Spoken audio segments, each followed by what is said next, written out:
Well, good morning, everyone. Welcome to the 2021 installment of our conference on technology-enabled disruption. My name is Mark Wynn. I'm the Associate Director of Research here at the Dallas Fed.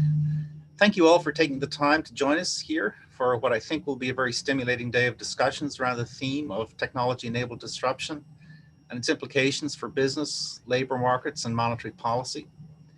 This event is jointly organized with our colleagues at the Federal Reserve Bank of Atlanta and the Federal Reserve Bank of Richmond, and I'd like to thank them up front for their help with this year's program and their partnership on previous year's programs.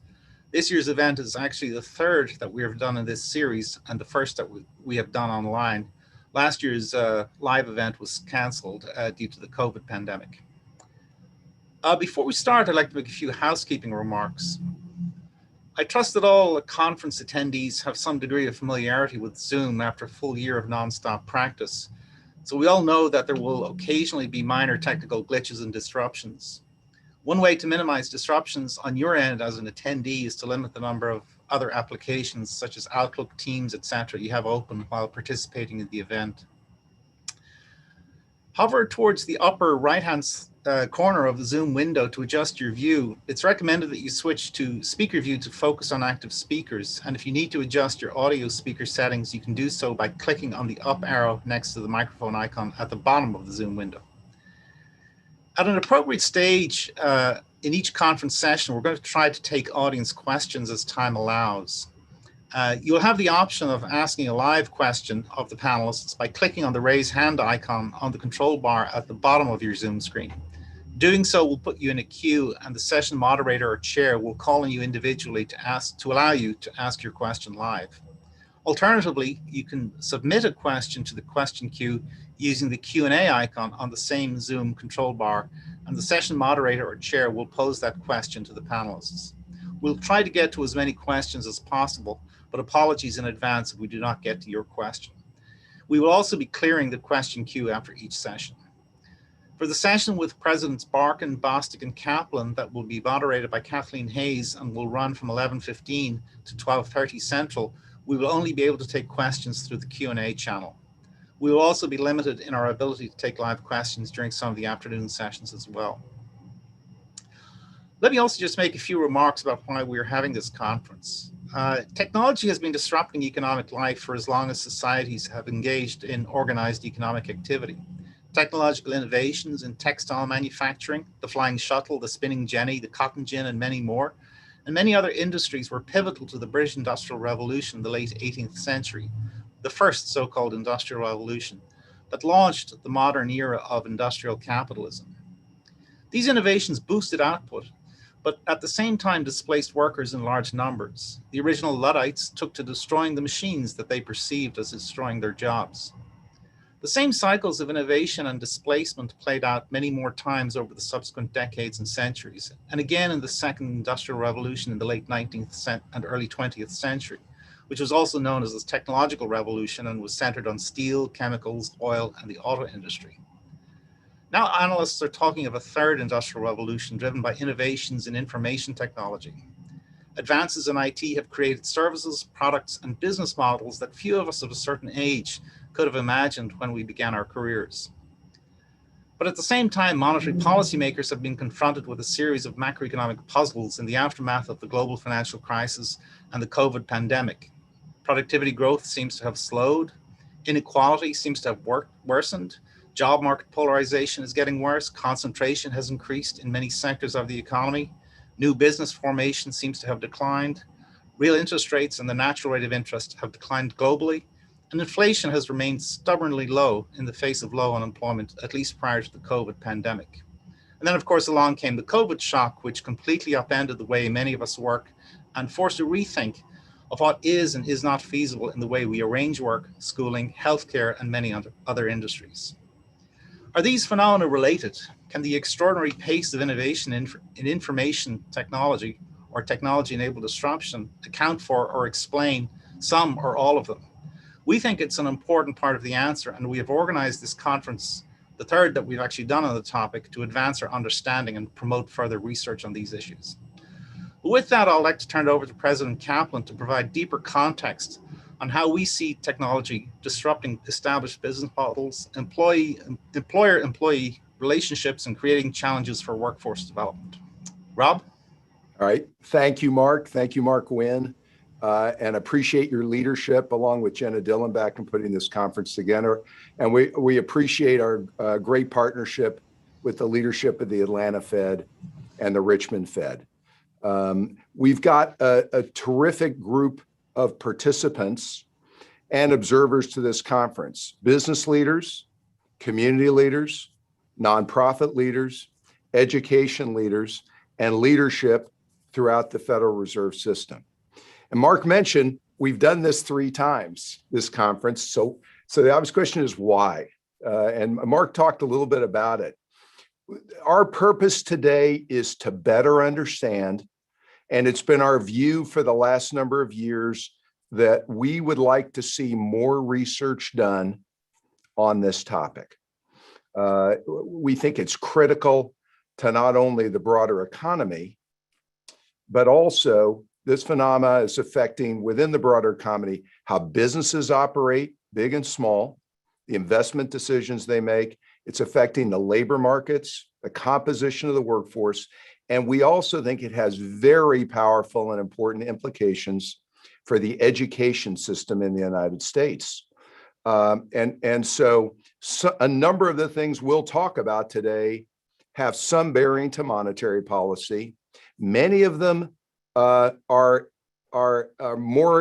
greater implications for structural reforms that we think need to be made in the United States to allow our workforce to better adapt to these trends. And so let me just step back and let's just talk about one more time, what is technology-enabled disruption? And as Mark said, it starts with technology replacing people, okay? Technology replacing workers. And as Mark referred back to history, this is not a new thing. It's been going on for not tens of years, maybe hundreds of years. But it also means that existing business models are being supplanted by new models, often technology enabled, that bring more efficient sale of goods and services. And we think in the last 15 years or so, maybe 20 years, what's changed in character from the history is the ability to have distributed computing power, accessible, widely accessible, distributed computing power. That has been a very, very powerful change that has accelerated and broadened technology and technology-enabled disruption beyond what we've experienced historically. We all know one of the implications of this is consumers are increasingly able to use technology to shop for goods and services at lower prices with greater convenience, and it's had the impact of reducing the pricing power of business. It's been a structural counterforce to the cyclical forces of inflation, and that counterforce continues. When businesses have less pricing power, it in turn, we've observed, causes them to further intensify their focus on creating greater operational efficiencies, i.e., further investing in technology in order to gain greater efficiencies and replace people. And these trends were accelerating pre-COVID, and we think as a result of COVID, they've accelerated further, as we're all personally experiencing. This disruption, though, is becoming a greater factor in the economic outcomes of workers. That was true pre-COVID. It's certainly been true post-COVID. And that, what I mean by that, workers with lower level of educational attainment are often seen as a result of COVID, their job being restructured or eliminated.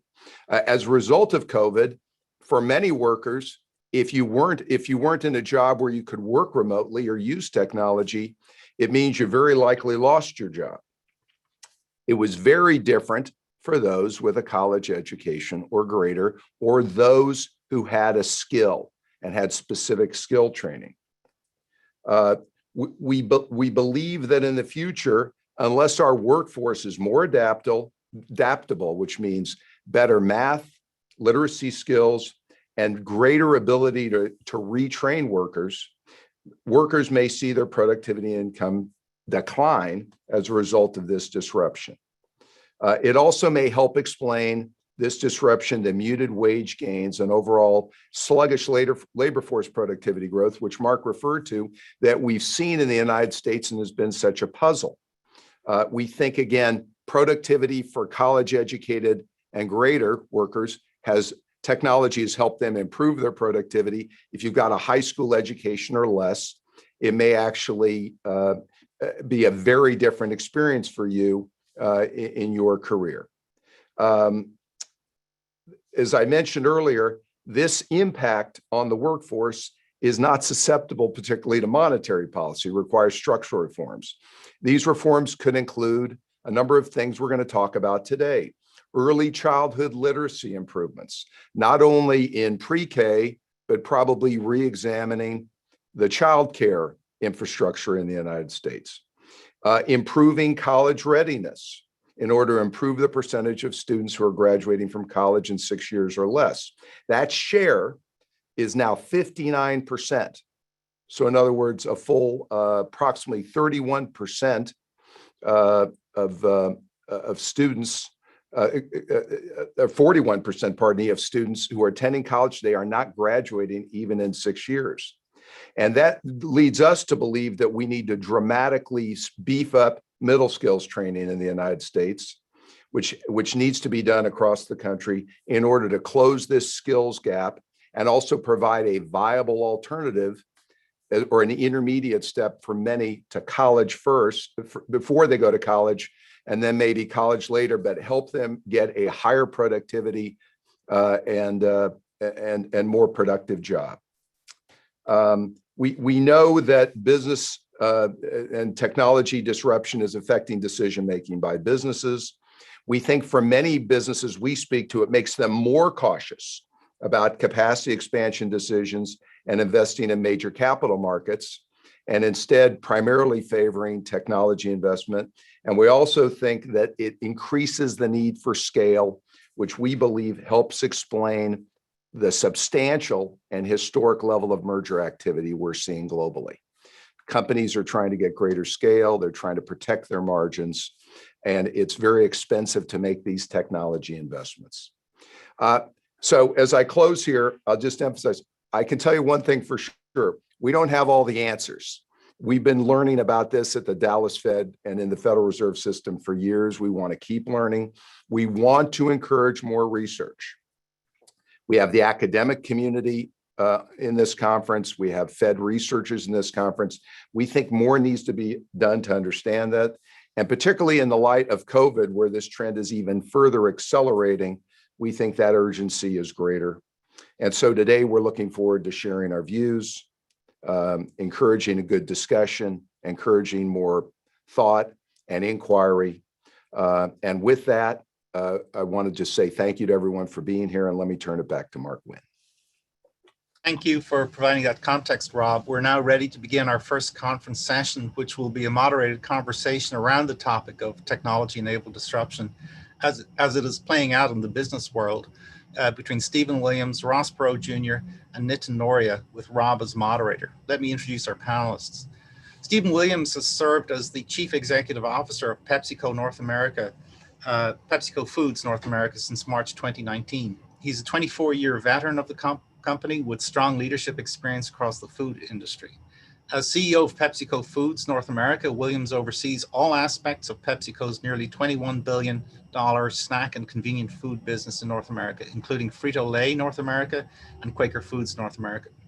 He's also a member of the board of directors of State Farm Mutual Automobile Company and is very active in the Dallas community, serving on the executive advisory board for Southern Methodist University Cox School of Business, the President's Advisory Board for the University of Texas Southwestern Medical Center, in addition to serving on the board of directors of the Dallas Regional Chamber and the United Way of Metropolitan Dallas. Ross Perot Jr. serves as the chairman of the Perot Group, which manages the various Perot family interests that include real estate, oil and gas, and financial investments. In addition, he is the chairman of Hillwood, a Texas-based leading global real estate development company he founded in 1988. That same year, Perot developed Fort Worth Alliance Airport, the country's first industrial airport, through a unique public-private partnership. The airport now anchors Alliance, Texas, a 27,000-acre master-planned mixed-use community in North Texas. Perot is co-founder of the Perot Systems Corporation and served in various roles within the company, including CEO, chairman of the board, and member of its board of directors. Perot Systems was acquired by Dell in 2009, at which time Perot joined their board of directors, on which he served until 2013. He currently serves on the board of the U.S. Chamber of Commerce and was also a member of President Trump's Economic Revival Task Force. He currently sits on the board of the American Enterprise Institute and is board member emeritus for both Vanderbilt University and the Smithsonian National Air and Space Museum. Our third panelist is Nitin Nohria, who is Distinguished Service Professor at Harvard Business School. He served as the 10th Dean of Harvard Business School from 2010 until 2020, and previously served as co-chair of the Leadership Initiative, Senior Associate Dean of Faculty Development, and head of the Organizational Behavior Unit. His intellectual interests center on human motivation, leadership, corporate transformation and accountability, and sustainable economic and human performance. He's also the co-author or co-editor of 16 books and the author of over 50 journal articles, book chapters, cases, working papers, and notes. He has served as an advisor and consultant to several large and small companies in different parts of the world. And with that, I will turn it back to Rob to begin the discussion. All right. Thank you, Mark. And just for the audience, for the next 25, 30 minutes, I'm going to ask our distinguished panelists questions, and then you should get ready because in the second half, we're going to be taking your questions directly. And so welcome, three of you. It's great to have you here. And I'm going to jump right in and start with Ross. And I'm going to ask you each the same question. And very basic to get us started. How is technology and technology-enabled disruption affecting your business and your industry? And let's start with Ross. Yeah, Rob, thank you. It's an honor to be with you. And from like all of us, we live with technology disruption. If you look at Alliance, when we started 30 years ago, we never heard about the internet, never heard about Amazon, never heard about Facebook. And so in our world as real estate developers, you've got to be extraordinarily flexible and have a product that's always ready for disruption and ready to take care of your client base. If you look at what we're doing at Alliance today, we're 27,000 acres, 530 companies, about 63,000 people working in Alliance. We have about 10,000 homes in communities with another 12,000 homes to go. So we've got an incredible laboratory on the future of mobility. And we've now started the Mobility Innovation Zone. We're focused on our intermodal yard of being Santa Fe, and we're focused on our new drone delivery and training center. And so as we're seeing this incredible economic boom, especially in transportation and e-commerce, the intermodal yard alone is moving 1 million containers a year. By 2026, we think it's going to be 2 million. So you have a doubling of container loads. If you look at our trucking industry, we're focused now on the autonomous trucks. And we have 4 of the largest autonomous truck companies at Alliance today training. TuSimple is leading the pack at this moment at Alliance. They are now doing autonomous deliveries from Alliance, and TuSimple's building out a 71 station network across the nation. And so the challenge we have in trucking, Rob, is we don't have enough drivers, as you realize, 65,000 drivers short. In the next 10 years, we think we need another 1 million drivers. This is why the autonomous truck is going to happen far sooner than people realize, because it has to happen. We don't have the drivers for the trucking. 71% of the trucking in the country today, or goods today, are moved by trucks. So it's this driver shortage is driving this disruption. So now when you have an autonomous truck, how will distribution patterns change? You no longer have a human factor problem. Trucks can drive 24/7.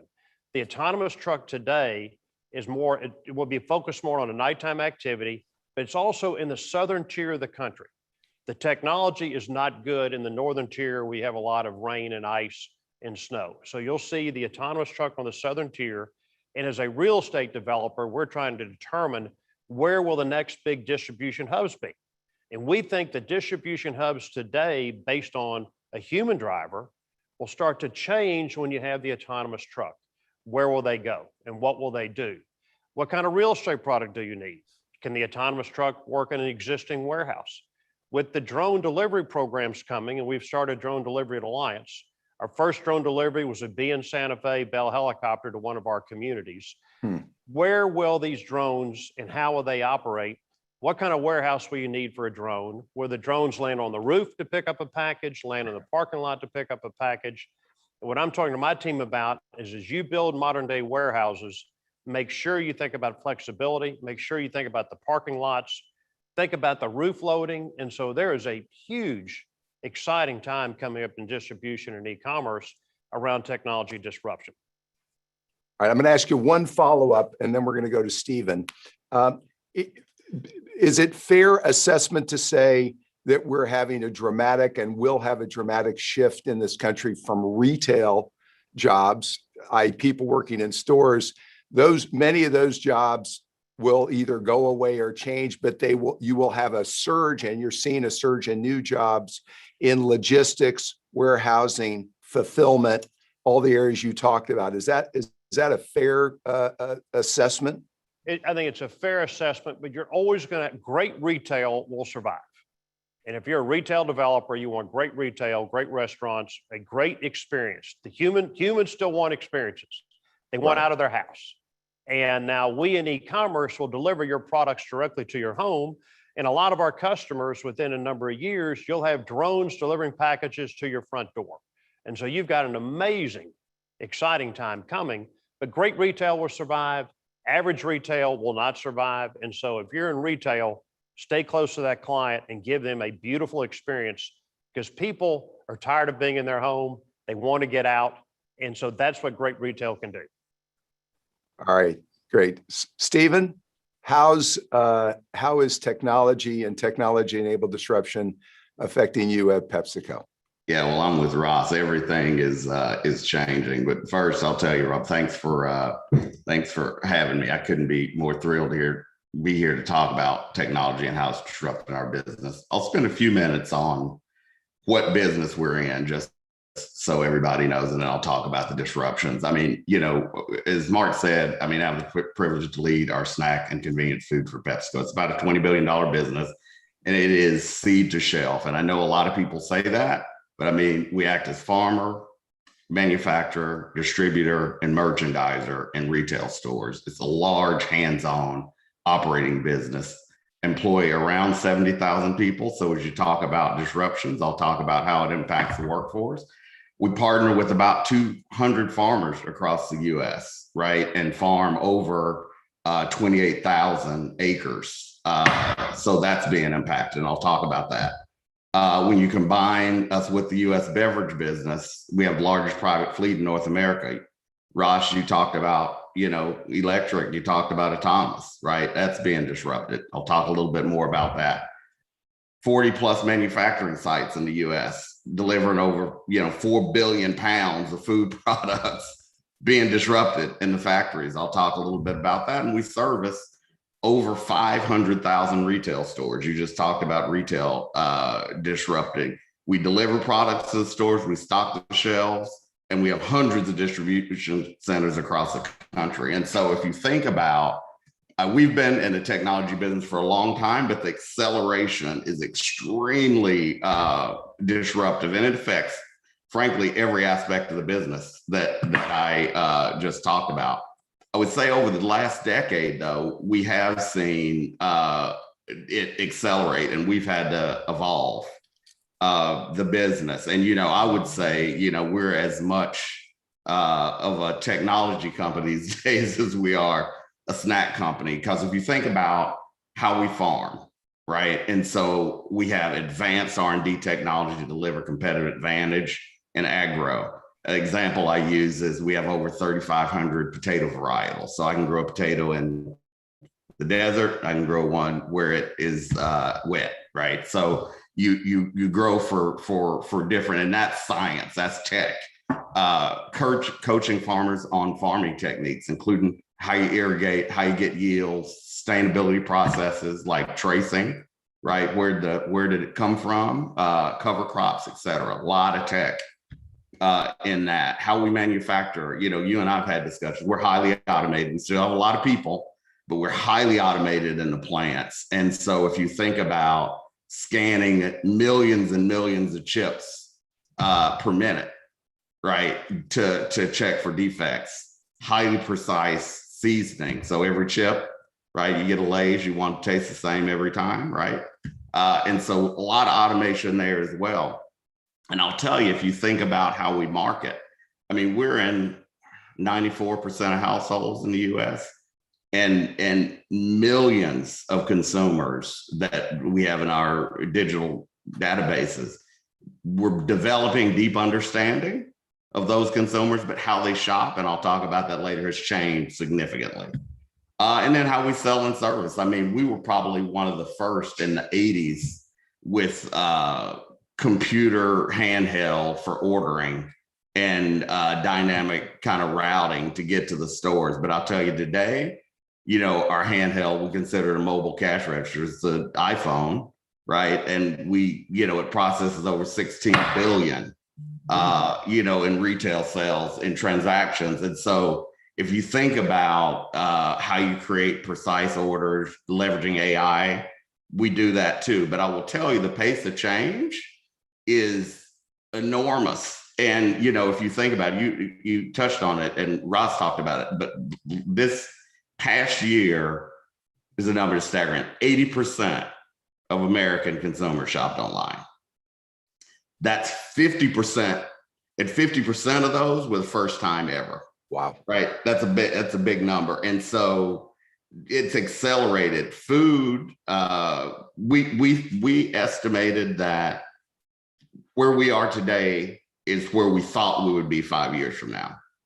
In how much digital commerce we do. And so it is accelerated significantly. And now, you know, all of it isn't just going direct to store. There's some click and collect from big box stores, et cetera. But it's, if you think about digital commerce, and so, you know, food grew 75% last year. And if you read any of the earning reports from big guys, right, Walmart was up again, right, almost 40%. Target was up 50%, and they said 18% of their total sales were from digital, right? They're using, so you think about a big box store that now is also using their footprint as a little bit of a distribution center. So many changes to our business model, and it is requiring us to do things very differently, invest more. You know, we have now, contrary, you know, we've had this conversation, we haven't pulled back on capital. That said, a lot of it is toward digital, right? There's some physical, but we are investing to ensure we stay ahead of the game. And it is it's an interesting balance. I'll tell you that. So Stephen, based on all that, just to give the audience a sense, you know, we talk about productivity, which is output per capita, output per unit of labor. How has these trends improved your productivity over the last, say, 10 years?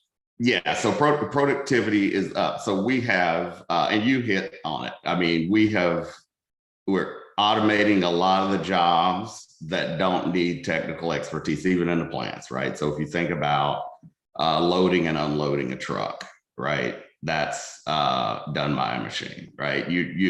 There are just many things that can be done in a more efficient way. So I would say productivity is up because we have ruthlessly prioritized driving cost out, both with technology. Now I will tell you, we've added jobs, and we've talked about this. We've also been a beneficiary of a good run of growth. Right. So we've been able to afford it. But what I can say is it's a highly competitive environment, and those that are able to capture the consumer, and you talk about it, the lowest cost, because there isn't a ton of inflation, right? At the lowest cost will win. And so we spend a lot of time obsessing about how we do it better, faster, create great jobs. You touched on this too. I mean, if you think about it, a PC-50, and we don't call it a 50 because it costs 50 million, but it is a very expensive piece of equipment. You're not running that it takes some technical expertise to oversee those machines. And so you think about a entry-level frontline leader in a plant, we're hiring those guys out of engineering school. Wow. right? And so there's we have a lot of great jobs, and we've added jobs over the last 2 years significantly. But we've also automated to get more productive in the labor pool. All right. And then let's go last to Dean Noria. And Nithin, you not only have the benefit of seeing a wide range of industries, you've done a pretty significant restructuring yourself to create what's known as HBX, which might have been unthinkable 10, 15 years ago, and made other adaptations. Why don't you talk about how you're seeing technology-enabled disruption affect what you're doing as dean of Harvard Business School, but higher education and education generally. Thank you, Rob, and thank you for including me. As Ross Perot said, we were a classic example of the high-touch bundled human experience. Case method teaching, residential campus, our entire value proposition was the magic that comes when you bring 90 students together in a case method classroom with amazing teachers. And we were lucky to have a teacher like you in our classroom too. So you know what that was. So I remember when I first became dean in 2010, I was asked, what do you think about online education? And when will it disrupt Harvard Business School? And I famously answered, not in my lifetime. How wrong I was then, because just a few years later, I realized that this was a technology that was going to have a significant impact in education. So we launched Harvard Business School online. The early years of that program was mostly to deliver our education to, basic business education to people who were undergraduates, people who couldn't find 2 years to come to business school or couldn't even come to our executive education programs because they were so much more highly priced. This pandemic has forced us to recognize that, in fact, all of our education can be delivered online. So thank God we started early because we had at least created the infrastructure to be able to deliver that education. If someone had told me that by 2021, 100% of our faculty members would be capable of learning online and that all of our students would have had that experience, I don't think that would have happened. So this acceleration that my other panelists have talked about, COVID has truly enabled an acceleration that is unprecedented and has shifted behavioral, resistance that people would have had. So faculty members who would have resisted teaching online or students who would have said, that can never rival my in-person experience. I think now that everybody has had that experience, the possibilities of online education or education that is delivered in other formats, including in-person education, I think expand dramatically. So we have seen edX, which was a joint venture that we launched with MIT, and more than 100 universities joined that. The growth in the number of people who took at least one course from one of the many colleges online was 10x during COVID. The question is, will this sustain itself or will things go back to normal? My own sense is that education is one of those things where the social experience provides an educational experience on top of whatever you can learn online. So I expect that the very highest quality educational experiences, as Ross said, would be true for the very highest quality retail experiences, will be in person. But I think on the other hand, we should expect that online education will continue to expand very dramatically, and that education will get unbundled. We've been so used to delivering education in the form of full degrees or certificates. Now you're going to see people, in a sense, unbundle that education, take one course from Harvard, another course from MIT, another course from UCLA, and someone will then figure out a way to curate these bundles together. You're also seeing people who are breaking down jobs into skill sets and saying, why don't we train people on skill sets so that accumulation of skill-based certifications can be added that allow people to demonstrate that they can be effective doing a job as opposed to necessarily having a college degree.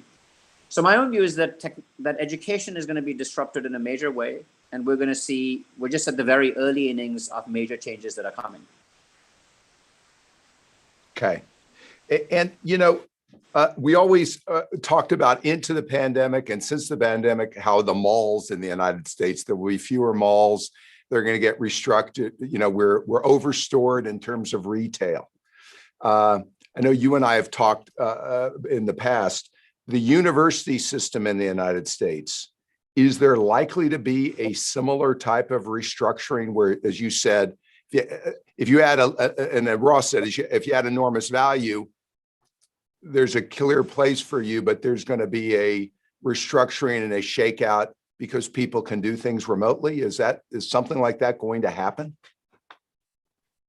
Yeah, I think that we're going to see clearly the total amount of real estate that we have in universities and the number of classrooms and the number of dorms and all of the infrastructure that supports education in the United States, including from early education all the way through higher education. I, of course, know higher education best, but I would say for all of education. To my mind, that infrastructure is probably the physical infrastructure to support education is far in excess of what will be required in the future. So there will be some consolidation that will occur, even in the Boston area, which is an area that is full of colleges. In the last 5 years, we've seen half a dozen residential colleges close and essentially sell their real estate to other people because they just couldn't get enough students to pay the full price of their education. Because if you run a residential college, whatever said and done, your cost is going to be not that different from someone who offers a much superior product because there's so much cost embedded in the infrastructure itself. So I actually think that we're going to see a fairly dramatic restructuring in the landscape of residential educational institutions as well. My own suspicion is that about a third of them will close in the next 20 years. But that doesn't mean that they'll all go out of business. I think the ones who learn how to transition to offering an online product or a hybrid experience where 80% of the education is delivered online, but there is some amount of in-person experience as well to create the social experiences and the bonds that students want. To me, that may look more like the future of education. Okay. So let me ask, we'll go back and start with Ross again. How important is scale as a business person to being able to make these investments? Is it harder for startups to be challenging unless they're extremely well backed? How hard is it to make these investments without scale? Rob, you know how strong our venture capital market is in the United States. And so there's plenty of funding for great ideas on the new startups.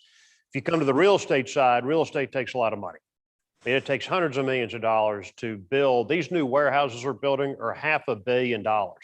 These things are extraordinarily expensive and they're completely unlike any warehouse people have seen. So it takes scale, it takes a balance sheet.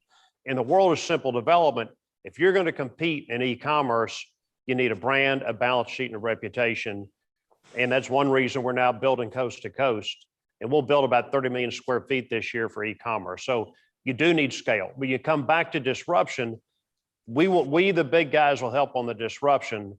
We can perfect it, but then every entrepreneurial developer can come in and ride what we have done. So the bigger guys will pioneer it. The small guys can take advantage of it, but also that small entrepreneurial developer. That's why we team with lots of small developers because they're going to bring us ideas that we have missed. And we like the younger developers because, Rob, unfortunately, we're now hurt by our experience. And we want that young developer that has a vision. And we actually back other developers, Rob. So you need a balance sheet, but we can bring that balance sheet to help the entrepreneurial developer that has that great idea. That's interesting. Yeah. Stephen?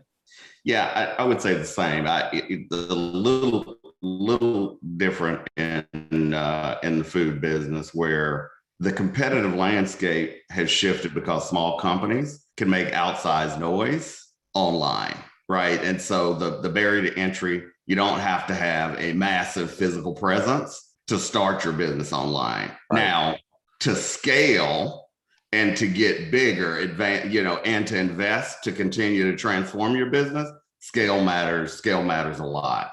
And that's why you see a lot of, in our category, a lot of the smaller brands, they kind of cap out, 100 million because you're not able then to get both the physical and the digital reach. They can live forever in the digital environment. It's just a question of how big can they get by being digital only. So it is an advantage, because of the resources, as Ross said, being able to invest in the business and to continue to transform.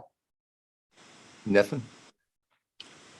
So, Rob, I think that one of the other challenges that one has in the digital economy is the economics of search, right? Like when there's so much information overload, where do you go to find the things that you want? So I think we've seen that advantage, of course, play out most powerfully in the case of Amazon.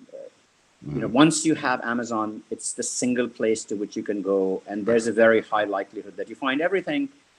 And because you can find everything there, Amazon can keep adding to that scope of the business, and you see these natural scale benefits, because just the search problem in a world in which there's so much information is most readily solved by having one trusted place where you can solve your search problem.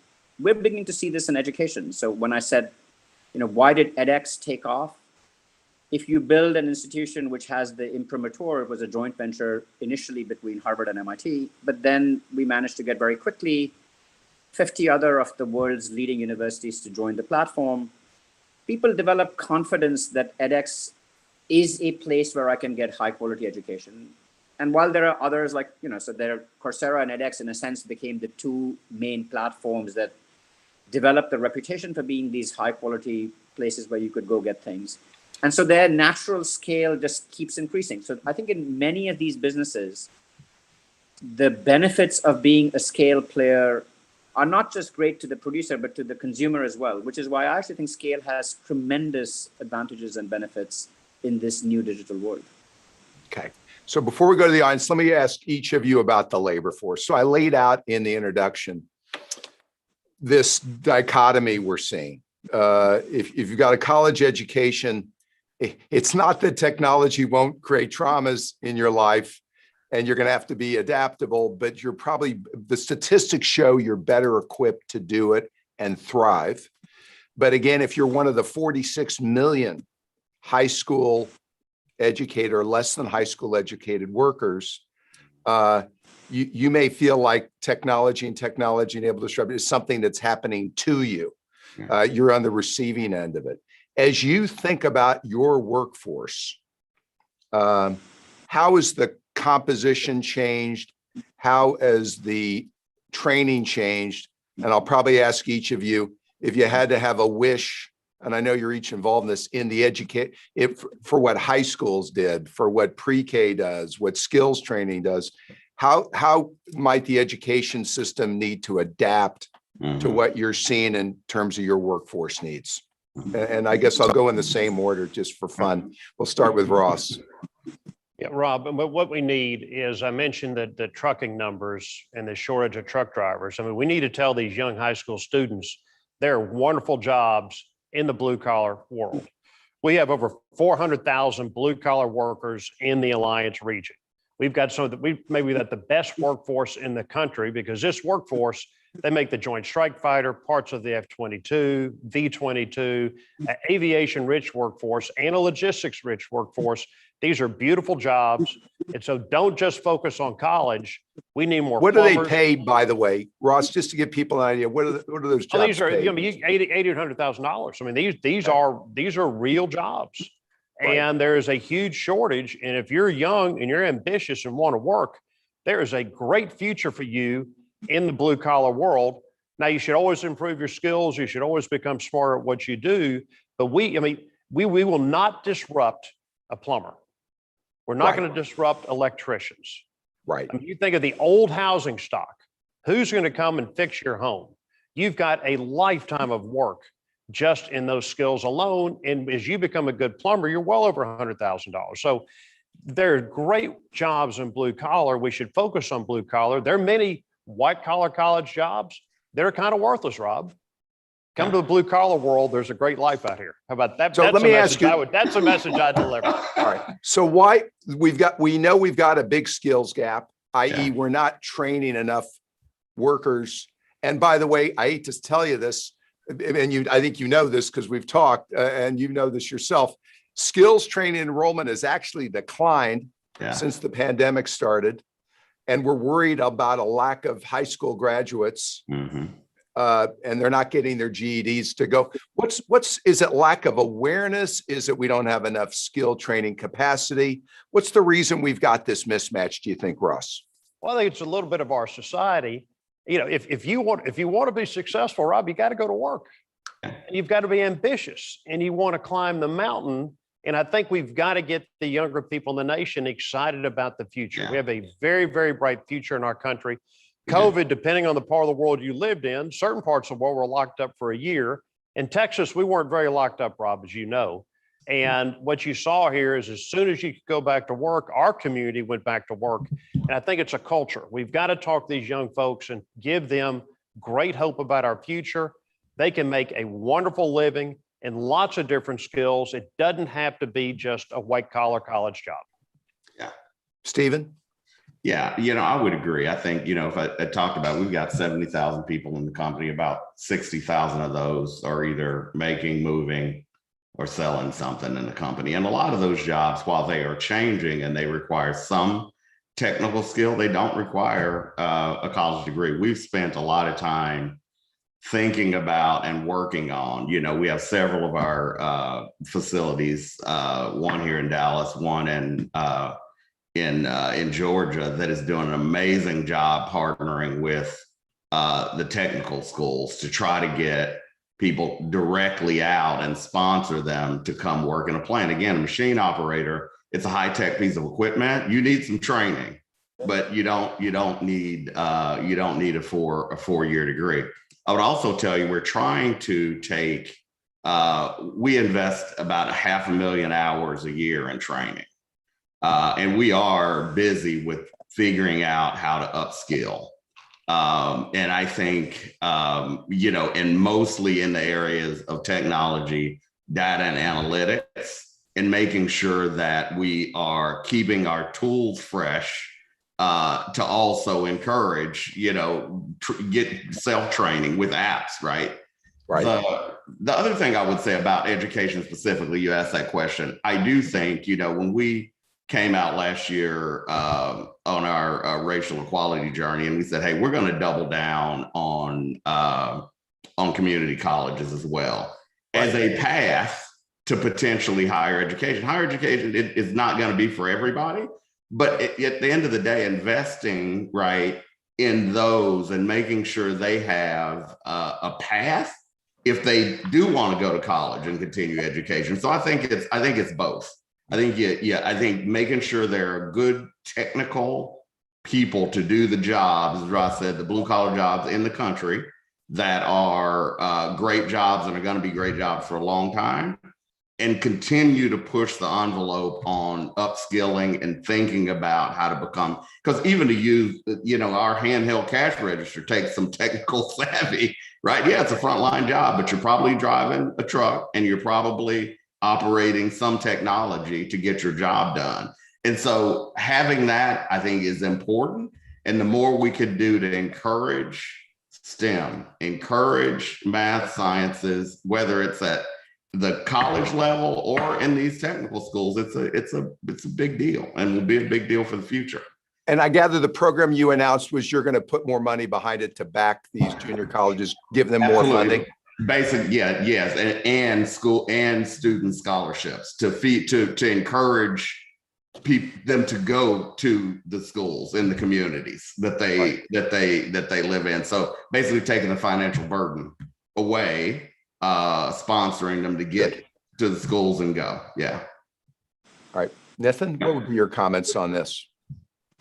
So I think that we need to tackle the education problems at two stages of the education spectrum.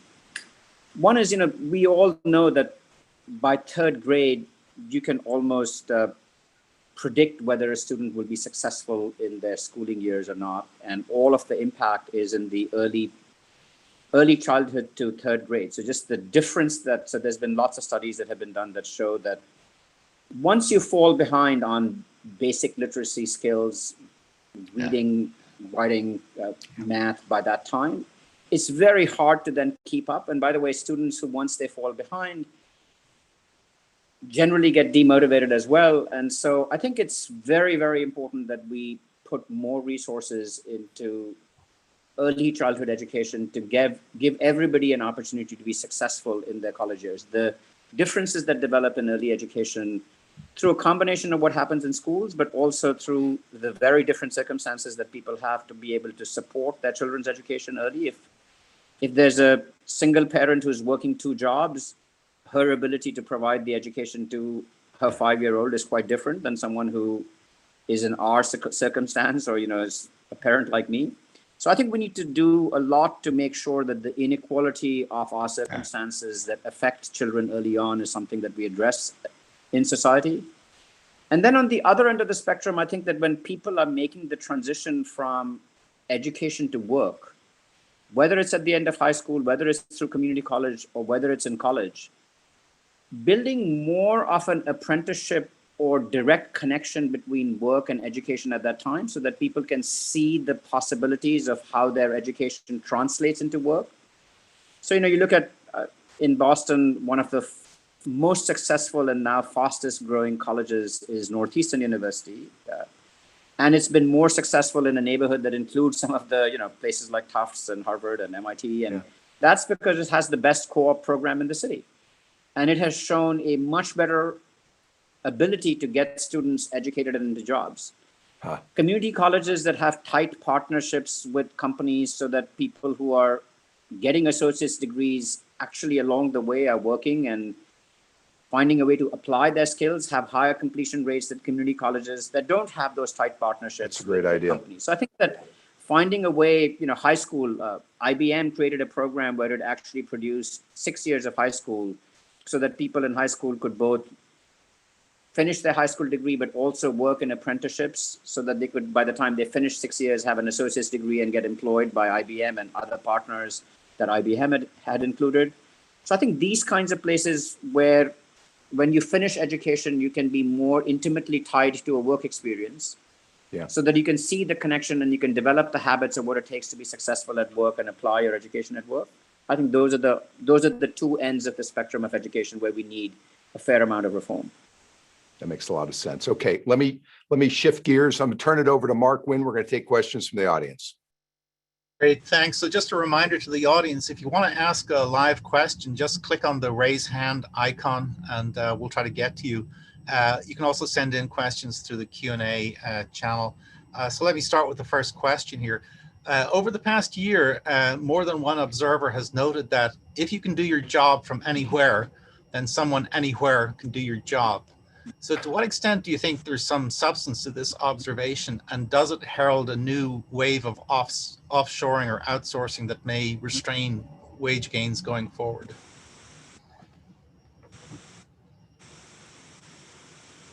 I'd say anybody take it. Anybody want to answer? Okay.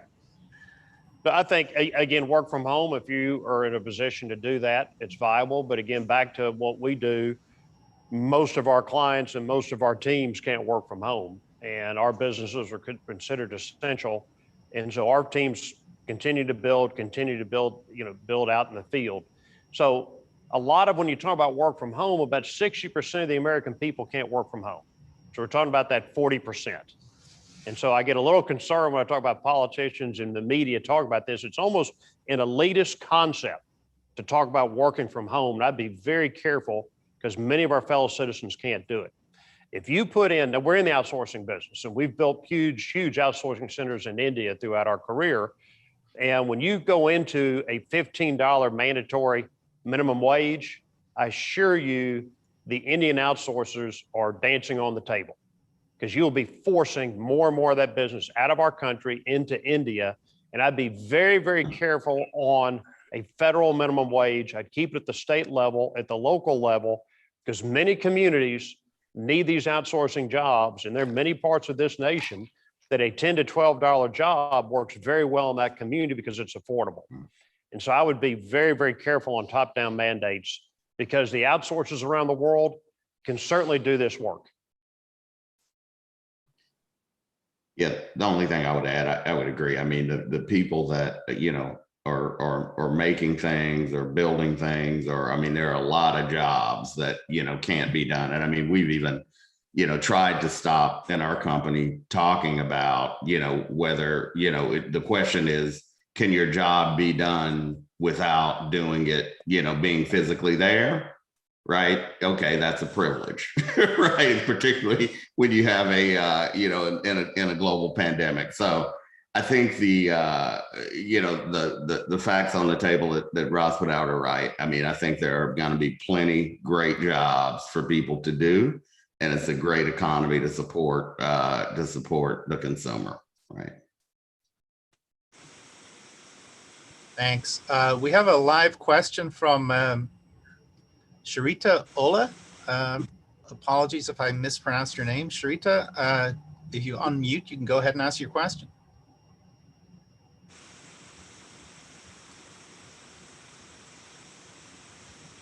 Or maybe not.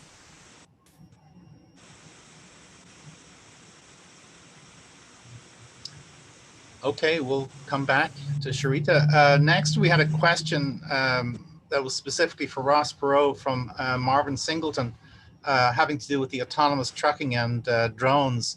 When do you see the public's acceptance of drone delivery to their homes in North Texas? Well, we're starting the pilot programs today, and we've got a client that's going to start delivering within a 5-mile radius, a light product, about 1.5 to 2 pounds. And it's a testing program. And so I think it's coming, Marvin. You'll start to see the demos at Alliance. And then the real question is going to be, we've got major clients that say over 20% of their product will be delivered by drones to the home. So now, and we're investing in this space, how do you organize these drones? What will the airspace look like?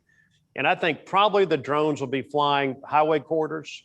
I'm not sure we're going to want drones over all the neighborhoods. And so I think it'll be highway corridors, fairly specific times a day. And there's a way you're going to have to work through the acceptance of a drone. The drones are going to be quiet, so it shouldn't be a noise problem, but there'll be a visual pollution problem. And that's what we're going to have to work through. And like all these great ideas, we think we're going in one direction. By the time we're done, it'll be another direction, but it'll be some form of this concept. The airspace management of the drones is going to be a huge business. Ross, the motivation, the driving force behind it, is it that much more economic because you avoid traffic? It's just the cost per delivery. Is it that much better? The autonomous trucking, we think, will take 30% out of the drayage cost. I mean, that's a simple concept right there. And so, that alone, plus the shortage of drivers, then the drone delivery, it's also, obviously it's going to be a cost-effective solution. And Rob, if it's not cost-effective, it won't happen. But where this has been rolled out around the world, they've made like 25,000 deliveries so far. Many people, we're at the novelty stage now. Right. There's one client who every day orders coffee from Starbucks and it's delivered as he walks out to his car to go to work. Now that's kind of a fun thing, but it's proving this technology out. Ross, we need to get some snacks on those drones, man. Well, we'll get, I think Big Macs and coffee and aspirin, I think, are the top 3 categories that people want every day. We should talk.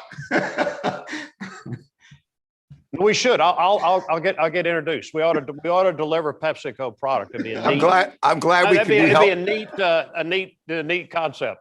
I'm glad we can be helpful here. Go ahead, in the room in the deal, Rob. So I have to pay a commission. No, I'm out of that business. Okay, next we have a question from Carlos Cabrera. Do any of you have any comments or insights on the disruption potential of synthetic biology?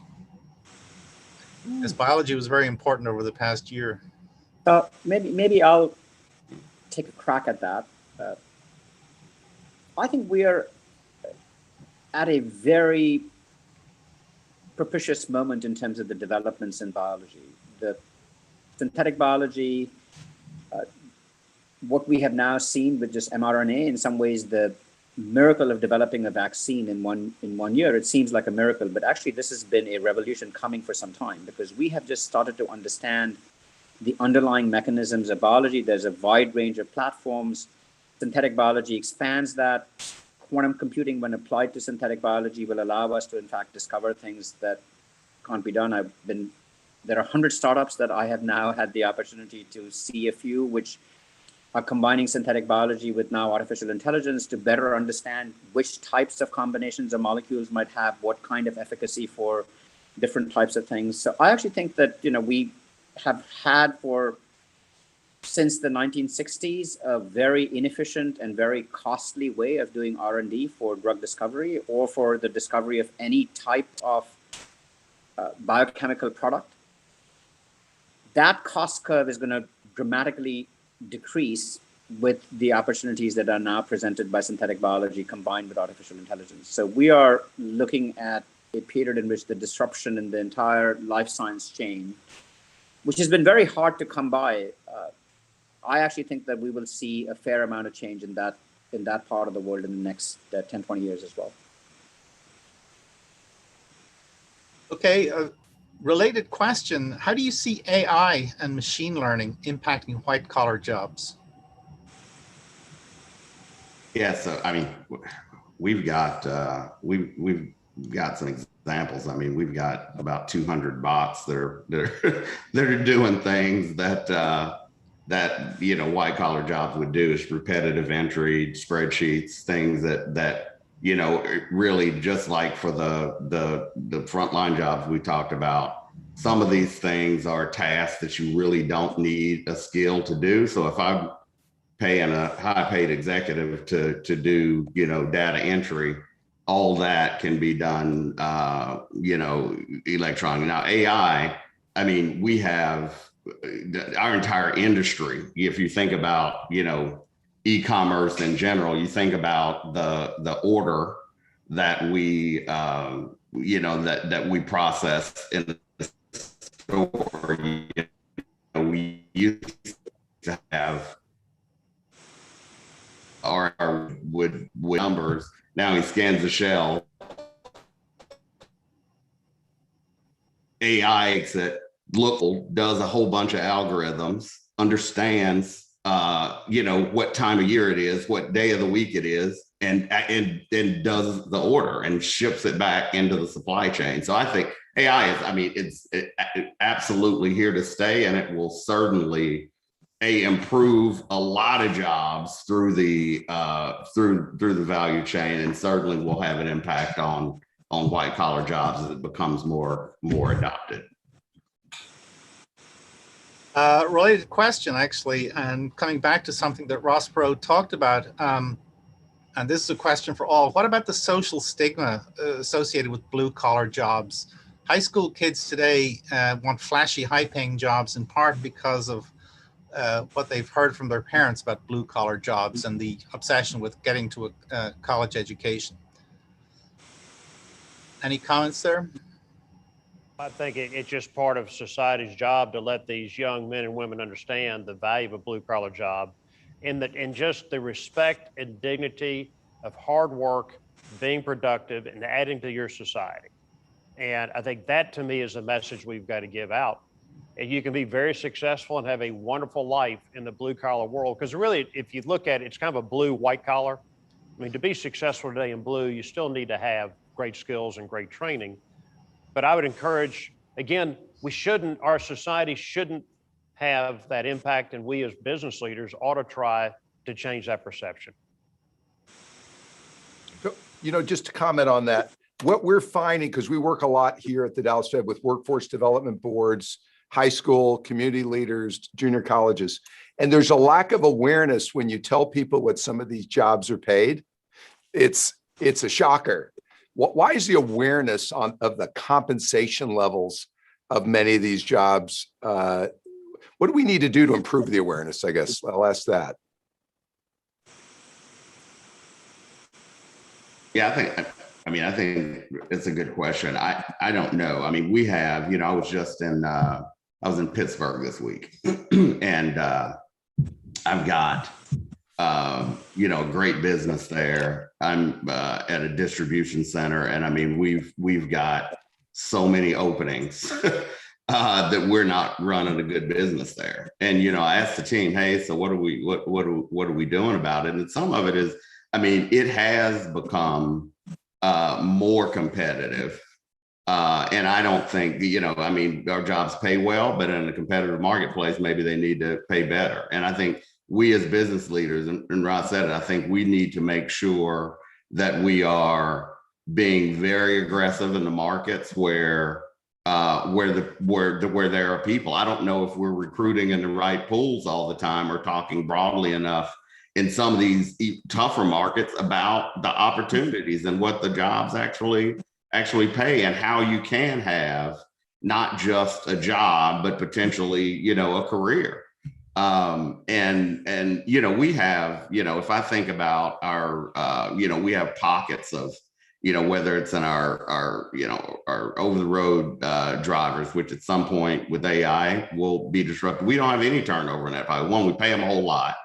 They're great jobs because we have a large private fleet that doesn't do over the road. We bid out over the road, and these are all short haul, and they make a really good living.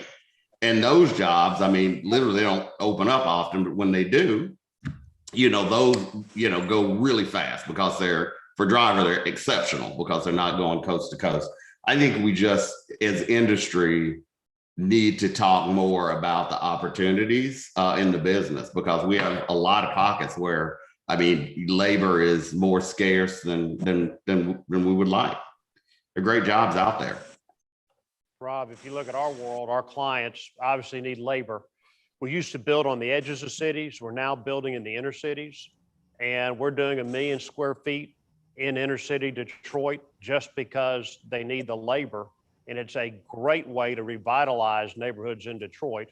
And so you're seeing developers pushing these big buildings to where the labor is and where people want to work.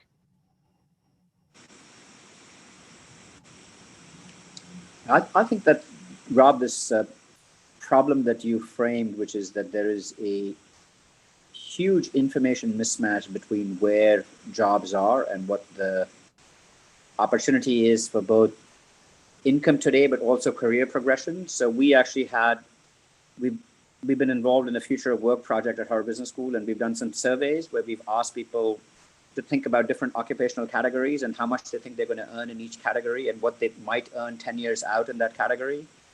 And the correlation between what people think it is and what it actually is like 0.3. It's really terrible. So just the information asymmetry that exists among people about what are good jobs is quite extraordinary. So I think that what Ross is saying, that we have done a terrible job of educating people in our country, and we as business people have to do a better job of reminding people that there are great jobs to be had in the blue collar workforce. There are certain kinds of white collar jobs that are better than others. So for example, one favorite example that my colleagues talk about is because there's some jobs that are in fact over-certified. So people automatically think that being a pharmacy assistant, which requires getting a pharmacy degree, is a better job than becoming a entry-level job on a help desk in an IT shop. It turns out that actually getting an entry-level job, which doesn't require that many skills, in an IT desk in 5-10 years will get you much better in terms of your career progress than being a pharmacy tech, where you're going to be stuck being a pharmacy tech earning $30,000 for the rest of your life. So it's really quite striking how much the mismatch is between people's expectations. And in many cases, I think people are even investing in gaining skills which are costly and time consuming, and then they end up in jobs that actually don't even fully pay off for the educational investments that they've made. So solving this problem is a very big part of making sure that we have a better labor market going forward. I'll give you one data point, Rob. When we hire, 350, 400 students off campus a year, 4-year college, and they get an eye-opening experience because the front line that they manage, most of them make more than they do coming off campus. Now, over time, they're gonna make more, but they may come off campus making 60, 65,000, and their frontline workers are typically making more than that, right? So that's you get it's a little perspective building early on, in the career. Yeah, it's good. Let's take another one, Mark. Okay, I think we have a live question from Jason Later. Jason, if you unmute yourself, you should be able to ask your question. Yeah, on the skills-based training, I was wondering if there's some way to even start earlier, even like in the middle school or high school. There's some countries like Germany or Australia where they almost have a path where there's a path for skills, where there's air conditioning repair, welding, so forth, which are good high demand jobs that they can pay well. But I'm wondering just how do we improve that pipeline of students? So I think when, you're correct to say that there are countries that have solved. Keep going, Nathan. Yeah, there's various types. I mean, I think that, as you rightly point out, this is a problem that has been solved for many, many years in countries like Germany and Switzerland and certain parts of Northern Europe where there are early apprenticeship programs. There's no stigma associated with choosing that kind of work. Whereas I think in the US, as several of the people some of our commentators before who have asked questions have said, there is a certain sense in which people feel like, if I do a blue collar job that's somehow I wasn't as successful as someone who went to college or got an associate's degree. Whereas places like Germany and others have said, no, actually there's great jobs, great lives as we know in all kinds of work. And you should, because skill is required in all kinds of work. Even in the country that I grew up which is India, people talk about India now suddenly having all of this IT capability. That IT capability arose because Indian IT companies started to partner with colleges that were second tier, third tier colleges and said to them, if you change your curriculum in this way, and if you partner with us to have the third and fourth year of your college degree be much more focused on developing people who were capable of joining the IT workforce, we will work with you and we will employ 80-90% of your graduates. And by creating these tight partnerships, which are almost apprenticeship partnerships or partnerships in which the curriculum itself was modified to provide the kinds of skills that employers needed, in a span of 10 years, the number of IT-ready people that came out of Indian colleges, partly because of this partnership that was developed between the IT companies and the second and third tier colleges. So creating these partnerships between employers and either high schools or community colleges or colleges, I think that we can do much better at that in our country, and we should aspire to do better. Ross, were you going to comment? Not just on the apprentice program, which Yes. is a very important concept that we need to continue to perfect. And where I see the apprentice program really working well is we deal with a lot of the union trades around the country. And when we build in San Francisco, I was impressed with the unions we work with, how they had a lot of young kids in an apprentice program, teaching them those skills. So it's going on in the country. We need to look at the models and replicate. Yeah, this is one of these things where there's places in the country where we're doing things very well. The trick is it has to be replicated through the country. And I think if there was some way to share these centers of excellence, outstanding ideas, because it's got to be done locally in literally hundreds, thousands of cities throughout the country. And that's a big challenge for the United States. I'm gonna wrap up here, and I'm looking at Mark Wynn because who I know wants to keep us on time. So I just want to say thank you, Nathan, Stephen, Ross. We could have talked a lot longer. Great insights, but I think you've gotten us off to a great start. And I think we understand how disruption is affecting business and the broader economy much better than when we started. So thank you. And with that, I will turn it over to Mark Wynn. Thank you, Rob. So again, thank you, Ross, Nitin, Stephen, for a most stimulating discussion.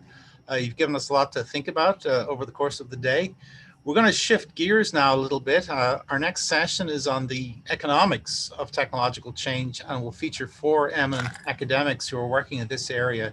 Professor Jim Besson of Boston University, Professor Diane Coyle of Cambridge University, Professor Willie Shih of Harvard Business School, and Professor Catherine Tucker of MIT, who will present work examining the economics of technological change from a variety of different perspectives.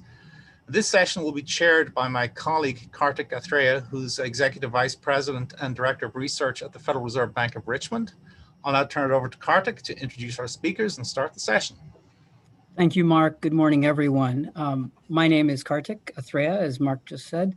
I serve as the research director here at the Richmond Fed, and welcome to this session. And this is about the economics of technology-enabled disruption. And on the principle that truth in advertising is probably a good idea, we've identified a distinguished group of people who've given these issues quite a bit of thought. I'll introduce the speakers now, and they will each give some remarks in turn. And at the end, I will turn to questions and hopefully we can have a useful discussion. First up is Diane Coyle. She is the Bennett Professor of Public Policy at the University of Cambridge. I think what's important for today's discussion is that she's an academic who also takes her ideas seriously enough to put them to the market test. She runs Enlightenment Economics. It's a consultancy specializing in economic issues related to new technologies, innovation, and competition policy as well. And that's an issue that came up a little bit in the previous discussion.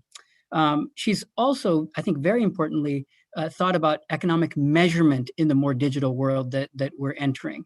This is something that's very important, and she, in that role, she's the director of the Productivity Institute and also a fellow of the Office of National Statistics. So welcome, Diane. Our second panelist is Willy Shih, who is the Robert and Jane Chiswick Professor of Management Practice in Business Administration at Harvard Business School.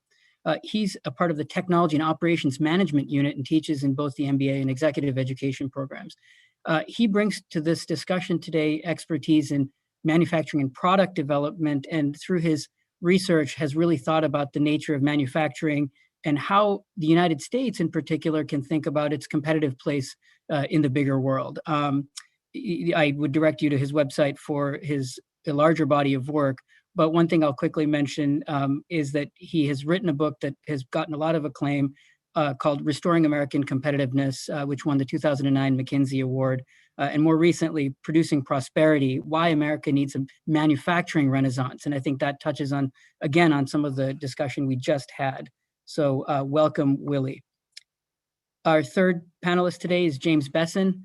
James has been a distinguished voice in thinking about today's issues. And I think for this group, it's important to know that he's one of those, rare but very important kinds of birds, a lawyer by training who has pushed economics forward. There are a couple of other examples that economists in the room will think of immediately in terms of the help that our profession has gotten from the legal world. He serves as executive director of the Technology and Policy Research Initiative at BU School of Law. Mr. Bessen has worked on whether patents promote innovation, why innovators might actually share new knowledge, and how technology, to the point of the previous discussion, affects jobs, skills, and wages. In the wake of the vaccine production, miracle that was referred to earlier, and then the current discussion about whether patent protections there ought to be changed in order to solve urgent problems. It's hard to think of somebody more connected to live issues facing us. Our final panelist is Catherine Tucker. She too is very distinguished. She's, in fact, it's so distinguished that it's in her name. She's the Sloan Distinguished Professor of Management and a Professor of Marketing as well at MIT Sloan. Her research interests really have to do also with thinking about how technology allows firms to use digital data and machine learning to improve performance and the challenges this poses for regulation. So I think this is obviously something vital for us to start sorting out. What does data use and data ownership look like, and how might that landscape matter for all of us? I think one nice thing is that her work has also gone beyond economics to the world of marketing to really think about the ways in which information is transmitted and people learn about things, which is, again, something we just talked about with the previous panelists. So with that, I'll stop now and turn it over to Diane Coyle to kick us off. Thank you, Diane. Thank you very much for that introduction. It's a great pleasure to be here talking to you today. I'm going to try to share my screen so that you don't have to spend the entire time looking at my face. So let's see if this will go. And here, I'm going to talk about a program of work that I'm conducting with co-authors and our research team at the Bennett Institute in Cambridge. And it's incomplete, which is why I've titled this talk More Questions Than Answers. And of course, one of the things we say all the time about data is that data is the new oil. And what we mean by that is that it's actually the key fuel for the digital economy.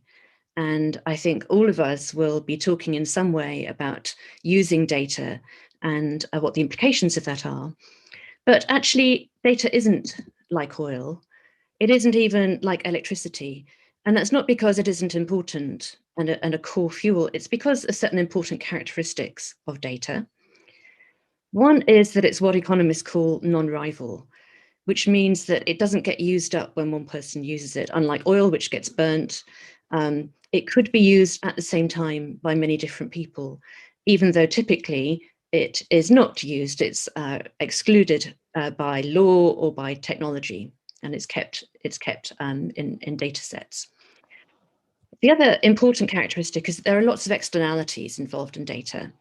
We talk quite a lot in public policy debate about the negative externality of loss of privacy or security issues. But there are also some important positive externalities that are less discussed and that I want to get on to talk about a bit later. 2007 was a key point in the data economy, because it's a year when a whole cluster of innovations came together into these devices that we now all hold and spend so many hours using. In the UK, the figures are that people are spending 24 hours out of all the hours available in the week, including sleep, online, so a whole day a week online. And often it's through these mobile devices. And it was partly the hardware, the list of technological innovations in hardware, plus the software that runs them and the specialized chips. So all of that set of innovations. It was partly the networks, and not only the creation of those networks and investment in the infrastructure, but also the continuing technological innovations, the greater compression, increased speed, and so on. And actually also the economic innovation of spectrum auctions that made it possible to use the available wireless spectrum much more efficiently. And then there are the apps, which are not hardware but software, obviously, and the economics of market design that went into creating many of the apps that we use, and the new business models that were enabled by that. And then finally, the data, and some of that's important reference data, such as GPS, without which these devices wouldn't operate, other reference data, tracking users, and also increasingly user-generated data that gets fed into the apps. So these are ongoing. These, like all innovations, there are constant incremental changes, as well as the major changes, like that moment in 2007 when Steve Jobs stood up and held up the first iPhone. But what you see from then is a great acceleration in the amount of data transmitted and used. So data in the sense in which a telecommunications company would use it, the number of bytes of data being transmitted over all the networks. And that enabled a big change in consumption and production and the business models that enable that. So how, as an economist, do we think about the value that's being created by this use of data? And there are many different typologies that people have talked about. This is the one that I think about. I talked already about the positive and negative externalities and this non-rival nature, so that different people can use it at the same time, even if they're prevented from doing so in some way. There are also other features of the economics of data that differ somewhat from other kinds of assets or inputs. How quickly does it depreciate? Well, that depends on the data. If it's reference data like GPS, it lasts for a long time.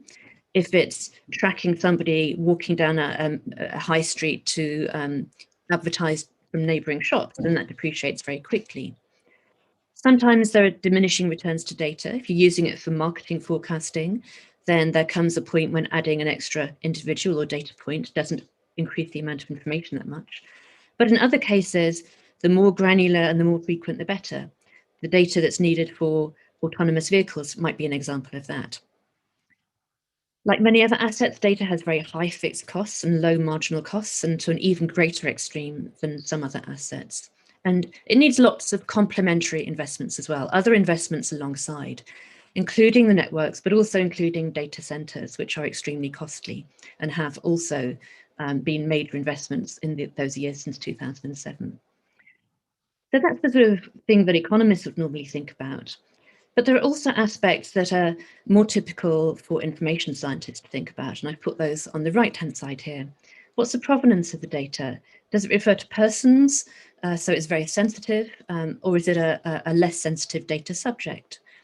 What type is it? What format does it come in? How accurate is it? How general is it? Is it reference data like that GPS map data, or is it something much more specific? And so you need both of these lenses because data is really unstructured information, and it's the information that's useful. So the data becomes valuable when you start thinking about its context and its structure and its potential uses. But already just thinking like this, we can say some things, we can draw some conclusions about the data economy. One is that market solutions, I put it in quotes because what I mean is individual exchanges for money, are going to be inefficient in the economist's technical sense of you could do better for social welfare than just leaving it to those private transactions. And that's because of that non-rivalry. It's more efficient for society if you get more uses out of the data than just the one. Because of the externalities, there'll be some divergence between social and private value.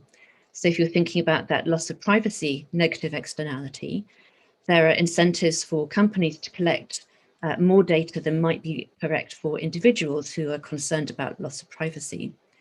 But on the other hand, if there are positive externalities and you want to make more use of the data, is there a case for thinking about it as a public good and using open data? And so a lot of governments, including mine in the UK, are thinking about the extent to which they can make publicly owned data sets open data so people can use it more. Because the value lies in the use of the information you get out of it, that means that skills are important, that data centers are important investments, and that actually the economic values, the use values, as we would term it, are very variable. They're highly heterogeneous. Apologies for the jargon. And then 2 other points. First of all, that a lot of information cannot be written down easily and uses what we call tacit knowledge.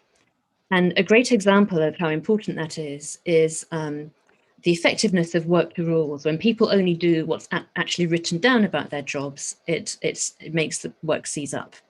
They need a lot of informal knowledge as well. And that's true when you're using data. If you're using it in a business, then the people making use of that data to gain value from it need to have a lot of other knowledge about how the business operates, what the customers want, and so on. And then finally, data is relational. There's very little data, even if it seems really personal, that doesn't involve some other information or some other person. Even something extremely personal, such as my pulse rate or my temperature, only give me information to the extent I know what the population averages are. So a lot of data has this character. So I have a series of questions that touch on the issues Kartik raised in the introduction.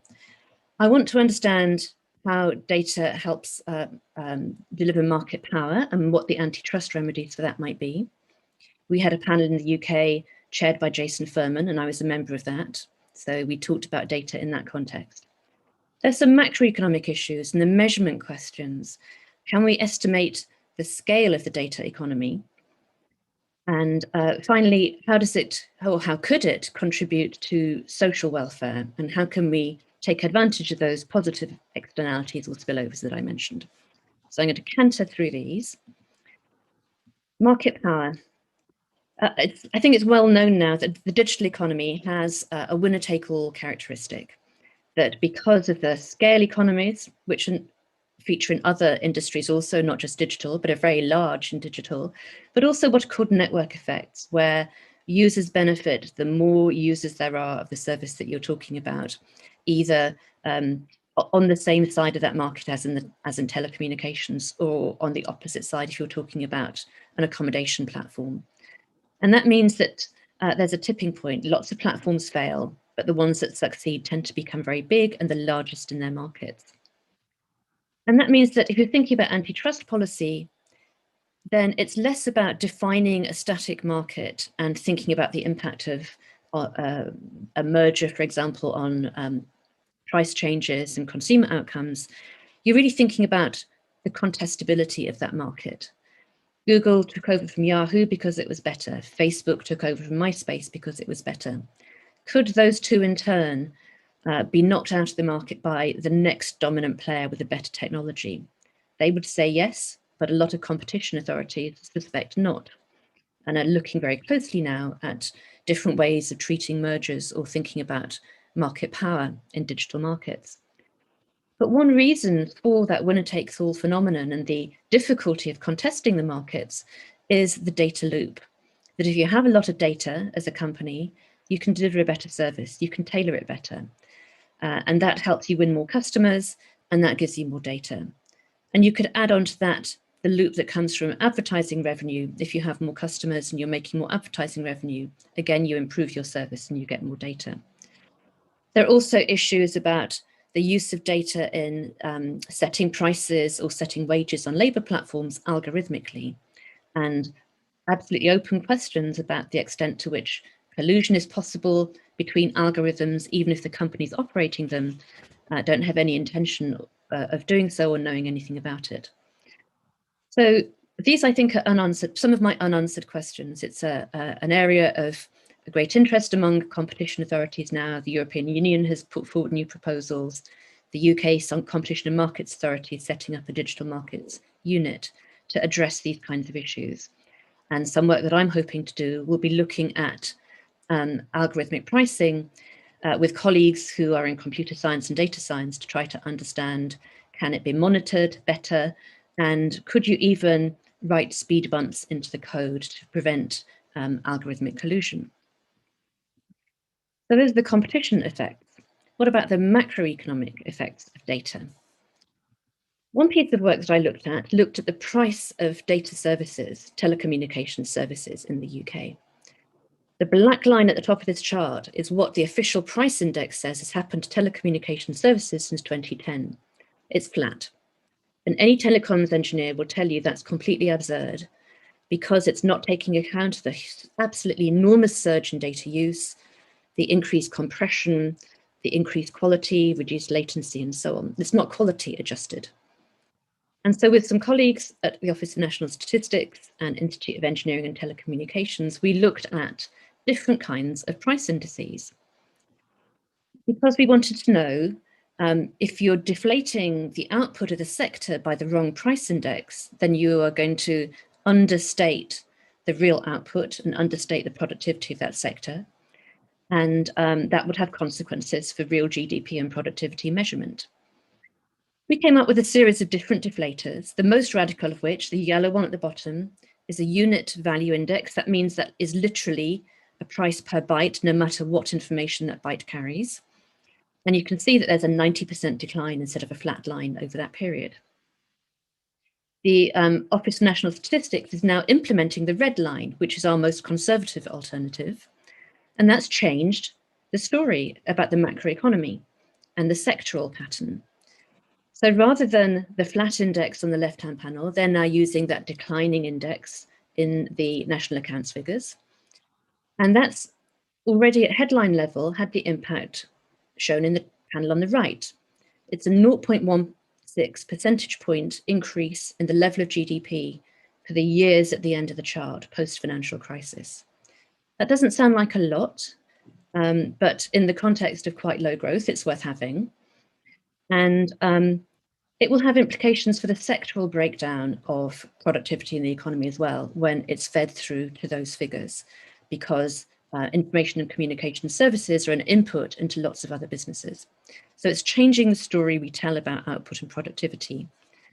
And this is just one sector. The digital economy is throwing up problems of measurement throughout the economy. And the next one that I want to look at is construction, which is becoming incredibly much more digital. And I think the prices that we're using to deflate construction output are wrong. And it's another sector where productivity measured has been low. And I think it's probably been understated. And it's a big sector, 6 or 7% of US GDP. We've also tried to look at the global value of data markets. This chart shows a paper, it comes from a paper that I've done with Wendy Lee. And we have used a very crude method to take what companies spend on using data on organizing the business, and looked at what's happened to listed companies when they get a disruptive data using entrant in their market. So here I've shown you Marriott when Airbnb comes into the market, and we've assumed that gray wedge is the loss of value from not being able to use data. And then we just scale that up for the sector and globally, and we get an estimate of $43 billion globally. This is pretty crude, but these kind of metrics matter because it's part of the story that we need companies to understand if more of them are going to use data effectively to increase their productivity. So finally, in this canter through my questions about the data economy, there are some really significant intellectual property issues. We've already touched on this a bit in the discussion, and I'm sure we'll come back to it. This is a famous monkey who took a selfie, and different courts have ruled both that the photographer does not own the copyright and that the monkey does not own the copyright in this picture. So intellectual property is a contentious area, and we're sort of treating data as a version of intellectual property. It's something that somebody can own. And that's foreclosing lots of uses of the data. In the EU and still in the UK, we've got GDPR, which addresses those negative privacy externalities. There's information that we want to be kept private, but that has a cost. And here's a chart from a recent paper which shows the number of apps on the Android App Store as GDPR was implemented. And you can see that that had been growing quite strongly, and the chilling effect of GDPR on innovation in this small sector in apps. And it's really quite dramatic. I said earlier that the value from data comes from being able to join up different kinds of data sets to get information. So here's another example from just one kind of data set, and that's Strava's data on where people are running. And this famously joined up, shown in their heat maps, showed you the running routes around, this is a US military Air Force base, I can't remember where it is. But normally data sits in different silos. Different companies have their own data. Public sector bodies have their own data. So one of the things I want to think about now is, what are we missing out on? What innovation, what new businesses are not able to start because we have siloed data so much? And how do we trade off those positive and negative externalities? So I've got some tentative conclusions that we need to think more in a more granular way about data. It's not generic. That we shouldn't just be thinking about the value of data to individual companies or public organizations. We ought to be thinking much more about the scope for those new innovations that would come from joining up data, the social data value.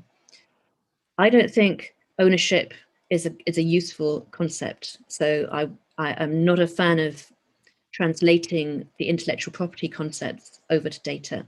I think we should talk much more about keeping private things private, but what's the purpose of data access? Who has rights of access, and how is that to be managed securely? There are some obvious trade-offs here, and they're not easy ones to resolve. And then finally, and this is an area of work that we are carrying out now, is how do we evaluate that potential, that social welfare value from future innovations that could happen if there were more access to data? And we are trying to do some pilot projects now to get a handle on all of that. And just as a final word, as I stop sharing my screen, we ought to start thinking about data infrastructure and the investment that is needed for the data economy to operate effectively for everybody's benefit. That's partly the data centers, but it's also partly the regulatory and policy infrastructure. And how do we treat the data? What are the terms of access, and what are the social norms around using it? So that's it from me. And I think I hand over now directly to Professor Shi. Thank you, Diane, and thank you, Karthik, for the opportunity to speak with you. I'm going to build on a little what Diane talked about. What I'm going to talk about is how this notion of increasing the level of the abstraction has helped in the adoption of complex technologies. And this comes from a paper that came out earlier this year. The motivation for this paper was really, actually, David Teese at Berkeley asked me the question, it's like, how come so many of these new technologies are adopted so quickly, and how do we explain the speed of knowledge dispersal on some of these new technologies. Okay, and I'm going to start with this concept called abstraction, right? And when you think about this adoption of new technologies, one of the things that's central to that is an understanding of the technical foundations and the ability to internalize and use that knowledge. Okay, and then how do we codify that knowledge and so that we can use it effectively, especially that kind of tacit information. Now, this term abstraction is actually used in a lot of fields. In philosophy, is we talk about separating ideas from their spatial or temporal qualities. In mathematics, it's all about identifying the underlying patterns and structure of a concept while removing the dependence on physical objects, leading to a generalization. Now, when I was first asked this question, I have more of an engineering background myself. And I said, well, this is a well understood concept in engineering. It's really about identifying a pattern, naming and defining it, finding ways to specify it, and then providing a way to reuse it. Okay. And so as I looked at the management literature and the economics literature, there hasn't been a lot of discussion about this notion in terms of promoting the speed of technological adoption. Okay. Now, if you've been in the software industry, software abstraction has been associated with language concepts, specification techniques, and allows representation of the things in terms of a limited number of essential concepts. In fact, in the beginning, if you think about in the early days of computer programming, it was all about using ones and zeros, and then we progressively went to different layers of more sophisticated languages. Okay, and in some sense, the motivation for that was software developers really can't handle more than a few concepts and their relationships simultaneously. Okay, and to the extent that I can suppress those details and hide those concepts in a module and only need to communicate the essence, then I can really simplify my task and make it easier. Okay, and there are some people who would say the development of abstraction techniques, and in fact, the raising of the level of abstraction over the years has been the major source of progress in computer science and in programming techniques. Now, what I want to do is I want to say, you can really think about this much more broadly. For example, in the example Diane just was showing you about, the 2007 and, the emergence of the smartphone and things like that. The next thing we have to think about is like, okay, how do we codify all this knowledge? Well, codification is really an exercise in abstraction, right? That, I'm going to bundle all these concepts. For example, a smartphone really abstracts always on connectivity with computing power and a touch interface, right? And then I can, in that smartphone, I can use other concepts. For example, if I'm using a ride sharing service like Uber, right? It will be built on top of abstractions like Google Maps, okay? Or 4G LTE or 5G connectivity, which will be all delivered into this box. And I don't really need to understand how those things are implemented. It just is given to me in a modular package that I can reuse. Okay, so the key, again, just as in programming, is it enables designers to conceptualize at a higher level and recombine with existing knowledge, and just makes it very easy. Okay, now this is not a new concept. Okay, in fact, if you look back in the early 90s, Intel, for example, was having trouble getting computer makers like Compaq and Dell to release new PCs on the same pace as they were introducing microprocessors. So what they said is, we're going to package this in this abstraction. They didn't call it that at the time, but package it in what was called their ATX standard, right? We're going to give you the prints. We're going to give you the design for how do you put together a motherboard. Okay, and what this did is this unleashed the personal computer industry, because it lowered the entry barriers in terms of how much engineering did I really need to know in order to produce this. And then, of course, these motherboards, you can see there were many companies who entered the business by buying motherboards from other people, putting it in the case. I really didn't need to know much about it. It's actually a fairly old concept in a lot of engineering markets, where you think about, I'm going to provide a reference design as an abstraction, which tells you everything that you need to do. Now, to go back to what Diane was talking about. The real revolution in 2007, as I said, we now have a higher level abstraction, which is I have this handheld device that packages significant computing power, always on connectivity, and a touch screen interface. And it makes it very easy to make things like, a credit card reader, okay? This was another interesting app, which I found really interesting, okay, which what this firm did is they took a smartphone, okay, and they basically wrote a software package on it to do vibration analysis of vehicle. So all you have to do is say what size tires you have, okay, and then you clip this phone onto your windshield so that it can measure the vibrations using the sensors that are built into the platform, and boom, you get a complete vibration analysis where your wheels are out of balance and stuff like that. What it does is it takes all these capabilities. You don't need to know anything about the engineering underneath to do something like that. Okay, we see the same thing now in terms of, for example, medical devices, incorporating these devices, because what I've done is I've delivered all these capabilities into a higher level abstraction.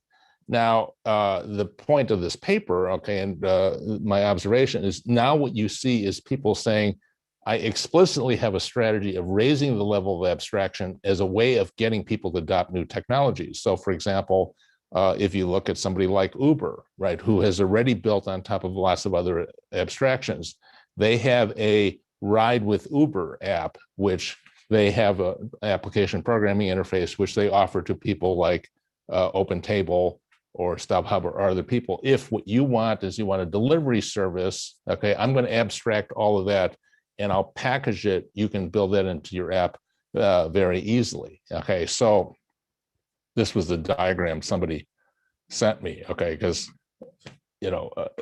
this is half of the front end of my iPhone 12. And, I was talking to this manufacturer about, they do some of these parts. Okay, and it's like, if you look at the front end of an iPhone 12, okay, with the 5G front end, I did radio engineering 35 years ago, actually 40 years ago. Okay, and yeah, I could have designed something like this. It probably would have taken me 3 or 4 years. And here I now have a package.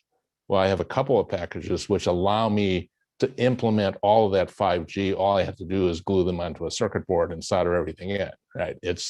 So we see this continuing to rise, right? So you have this kind of know-how embodiment that comes about when I can routinize these procedures, okay, and break them down and then put them into some higher level tool that makes it easy to access. So for example, there's been a lot of talk about semiconductors recently. This is a process map for the last time TSMC would share one of their process maps with me, which was a long time ago. Okay, but it's a pretty complex process. Along comes these companies called design foundries who say, well, rather than having to learn how to use all that process here, why don't you just do your design in my workflow? Okay, I'll give you a whole design workflow, and then I'll even interface to the TSMCs of the world for you.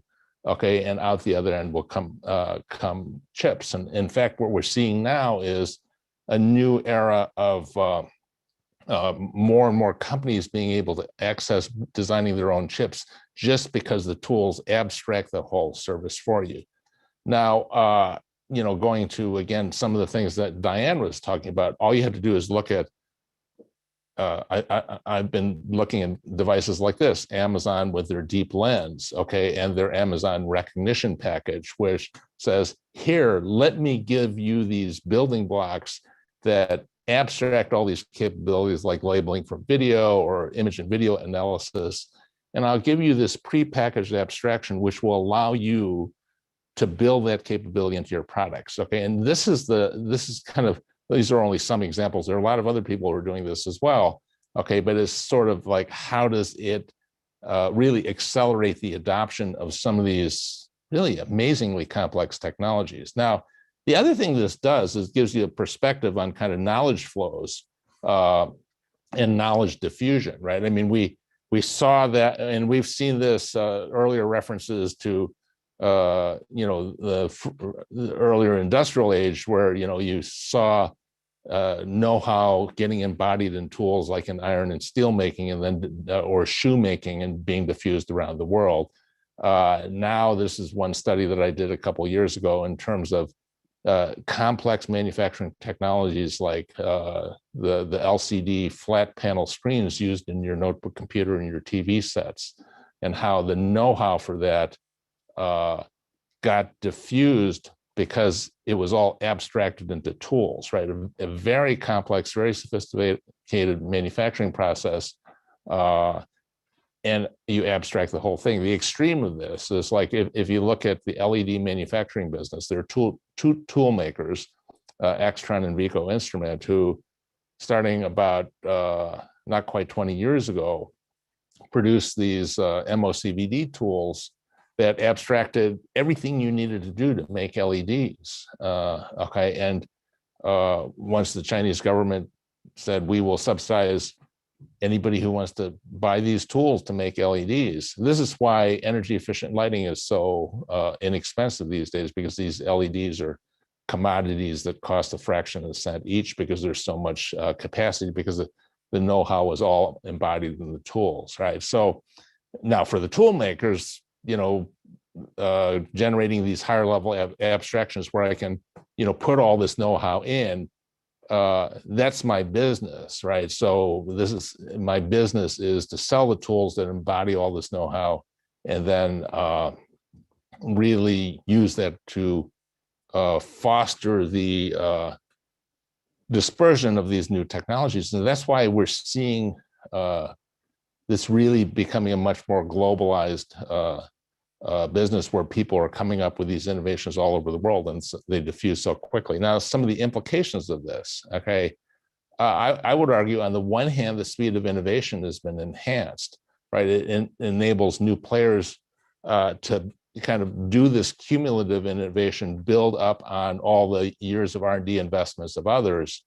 and it levels the global playing field. This was a picture I took. This is an AI device. This happened to be at the intersection of Western Avenue and Storrow Drive when I was walking into the school one morning. Okay, and it's like a complete AI station which monitors the intersection and counts cars and counts how many turn left and how many. So I stopped the guy when he was installing it. It's like, what's in there, right? And it's because all these smartphones can be embedded in devices like this and make it a data collection thing, and it just enables people from all over to use and adopt these new technologies very quickly. It enables kind of recombination on top of platforms with key abstractions and cheap building blocks. Okay, and it's kind of like Diane's example of what changed in 2007. It's like I have that compute, I have the always-on connectivity, I have a touch interface. It becomes remarkably easy to implement. And now with some of these, like the Amazon Deep Lens and things like that, it becomes remarkably easy to implement all kinds of new applications, machine learning, AI, what have you. Okay, and so that's my view on how this has gotten so quickly. So I think with that, I am supposed to introduce James next, and then I'll be happy to take questions later. So thank you. And James, over to you. Thank you, Willie, and thank you, hosts, for having me. Let's see, I'd like to share my screen. I think I can do that. Right, okay. So I'm gonna go against the flow here a little bit and argue that in some important ways, there's actually less disruption today. And in some important ways, there's less diffusion of technology today, or slower diffusion. So there are different flavors of disruption. Technology disrupts industries, and we can easily point to industries getting disrupted today: the newspaper industry, brick and mortar retail, many finance industries. Earlier, people talked about technology disrupting jobs, and a lot of that is happening, although not necessarily as dramatically or drastically as some people project. We're not seeing big drops in net employment. We are seeing more job churn. We're seeing some jobs being eliminated, other jobs being created. This is a very significant social problem, which the first panel talked about. It puts a burden on workers. It puts a burden on employers. People have to get new skills, new occupations, new locations. And that clearly is a type of disruption. And we can say it's increased. But does technology disrupt leading firms? So this has been one of the big ideas in the business management literature ever since Clayton Christensen wrote Innovator's Dilemma in 1998. He argued that leading firms, by serving the needs of their customers, often ended up getting disrupted, getting displaced by other firms that came along with initially inferior technology. They improved the technology over time to the point where they beat out the original incumbents. And so it was a warning to managers. You needed to look out for being disrupted yourselves. And since then, a huge literature has grown up of management consultants and all sorts of conferences and aids to aiding managers to avoid getting disrupted. If we look at this chart, we see that there was a dramatic increase in the rates of disruption. So here I'm measuring disruption. I looked at the top 4 firms in every industry and asked what percentage of those top 4 firms are no longer in the top 4 years later. And that rate more than doubled, almost tripled at the time that Christensen's book came out. Interesting thing happened since then, however. Oops. The rate declined sharply since around 2000. Today, the hazard or the risk that a firm that is in the top 4 of its industry is going to be disrupted is much, much less than it was 20 years ago. So what's going on? There is less disruption in this sense. This has been accompanied by growing concentration, meaning that the market share of the top 4 firms has also grown. So we see that here. Their sales are increasing. That makes it more difficult for other firms to grow to a size where they can displace them as market leaders. And these two trends go together. So what's changing this pattern of disruption? So it seemed to occur around 2000. That was the time of the internet.com boom, but it happened in lots of industries which don't really involve the internet very much. It's also maybe the time of the China shock, but it happened in lots of industries that are not really exposed to trade, purely domestic industries. So those were independent of the China shock and can't really explain it. The story that some of our research indicates plays a very important role is the rising use of intangibles generally and software in particular by the top firms. So this shows the intangible share of capital of the top 4 firms. And around 2000, it just spiked up sharply.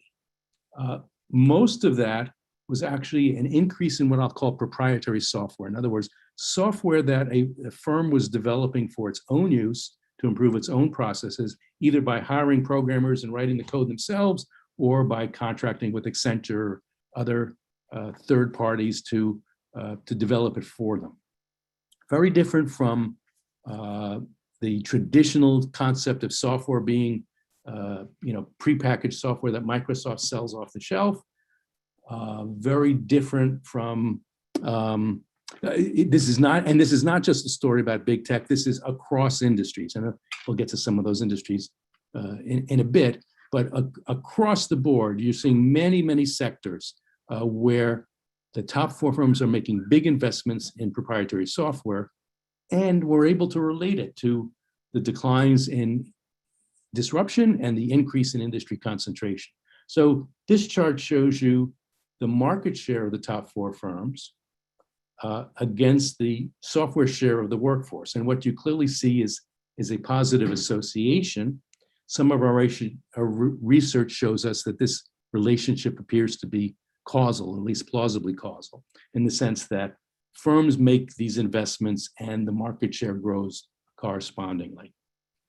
There's a parallel development with the disruption measure, that we can attribute most of the decline in disruption or to the weakened ability of smaller firms to leapfrog their competitors. And that's directly tied to the amount of investments that the top firms have made in intangibles in general and in software in particular.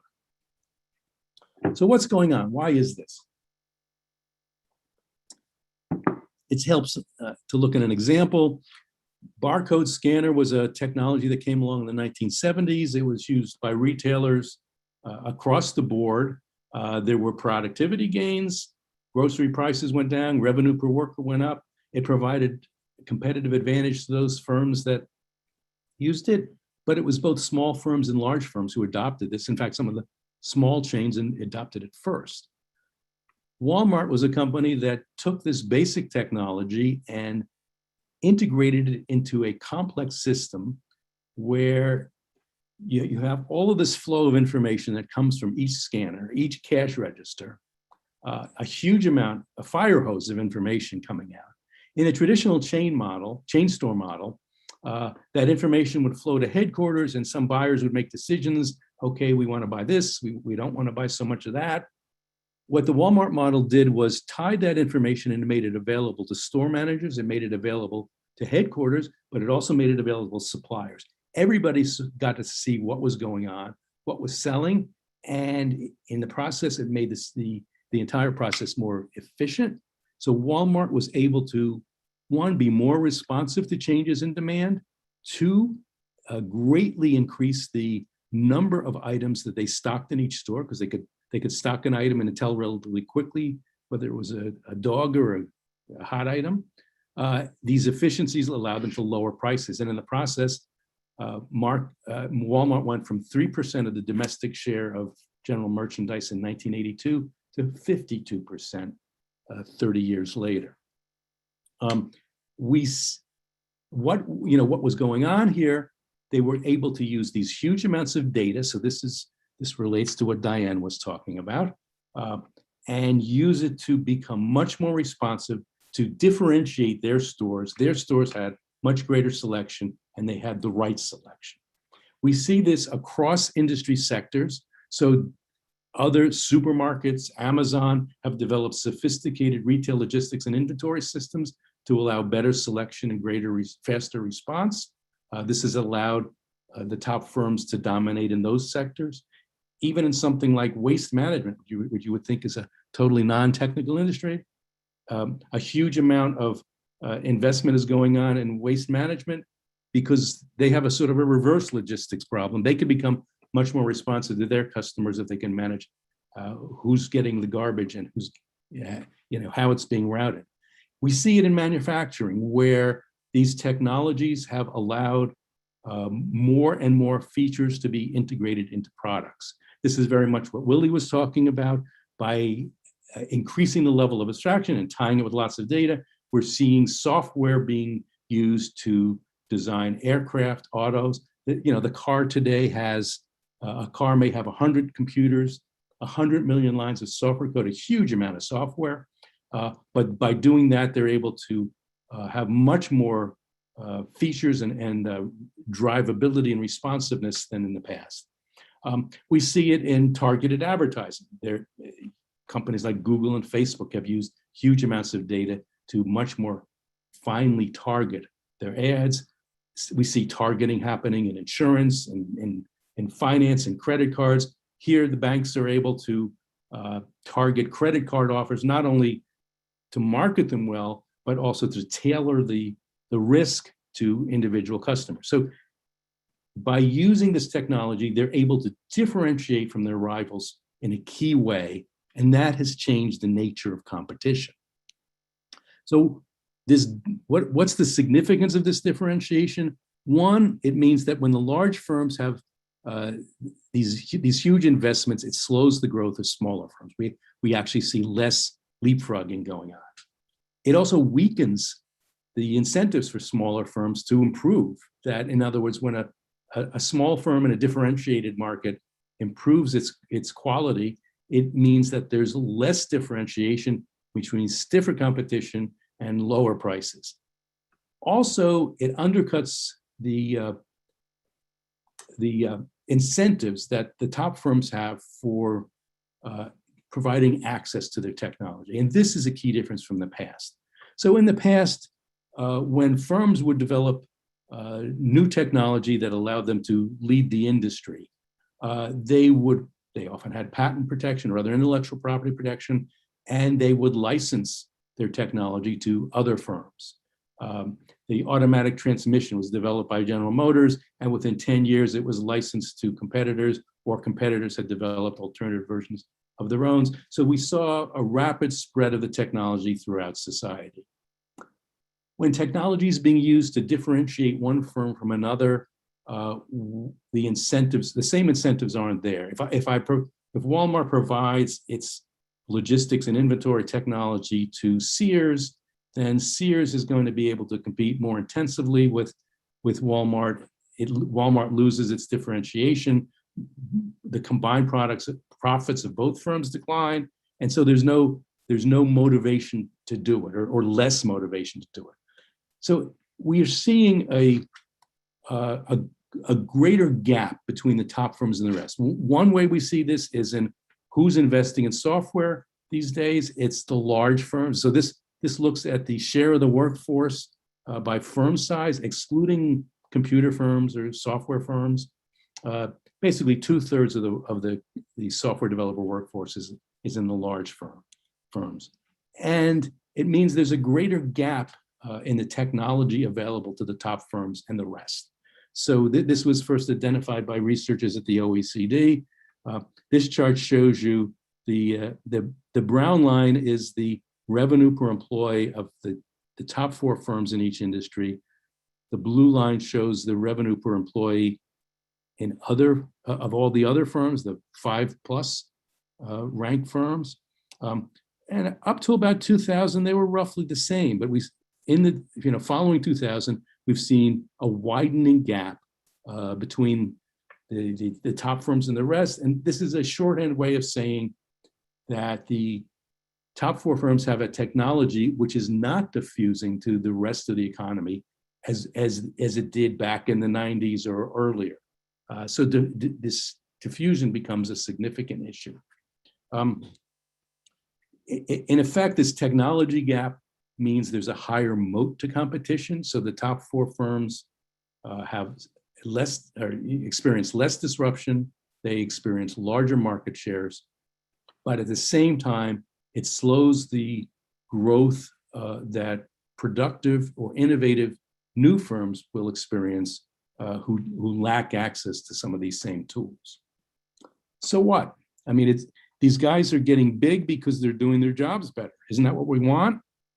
Well, the problem is we need to have a vibrant economy. We need to have an economy where it's not just the top 4 firms who are innovating and becoming more productive. It's everybody. So there's this link between disruption and productivity growth. And it's a link based on how firms grow in response to productivity. So we want the productive firms to grow faster. This is, the idea of creative destruction that Schumpeter introduced. We want the more productive firms to grow faster, the less productive firms to shrink or to exit the market, and so that overall, the less productive incumbent firms will be disrupted. They'll be replaced. But that's also how productivity grows. So by the more productive firms growing faster, resources are allocated to those firms. It raises aggregate productivity. And so this link between productive firms and growth rates is critical. We can see that in this simple chart. The more productive a firm is, the more rapidly its revenues are going to grow. So this, basic chart. But here's the disturbing part of the story. That relationship has changed since 2000. Now, in the red line and the red dots, more productive firms do grow faster, but not nearly so much as they did in the past. This is crucial for the overall welfare of society, for the growth and productivity. There's a recent paper by researchers who used detailed microdata from the census, and they find that, in fact, this slower responsiveness to productivity explains much of the productivity slowdown in the aggregate statistics that people have been worried about. So to sum up, information technology disrupts industries, it disrupts jobs, but it actually suppresses the disruption of leading firms these days. And that disrupts the way the economy works and the way productivity grows. So some things to think about. Thanks. Oh, and Catherine? now Catherine Tucker is next. Perfect. Catherine. Hello, good morning, everyone. And how amazing all those speeches that just happened before me. Now, I am going to be talking today about the economic literature on digitization. And in particular, what I was asked to do was I was asked to go through this paper, which is excitingly called Digital Economics, and describe how economists have been writing about all these changes over the last 2 decades. So you can tell it wasn't really an ambitious ask, all the economic literature on these topics in the last 2 decades. So I'm going to take my best stab. And I just do want to emphasize that the literature and community I'm going to be talking about comes largely from meetings we've been organizing through the NBR, the National Bureau of Economic Research, on the topic of digitization. All right, so Avi Goldfarb, who's Professor at Toronto, and I were in charge of trying, after 2 decades of studies in this area, to try and write an article to bring together all this vast literature and organize it into themes. And to do this, what we realized was we had to start off with a few definitions. What really is the digital economics literature?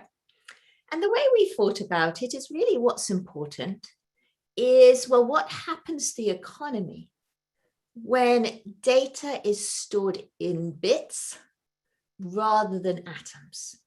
What happens when data, which used to be stored in paper physical form, suddenly becomes digital in a way which reduces to an incredible extent the costs of storage, passing, and processing of that data? And what we also realized is that that's what digital economics is about. But the literature is vast, so we needed to think about how to organize it. And the way we organized it was to say, well, so the big change is that digital technology means that data is now virtually costless to process. But what does this mean in terms of economic terms? And we identified 5 key shifts which this revolution in data has allowed, and organized all this literature in terms of these 5 shifts.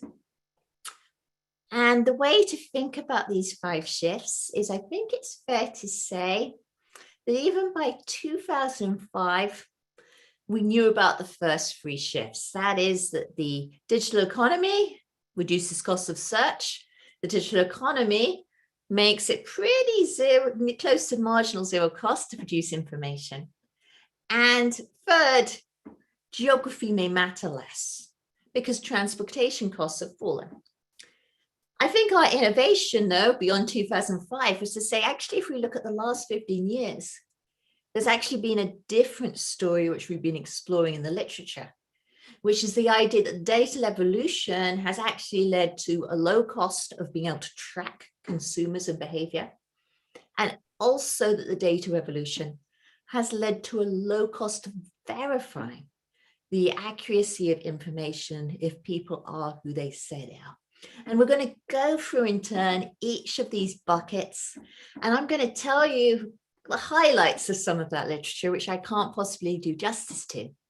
But in each case, I'm going to emphasize where I would be most excited to look next if I was interested in the question of labor and digital economics.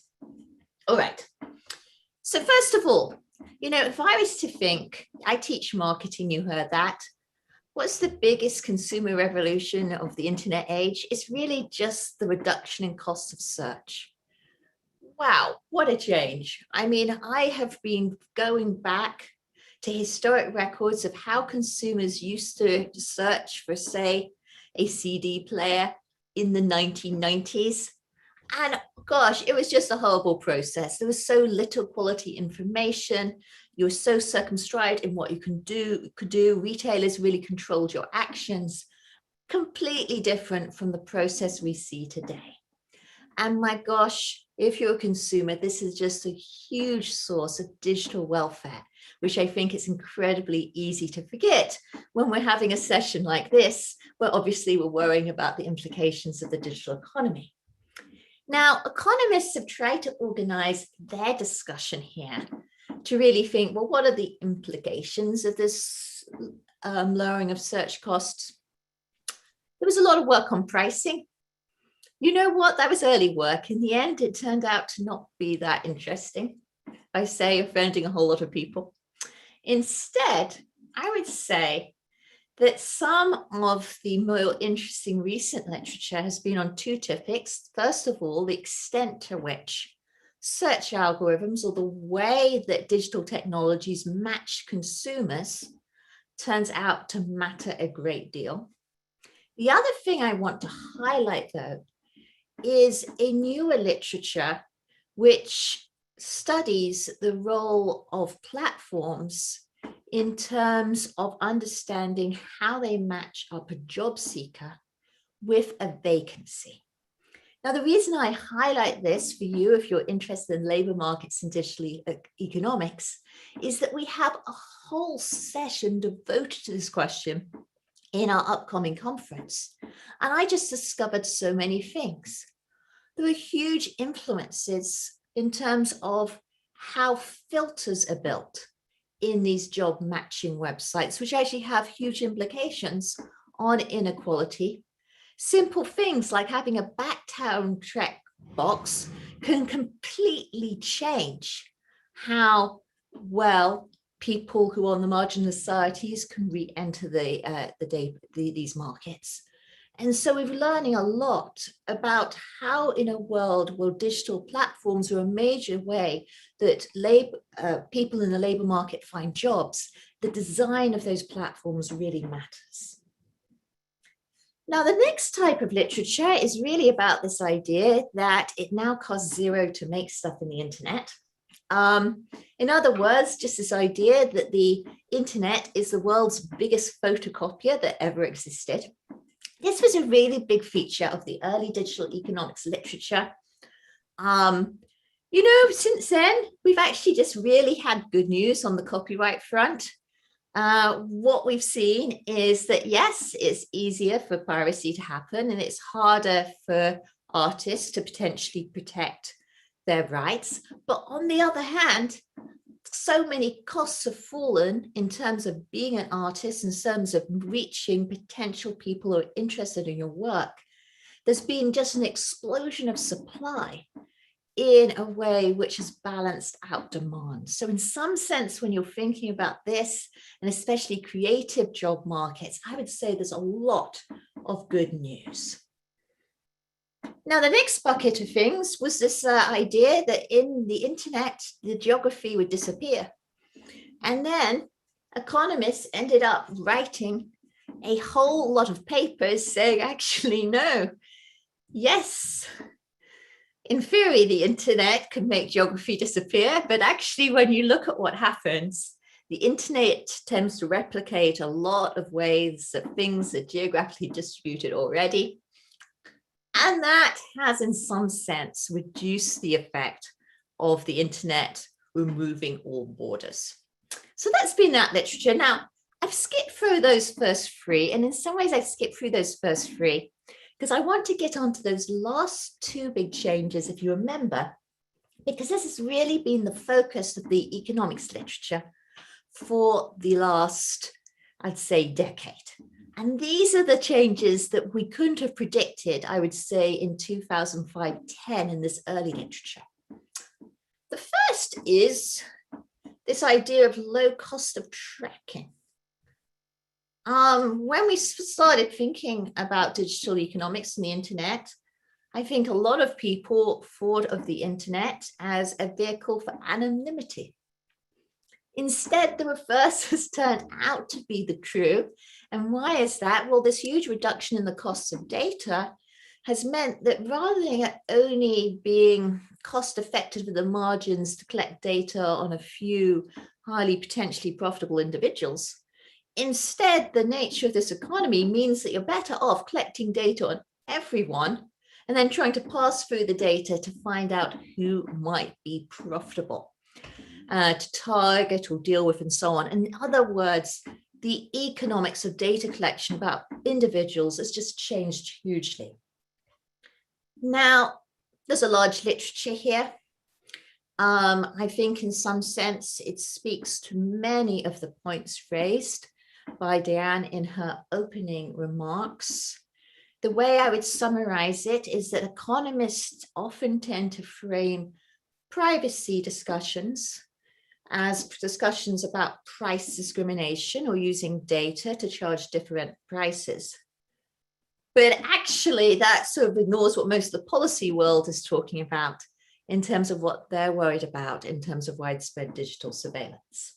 And so I'd say this is an area of upcoming research where, you know, we're making progress, you know, paper by paper. The last thing I just want to point out is the other thing that's changed is, again, I think when we started off thinking about the internet and digitization, there was a lot of idea that data was in some sense disposable. And again, this idea of anonymous disposable data existing on the internet. But on the other hand, what we've actually discovered in the last 10 years is that digital technologies have developed to incredibly make it easier to verify information. And you might think of this in terms of reputation systems. You might be able to think of it in terms of blockchain. Now, there's some amazing work in economics on the role of reputation systems. That's interesting, perhaps less exciting if you're a labor economist. Instead, I'd probably point you in this section to the literature that exists on discrimination. And the fact that we can now do so much verification, what are the overall effects on inequality and the extent to which people's past is used in economic decision making. And I would say, on the whole, that that's a useful literature to delve into, as it's probably one of the literatures which is most thought-provoking or even disturbing in economics. So with that said, I know we have to get to questions, so I just want to wrap up and remind you that really digital economics is a vast field of literature. And one way to think about where do I want to go, where do I want to find the papers that I want to read, is to think about these five buckets of, well, what is that fundamental shift in costs that I'm thinking about in terms of how it has affected the economy?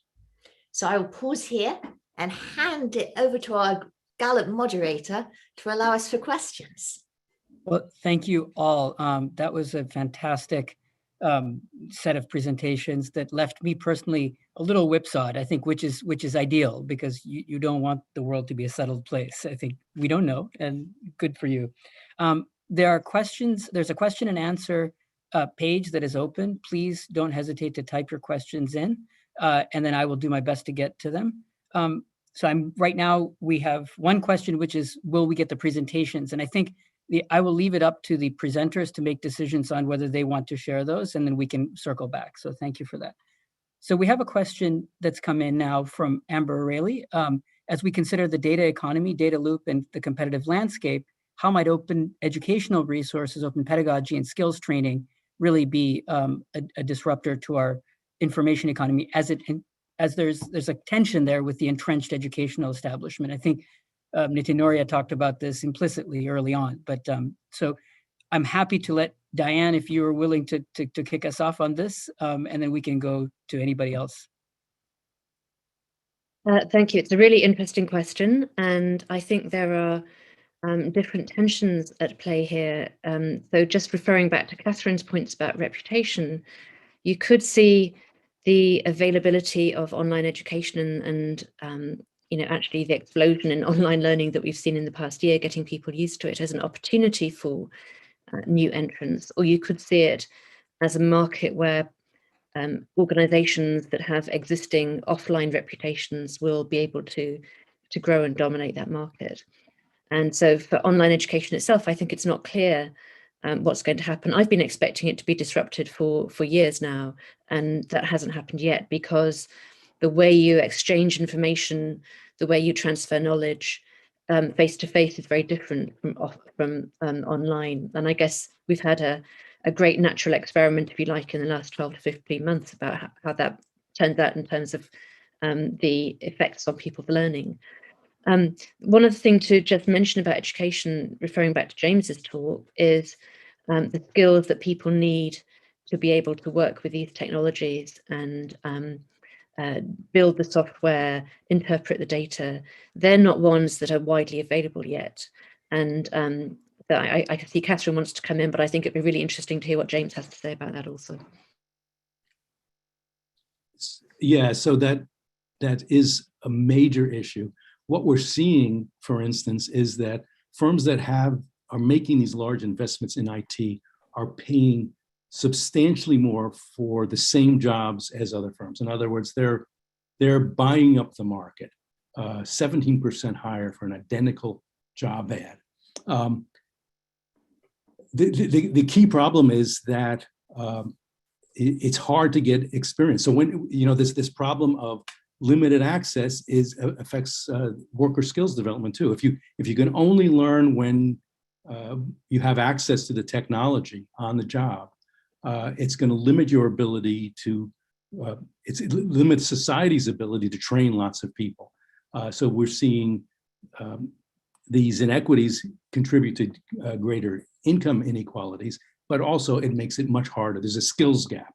It makes it much harder for firms that don't have these technologies to develop them. So it just reinforces the differences. Very important point. Catherine, is there anything that you'd like to add to that? Yes, I was just going to add that, Dan mentioned this huge experiment that we've had in the last year. And I just wanted to emphasize that what the initial evidence is showing us is this is disturbing in terms of the extent to which the adoption of digital tools by schools, in some sense, seems to be reinforcing existing inequality in terms of the extent to which these tools presuppose ready access to the internet and data, which is not available to all households. So it's been a big experiment, but it's also been, I think, highlighted for policymakers the extent to which there's going to have to be heavy intervention to make sure that the beautiful world of digital tools doesn't end up reinforcing inequality. Willie, if I can, before I turn to Jason Leder's question about data regulation, you talked about abstraction. So I have a sense that it connects to what we've just been talking about. And to what extent do you think of abstraction as something that really changes the landscape of who wins and who loses? I wasn't able to think clearly about that as you were talking, but yeah, that might help. Well, I always joke at HBS, the standard MBA student answer is, it depends. Okay, now on the one hand, what I think James was talking about, and in terms of firms being willing to pay really much higher salaries for those specialized skills. Okay, and Diane was also talking about the limitation on the availability of the skills. So there certainly you see that going on. Okay, I would argue a different side of it as well. Okay, which is and I've been thinking about this a lot. It's a more optimistic view, if you will, in terms of what these abstractions and these tools, what kind of capabilities they put in the hands of people who are open to being retrained. Okay, you know, when you take something like an iPhone, all right, and in 1997, I ran high-end marketing at Silicon Graphics Cray Research. In those days, a Cray YMP supercomputer had 8 processors and it cost $32 million. Okay, and one of those processors had 154 gigaflops of performance. Okay, an iPhone 11, one processor has 154 gigaflops of performance.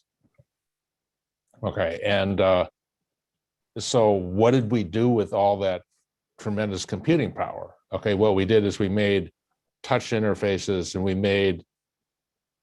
we gamified a lot of stuff. Okay, and so when you see, you know, my father-in-law who's 85 years old using his iPhone and ordering stuff online, it's like, well, you know, you can do that. And I've been on the floor of one of the more advanced semiconductor fabs in this country, you know, and I was talking to the lead automation engineer, right? And this was a guy who had a 2-year associate's degree, you know, and he had been able to take advantage of all this processing power we put into these devices and, you know, these simple interfaces and so on, and, you know, learned amazing things. If you go look at, actually, I was just talking to somebody else about this. A classic example to me has been what has happened in some of the terminals in some of our major ports in the US. If you look, you know, at Los Angeles, Long Beach, there are 11 terminals in that San Pedro Bay port complex. Some of them have automated extensively, right? So you had longshoremen who used to be operating cranes, now sitting in an office building, you know, with joystick controllers, controlling all these things, okay? And it was a good job before, it's a better job now, right? So it's like, if what we think about is the opportunity to take all this, you know, technology power and put it in the hands of regular people, right, who and make them more productive, and I think there is an opportunity. That's really helpful. Actually, that tees me up. Jim, Jason Leader asks a question about data regulations, and maybe we can zoom it out a little bit to touch on kind of the innovation blocking practices that you're concerned about. And this is a bit of a political economy question, but your thoughts maybe to kick us off. And then Catherine, after that, if you have a follow-up, that would be great. Thanks. About data regulation specifically? So how are you, the question is, over the next 5 years, do you see changes in data regulations? And if so, what do they look like? So this is a huge question, but yeah. Yeah, so this is tricky. We're certainly going to see more data regulation. There's no doubt about that. Whether it's going to be intelligent data regulation is another question. People are reassessing the GDPR now, and well, Catherine is probably maybe more expert on this than I am, but there certainly seem to be a lot of studies that are, raising significant doubts about, what these regulations have accomplished. We see, I've talked to small startups, for instance, that if they do business in Europe, they essentially have to hire an additional person to deal with their GDPR issues. This is a person, Jim Strubble, raised a similar issue. The GDPR there are a number of studies out which show that it's benefited large companies at the expense of small and medium-sized and often innovative companies. So I don't know whether the European Union is going to rethink GDPR, but we're certainly going to be seeing more data regulation. I have no idea though what it's going to look like. Catherine, And Diana, you may have thoughts as well, or Willie, please chime in. Well, I love futurology, don't you? It's always fun. Okay, so this is my prediction. So number one, Jim's exactly right that the studies we have on GDPR are very unencouraging when it comes to competition and the effect of small firms and the effects on innovation. It's not, there's been I guess it's not unexpected, but perhaps people hoping it wouldn't be as true as it has been in the data, a trade-off between desire to have privacy and the desire to have innovation. So that's just true. But my futurology point is that if I was to make my prediction, I would say that if you think about GDPR and other such privacy regulations, there's been a lot of focus on regulation of data. My prediction is in the next 5 years, we're going to see a shift in regulation from data towards algorithms and the use of algorithms and how to regulate algorithmic accountability. So that's my futurology, but why don't we actually turn to someone who's really involved in government and go to Diane? So I agree with Catherine. I think there will be a more focus on algorithmic regulation and accountability. Too much of the debate about data has focused on personal data and privacy. And I would distinguish between privacy and personal control anyway. I think that they're different things. There are domains that are not about personal data, smart cities, autonomous vehicles data, where I think we've got a hope of better forms of regulation simply because of the obvious safety issues or usefulness issues in enabling a different approach. So enabling common standards, interoperability, and much greater sharing or licensing of data. So I think it'll be different in those kinds of areas. But to go back to Jim's first point, that there definitely will be some, and it's still up for grabs, I think, about how useful or effective it turns out to be. Thank you. I want to connect to Carlos Cabrera's pair of questions, which I take as really asking about the landscape of both industry and spatially.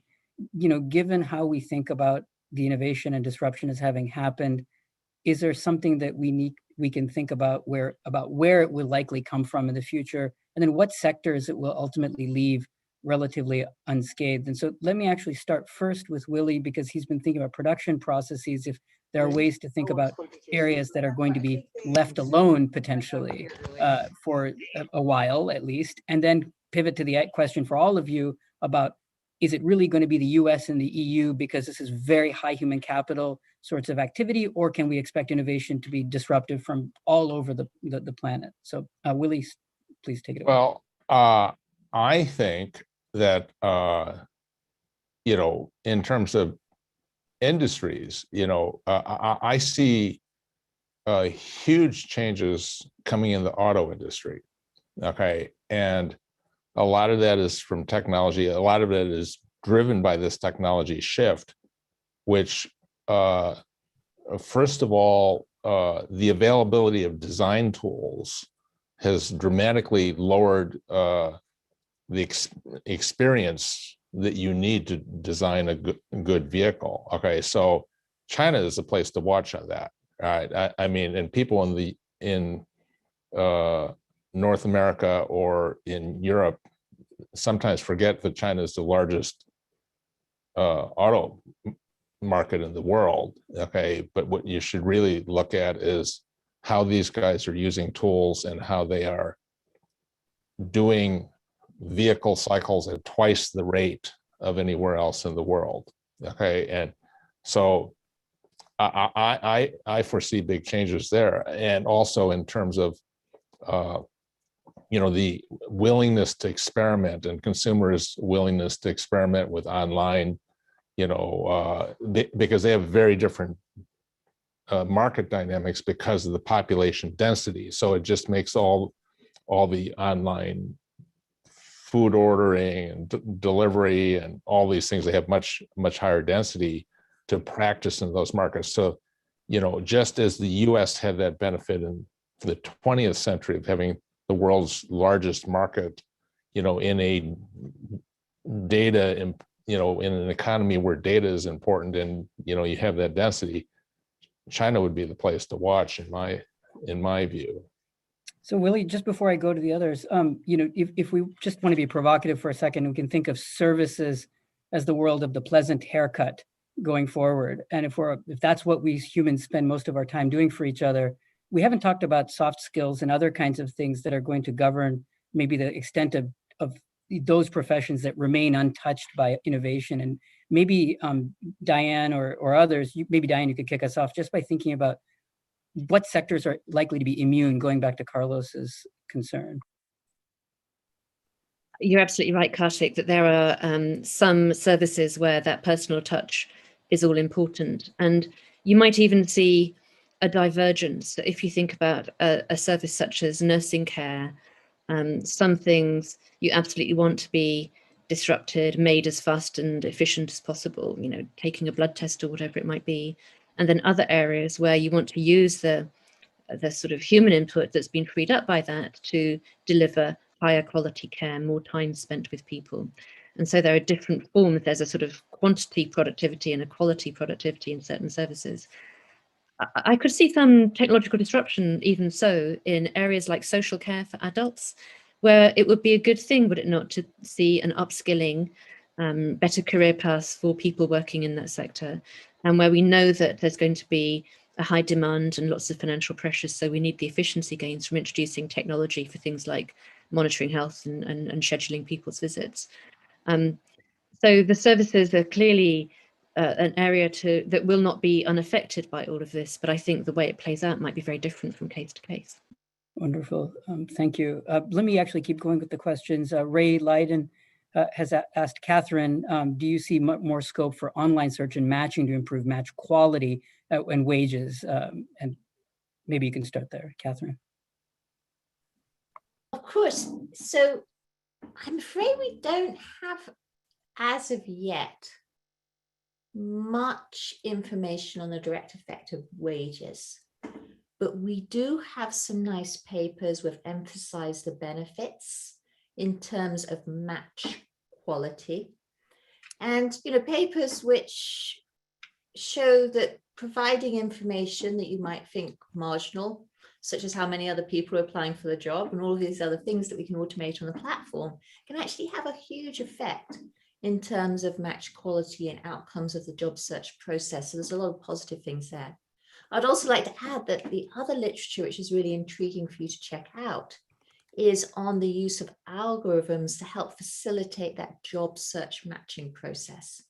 And though in some sense that might terrify us, it's actually been quite a positive literature so far in terms of emphasizing the extent to which often algorithms appear to exhibit far less bias than did their human counterpart in terms of that first range of sort of sifting through the pile of CVs. But it's really brilliant literature to look at.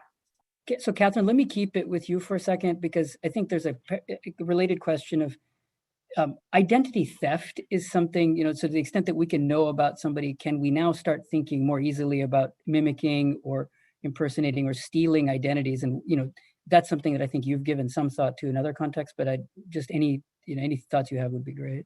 Well, I just love that question, because we keep on talking about data privacy when really a lot of the time what we really mean is data security and being terrified, not about targeted advertising, but our data identity has been stolen.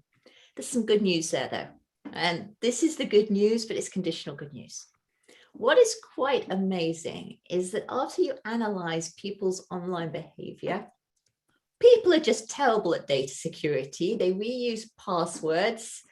They take any shortcut they can.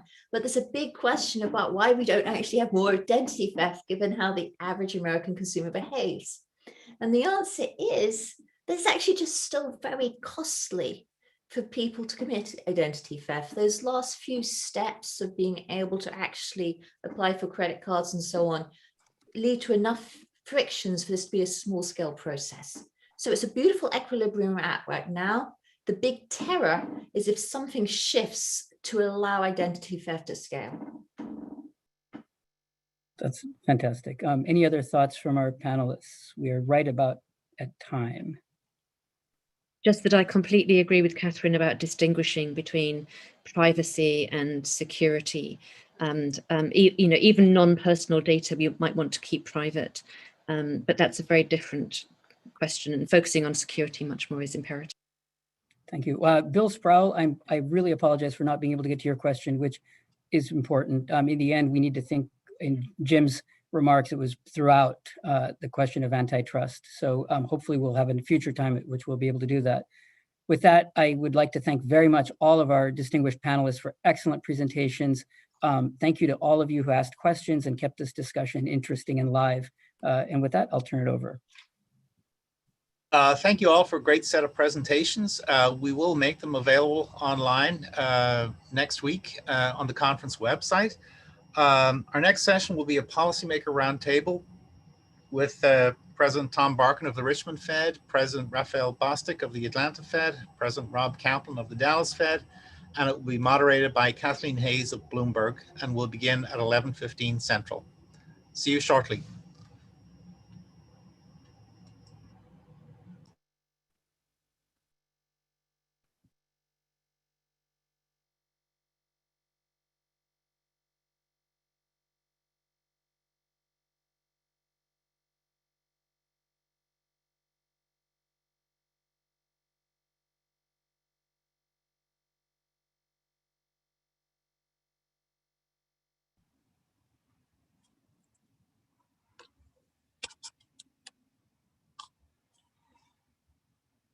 Hi, You'll hear me. Yeah. Hi there. Now you can.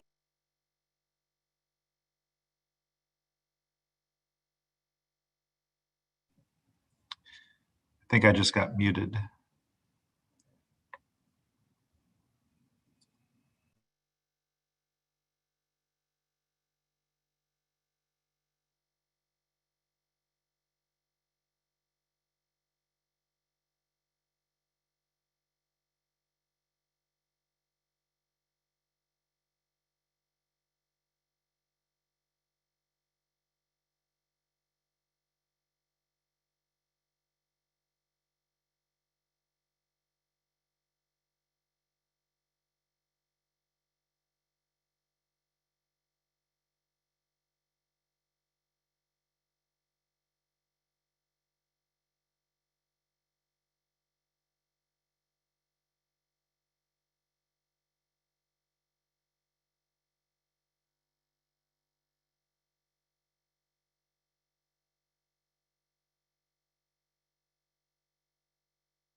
Welcome back, everyone. It's now time for our policymaker panel with conference co-hosts, Presidents Tom Barkin, Raphael Bostic, and Rob Kaplan.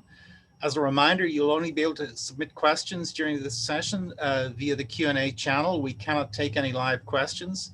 The session will be moderated by Kathleen Hayes, who is Global Economics and Policy Editor at Bloomberg Media. So I will turn it over to her now to introduce the participants and get the session rolling. Kathleen? Place to be gathering three such, what do I want to say? Well, I'm going to say rock star Fed Bank presidents. You know, everyone's following them. We all want to know what they have to say. And there's so many big questions right now. And as we were just heard, you can submit your questions. We've already got a list of pre-submitted questions. I can refer to those. Eager to see what you think about, what you want to ask about as we proceed. And we're going to spend a lot of time on the question of technology disruption, what it means for economy, what it means for the businesses, what it means coming out of a pandemic abyss and going into a strongly rebounding economy. I want to start on the economy and inflation in particular. All you have to do is start a conversation with anyone at the grocery store, a relative, someone at work. Everyone is talking about higher prices. And I'm curious to know from each one of you, looking at a year ago, where we are now, what do you see? Most Fed officials say this is going to be a temporary surge. Are you seeing anything right now that makes you think twice about that assumption? And Tom, let's start with you. Sure. Well, as you said, there's a lot in today's surge that is temporary. You have the base effects from last year. You have return to normal in industries like airlines that were up, I think, 10 or 15% last month, but are still down from where they started. And you have a whole suite of supply chain issues in places like chips, of course, and you saw that in the automotive prices. The freeze in Texas, which is still affecting chemicals companies, supply chain issues in lumber. And so those things are everywhere, and those are all temporary effects. But as I talk to business people, I also hear them saying, now's the time to increase prices. And so for this year, you definitely hear people increasing prices. I also try to push them on next year. And I'd say folks haven't made their call there. The prices are clearly increasing as we speak, but I think people are waiting to see what happens and whether these things revert back to normal. And I think there's a very good chance they will. Rob Kaplan, anything that you're noticing now that makes you just a little less comfortable with this view that obviously we're going to have a big surge in prices now, but by next year, things will be more back to normal in every way, including with price increases? I would say, and I hearing the similar things and seeing the same things Tom just mentioned, I think there's a lot of uncertainty about that judgment. We know prices are elevated year over year. Our own forecast of the Dallas Fed, they will stay elevated at least through the end of the year. And I think what we're hearing from contacts and in our own work, we just think there's a lot of uncertainty. And so I've said this a few times, we think there's a range of possible outcomes. My job is not to get intellectually wedded to any one of them, but to understand and keep an open mind and not be rigid or predetermined. And I think this is one of those topics where I intend to keep a very open mind. And then, and I think a little bit about risk management as we go through this year. But I think there are a range of possible scenarios, and I probably intend to avoid getting intellectually wedded to any one of them. I think there's a lot of uncertainty right now about this. Raphael Bostic, earlier this week, you made an interesting comment when asked about inflation. In an interview, you said, well, I see healthy inflation that is reflecting a healthy economy that's going to allow innovation, going to allow wages to rise, et cetera. Tell me, when does healthy inflation become unhealthy inflation?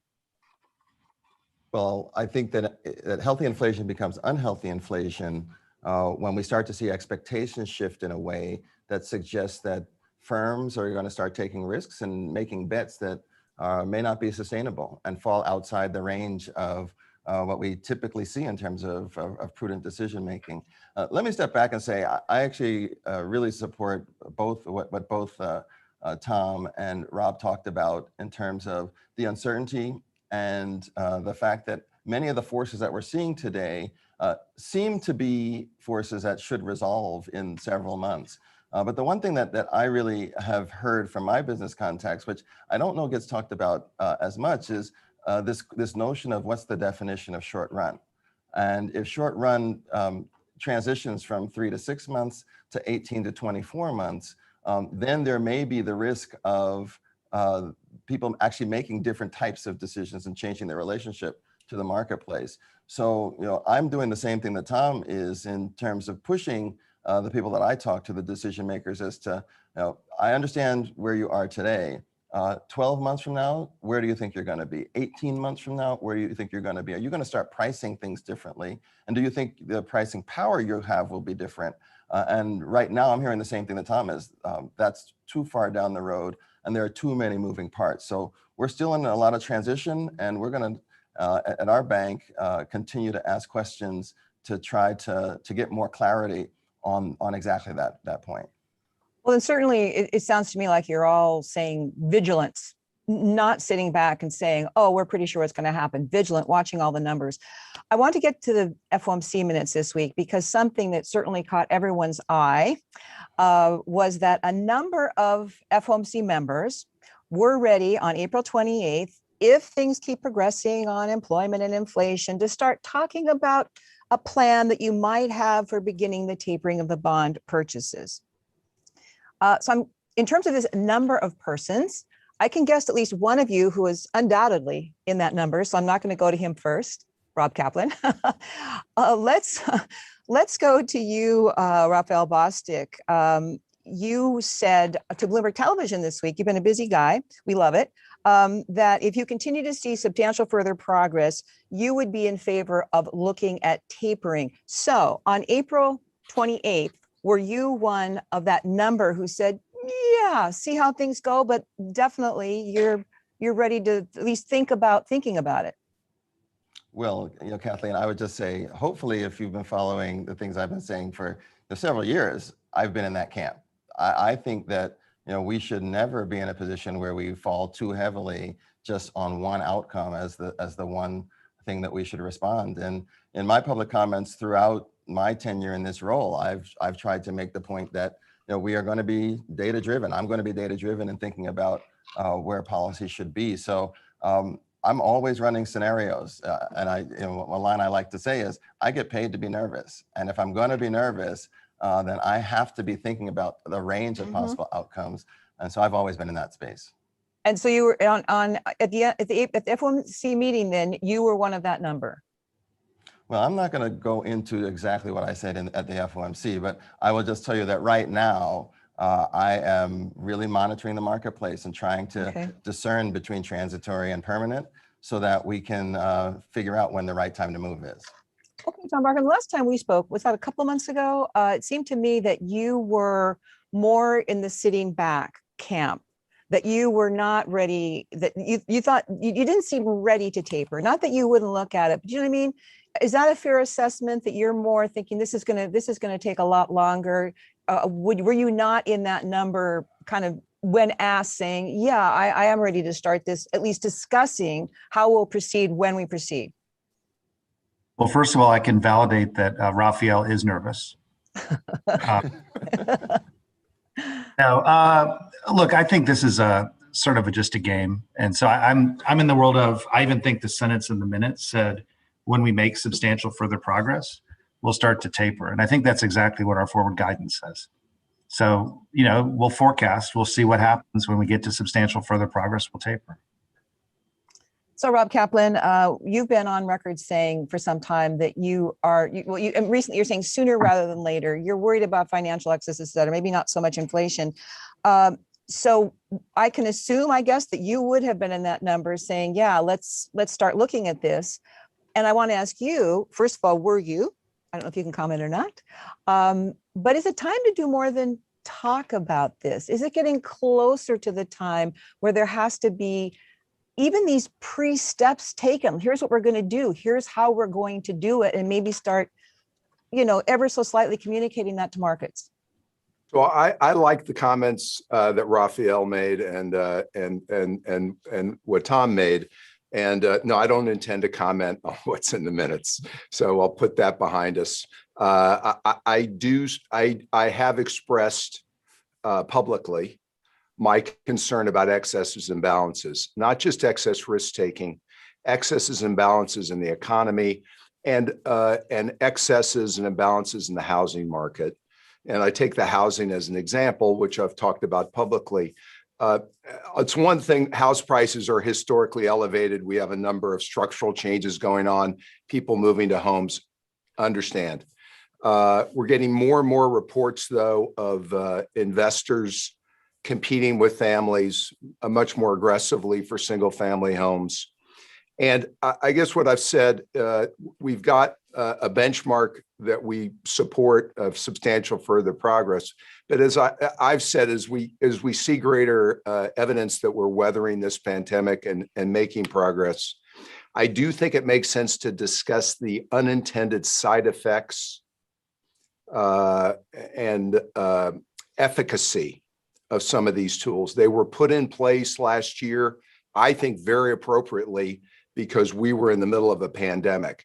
As we emerge from it, I think it will be much healthier for the recovery and for the U.S. economy to begin weaning off these purchases.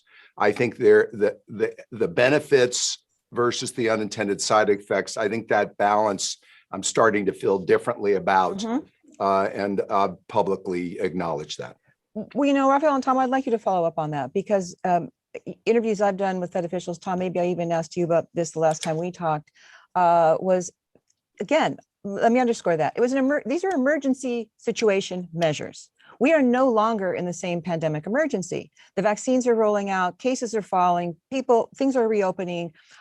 Maybe people aren't going back to work as quickly as we hoped, but it's definitely moving in that direction. So, and I think that other people are wondering too. So again, back to you, Rafael, is that an argument you're considering, that you don't really need to have emergency stimulus in place when the economy is now in another phase? And isn't that another reason why, you don't want to keep something in place you don't need because of the kind of excesses it could create? Is that a concern to you? So Kathleen, I'll say a couple things. So first, I totally agree with the notion that when the emergency is passed, then we remove the emergency actions. I actually think I'm in a different place than how you've characterized the economy, in that I don't think that we can so easily say that we are beyond this and that there are no more issues. We're millions of jobs short of where we were before. And when I go around my district, I see families all over the place that are still worried. There's still considerable uncertainty, and there's a lot of concern about what the future holds. So for me, I'm not ready at this point to like completely pivot, turn my back on the pandemic and say there's nothing to worry. I do want to see a lot more job creation before I'm going to be willing to push on this too hard. But that said, I do want everyone to know that prudent risk management means that we've got to be considering various scenarios and thinking about what that looks like. But I really don't believe that we are just past this pandemic quite yet. But certainly getting through it, Tom, don't you think? I mean, again, is it still the same conditions? We know it's not the same conditions that was in March, of April, and last year. We're definitely in a different place. Yes, there's 8 million people left unemployed. We can get to that in a minute about some of the reasons for that. But what is your view then in terms of maybe even the risk of waiting too long, or at the very least keeping something in place when you no longer need it? And there are these risks that you guys all acknowledge, even if you don't think they're a problem yet. I think I agree with your premise, which is that we're on the backside of this crisis. And I'm really pleased that we are. I think 6 months ago, it would have been hard to forecast these vaccines having been rolled out as aggressively as they have and being as effective as they seem to be. In the context of moving toward the backside of the crisis, we have wound down a number of facilities. And I think we're in the process of how you wind down the rest of the accommodation in a way that is transparent and gradual and effective. And so I think we've given our forward guidance under the concept that would be a clear communication on it. And, as I've said multiple times, I intend to live by that forward guidance. Let's take a look at one more look at the minutes in reference to inflation expectations, because I think that also leaped out a lot of people. Many participants said that inflation expectations remain well anchored. Now, you've mentioned, I think the three of you, and certainly you, Raphael and Tom, just now, you want to talk to people. Their expectations are changing. How much are they changing? April 28th was the Fed meeting. Within 2 weeks, CPI blows out forecasts. Producer prices way stronger. But I think the most important one potentially is the University of Michigan's, the Consumer Sentiment Survey shows that the year-long and 5-year inflation expectations. The 1 year at 4.6 is the highest since 1980. The 5-year out is up to 3.1. Clearly, there is an increase in inflation expectations. And again, just conversations with regular people. People wonder what's going on. If you're a home buyer, if you're a consumer. So let's go back to you on this one, Rob. How does that affect your thinking? What is the signal? Many economists consider that a very good signal of what inflation expectations are doing. Listen, this is a balancing act. We've said that we want to anchor inflation expectations at 2%.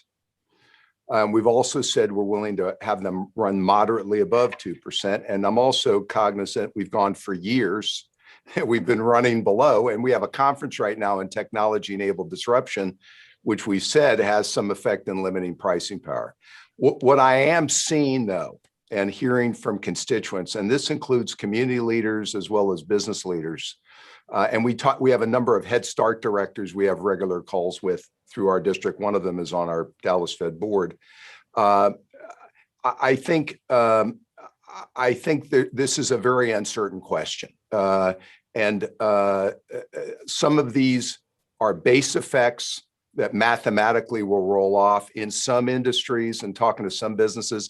I actually think the supply demand issues may even be intensifying a bit over the last 3 or 4 weeks. That's what we're being told. All three of us we're watching this extremely carefully. And I have a lot of confidence, by the way, in our process around the Federal Reserve System, that each of us is intensively watching this. But yeah, I think it's a concern, and it's the one that Raphael mentioned. You got to watch very carefully. When does it start to seep in to expectations that become inconsistent with anchoring the Fed, the inflation rate at 2%? And again, this becomes a lot of this job is risk management. I've said a few times, my job is not to predict the future with certainty, because I can't. It's to understand there's a range of outcomes, and I think there are in this case. And so, for each of us has a little bit different balancing and tolerance for risk management. You don't want to act so soon that you preempt or choke off the recovery, but you also, on the other hand, monetary policy is forward-looking. You don't want to act so late that you allow excesses to build, and you then have to take more action in order to deal with them. That's the balancing each of us is trying to go through and debate with each other. We know Richard Curtin, who is the head of the University of Michigan's Consumer Survey since 1976. So he's watched these for a long time. He's watched the inflation cycles, business cycles for a long time. He had a pretty strong statement when they put out their latest report. He is worried about an inflationary psychology developing, and he is concerned that the Fed may be allowing that to happen. He suggested maybe some change in messaging would be helpful, if not indicating, as Janet Yellen, former Fed chair, said, we may have to hike rates a couple of times, or the Fed may have to. And Raphael, I'm going to go back to you, because when you were first studying economics, you were also studying psychology. So you can kind of wear two hats now and look at this question. Yes, you're watching it, but I think that's an important question. Can the Fed wait a little too long and not even make or signal that this is something that it would elicit a response if it does seem to be getting more entrenched in the economy? Because what you mostly hear, and what the headlines we run say, this will be a temporary surge in prices. So it seems as though all of this stuff is maybe just being put to one side.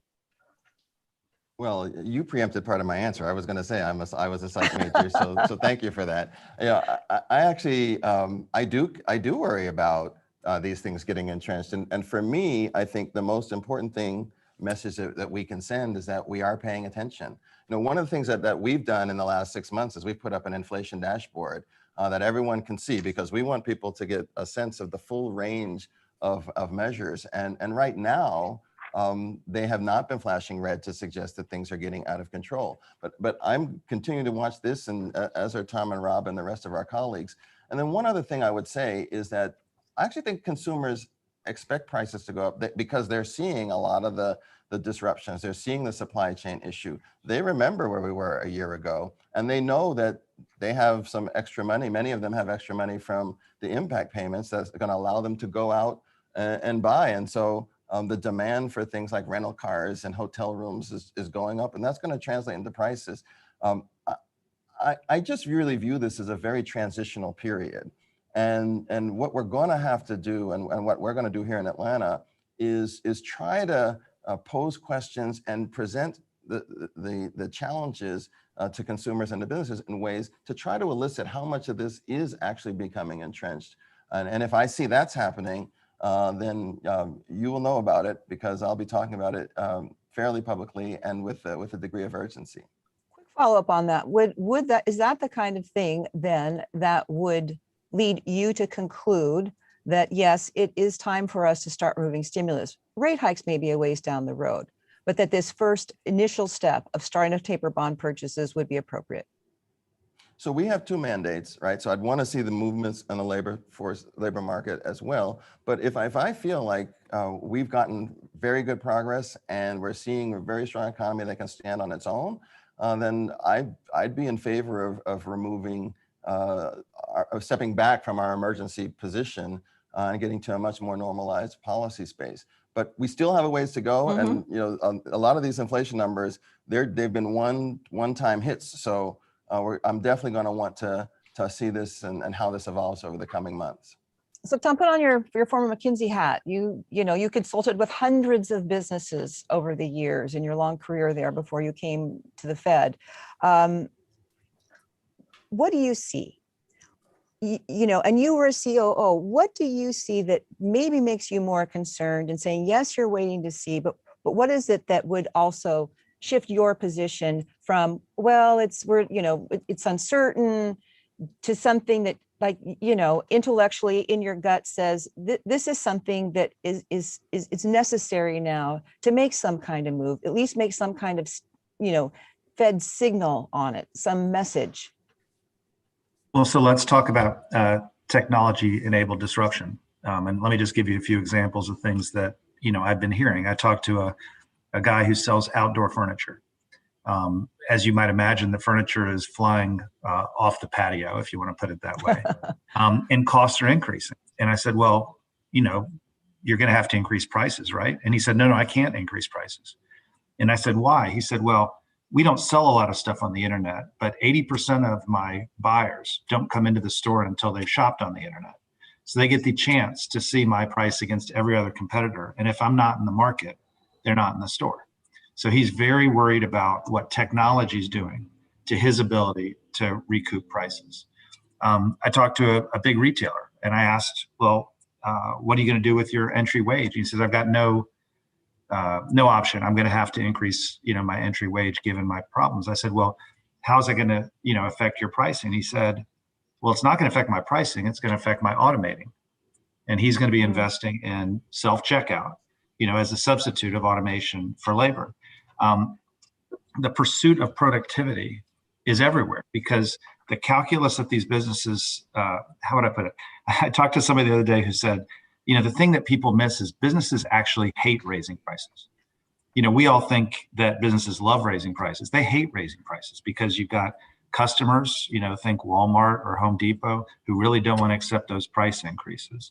They've got salespeople who don't want to take the risk with their volumes. So you have to actually push. And I was the CFO of McKinsey, not the COO, but you've got to push people to try to raise prices. They don't want to do that. And so what they do want to do is increase margins. And so things that look like reducing costs, better leveraging fixed costs, all those things are on the table well before they get to prices. So then to get to your answer, I'm trying to push on the question of, is the needle changing? Have people capitulated, if you will, and said, okay, we're gonna have to change the paradigm. In the 80s, I was in the world of, we increased our prices 5 or 6 or 7% a year. That's not how people think about it today. Had the circumstances come up, and that's what I'm looking for, is whether those circumstances change. But I just want to tie it back to technology-enabled disruption, because those factors, I think, are the fundamental ones that are the fundamental headwinds to inflation that are helping anchor it where it is. So I think a key question here is for the Fed, and that, we went through 10, 12 years, 15, however long you want to say, where you couldn't get inflation at 2%, couldn't keep it there, right? And where there was these forces, the globalization and technology disruption. And so then there was a mistake made, 2015, 2018 period, started raising rates because you were so sure inflation would rise, right? And now it's been admitted now. So the new framework says, oh, we'll wait till we make sure these things are really happening. Is it possible, though, that with massive stimulus, record peacetime stimulus, monetary stimulus that is still in place, that this is a paradigm change potentially, that this is not going to be like the last 10 years, this post-pandemic, all these things that are going on, and you're looking over your shoulders, worried about 10 years ago, when you have to look forward now and say, maybe we put the framework in, just when things were changing. That's often how, it is. So Rob, you're smiling. What do you think? So this has been an ongoing discussion for the last number of years, and the three of us have been in the middle of it. I've been saying there are two elements to inflation. There's the cyclical element, which has to do with supply, demand, and other forces. This is why, when demand dropped off last year, you saw prices plummet. That's one of and now as we're reopening, you're seeing demand is very strong, and we've got supply demand imbalances. Many of those forces are cyclical. And the conference we're having, that we're co-hosting, about technology-enabled disruption, that's a structural change. And it's accelerating, which is technology replacing people and new platforms limiting pricing power. And it's ironic, in the latter part of 2018 and during 2019, I was arguing that because of that powerful counterforce of technology-enabled disruption, we should stop raising rates and pause, and then we should actually lower rates. And we had a debate about that. I think what you're seeing right now is, you mentioned, a lot's changed as we're coming out of the pandemic. Historic fiscal response, 1.9 trillion. I wouldn't have predicted that in December, and maybe more to come. You've got the supply demand imbalances, and I've also seen a change by business where it used to be just-in-time inventory, and now they're describing to me they're going to just-in-case inventory. What's that mean? Availability matters enormously. Reshoring is going on. And so the cyclical forces are adjusting here. The nature of globalization is adjusting. Technology-enabled disruption not going away. I agree. If anything, clearly it's intensified, but these cyclical imbalances we're dealing with are much more powerful. And I think that's the struggle. I don't think, by the way, there's anything wrong with the framework. I think the debate will be, how do we execute it? I think being somewhat less preemptive to allow inflation to run moderately above 2%, to try to run a hotter labor force, to include people, I support that. I think the debate we may be having around the table is the risk tolerance on the balance between avoiding being preemptive, but on the other hand, not going to the other extreme where you're reactive and you're late. And I think right now we're struggling to deal with some of these cyclical forces and watching very carefully, as my colleagues have mentioned, how it might be affecting psychology. And so I don't think the Fed is out of touch or the framework is out of place. I think you're seeing a group that's adjusting to reality. And I think we're well equipped to do it. With 12 regional banks, we're intensively involved in our communities. And I think this debate and disagreement, I think, is healthy. And I have a lot of confidence in my colleagues and in our ability to get this right. But we're going through a transition period, as Raphael said, and this kind of tension goes with transitions. Raphael, was there something you wanted to add on this? Yeah, absolutely. Because I want to get on that last point, which is that we've just gone through a pandemic, something that is not in any textbook. It was a tremendously large shock. And so the transition is actually going to be more turbulent than what you would expect to historically see. And that turbulence makes it very difficult to distinguish the true signal about permanent structural change from the noise of cyclicality, where you're going to have some volatility in the marketplace. We're seeing a lot of volatility today. I mean, if you look across the board, all the inflation number, a hit that we hadn't seen since the 80s. And I've been seeing statistics like that pretty much through the whole pandemic.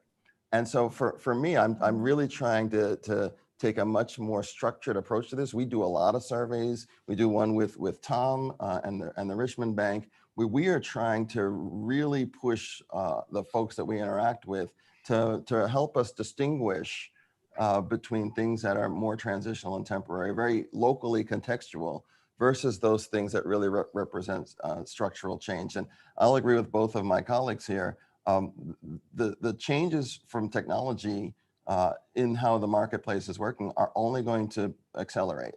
And the pandemic has kind of called the question and forced many business leaders who had kind of had this in their mind that they might do this to think much more aggressively about the need to do this, because there's got to be margin preservation. I think Tom said it quite well. And what we've seen, and in the context that I talked to, is that they have been able to retain and preserve their margins, but much of it has been on the cost reduction side. Well, and of course, and I would agree, it seems that there's obviously an intense focus on what's going on. Nobody's just sitting back and going to sleep till the end of the year, as your colleague Jim Bullard told me a couple of months ago when I asked him about this. But when you have people, not just Larry Summers, former Treasury Secretary, noted Harvard economist, someone who is almost as much a part of monetary policy as you all are, right?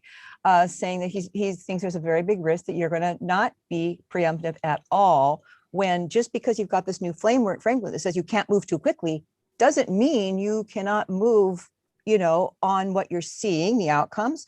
And what you're seeing right now, these inflationary pressures, but it's not just Larry Summers. Bill Dudley, for example, former New York Fed president, right?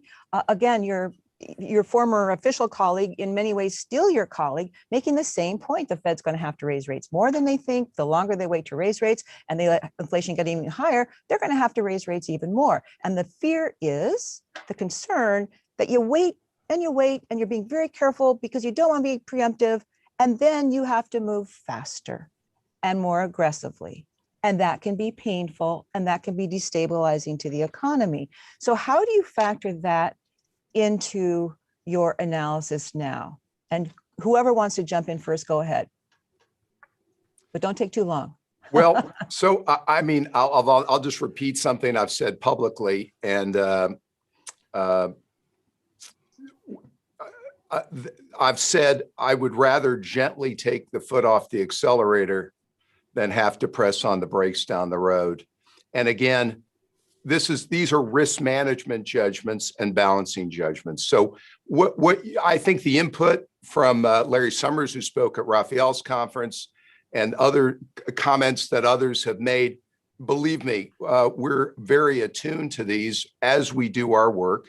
And this is a balancing. We can get this right. I'm confident at the Federal Reserve we will get this right. And we'll debate this out, and we'll have a good process. But people should have a lot of confidence that we are very vigilant and in touch with a broad range of constituencies, and that we'll have a good process and a good debate. I'm probably, as you've heard, I've stated publicly my views from a risk management point of view. My tolerance, and based on what I'm seeing and the work we're doing, suggest I'd rather act sooner rather than later. But I think it's healthy if we have debate and disagreement, and we'll hash this out. I just say, Kathleen, I like Rob's word on turbulence. If you took the 3 months around, March through May of last year, that was crazy. We shut the economy down. We had 3 deflationary months in that period. That was unique in one time, and you have to look at a data print or two and say, I think there's something more positive on the other side. And I think we're, if you will, it's re-entry, and we're having turbulence now. And I think taking one data print and trying to overthink it is probably not a good idea. For example, I really do think there's a lot more room to run in the labor market. And unemployment is still elevated, participation is still down. Maybe I'm wrong, right? Another couple data points, you'll know if you're wrong, but I think there's still a lot more room to run in the labor market. And so, the nature of these things is you don't stand still. You keep adding in and processing data and reassessing whether you think you've got your judgment right. Raphael, I know you, when asked about this earlier this week, you kind of chuckled very nicely about Larry Summers and how he likes to express things. But I'm really like to know how you respond to that very basic point. And again, not just Larry, Bill Dudley, and other people. And and I know they sympathize with the Fed's doing, but they're concerned. It's like you have a friend who you're thinking, you're maybe not doing the right thing, and you want to let them know, right? Yeah, so I would say two things. So first, I actually understand the narrative. I understand the concern. I was a professor. I've been on the other side. I've actually talked about the things that the Fed needs to do. So these are not things that are not in my in the tool set that, or actually in the framework that I use to assess sort of where we are. I get it. And I think that what Rob said about the concerns about us being out of touch, you don't have to worry about that. Like we talk to a lot of people. We're very aware of the possibilities. But again, I just think right now we are not in a position where that's in play for moves. Now, if there are a couple more data points and we see the labor market stabilize and come back in a strong way, we see inflation continue to be above our target 2%. Then that looks to me like we're making substantial progress moving forward. And then I'm also going to try to overlay this discernment of to what extent are structural changes changing the relationship of input cost pressures and final goods cost pressures, and those all taken together will give me a better way to figure out how close we are to the conditions that meet that substantial progress toward our goal. We've touched on Kathleen, go ahead, I might mention one other thing just to amplify these two comments. So we know we have another jobs report coming up in early June. And I like the point I think Tom made that any one data print. I'll tell you, there are these structural issues, which we saw in the early May report for April. Supply issues, a matching problem, 1.5 million women who are not in the workforce because they're caring for children.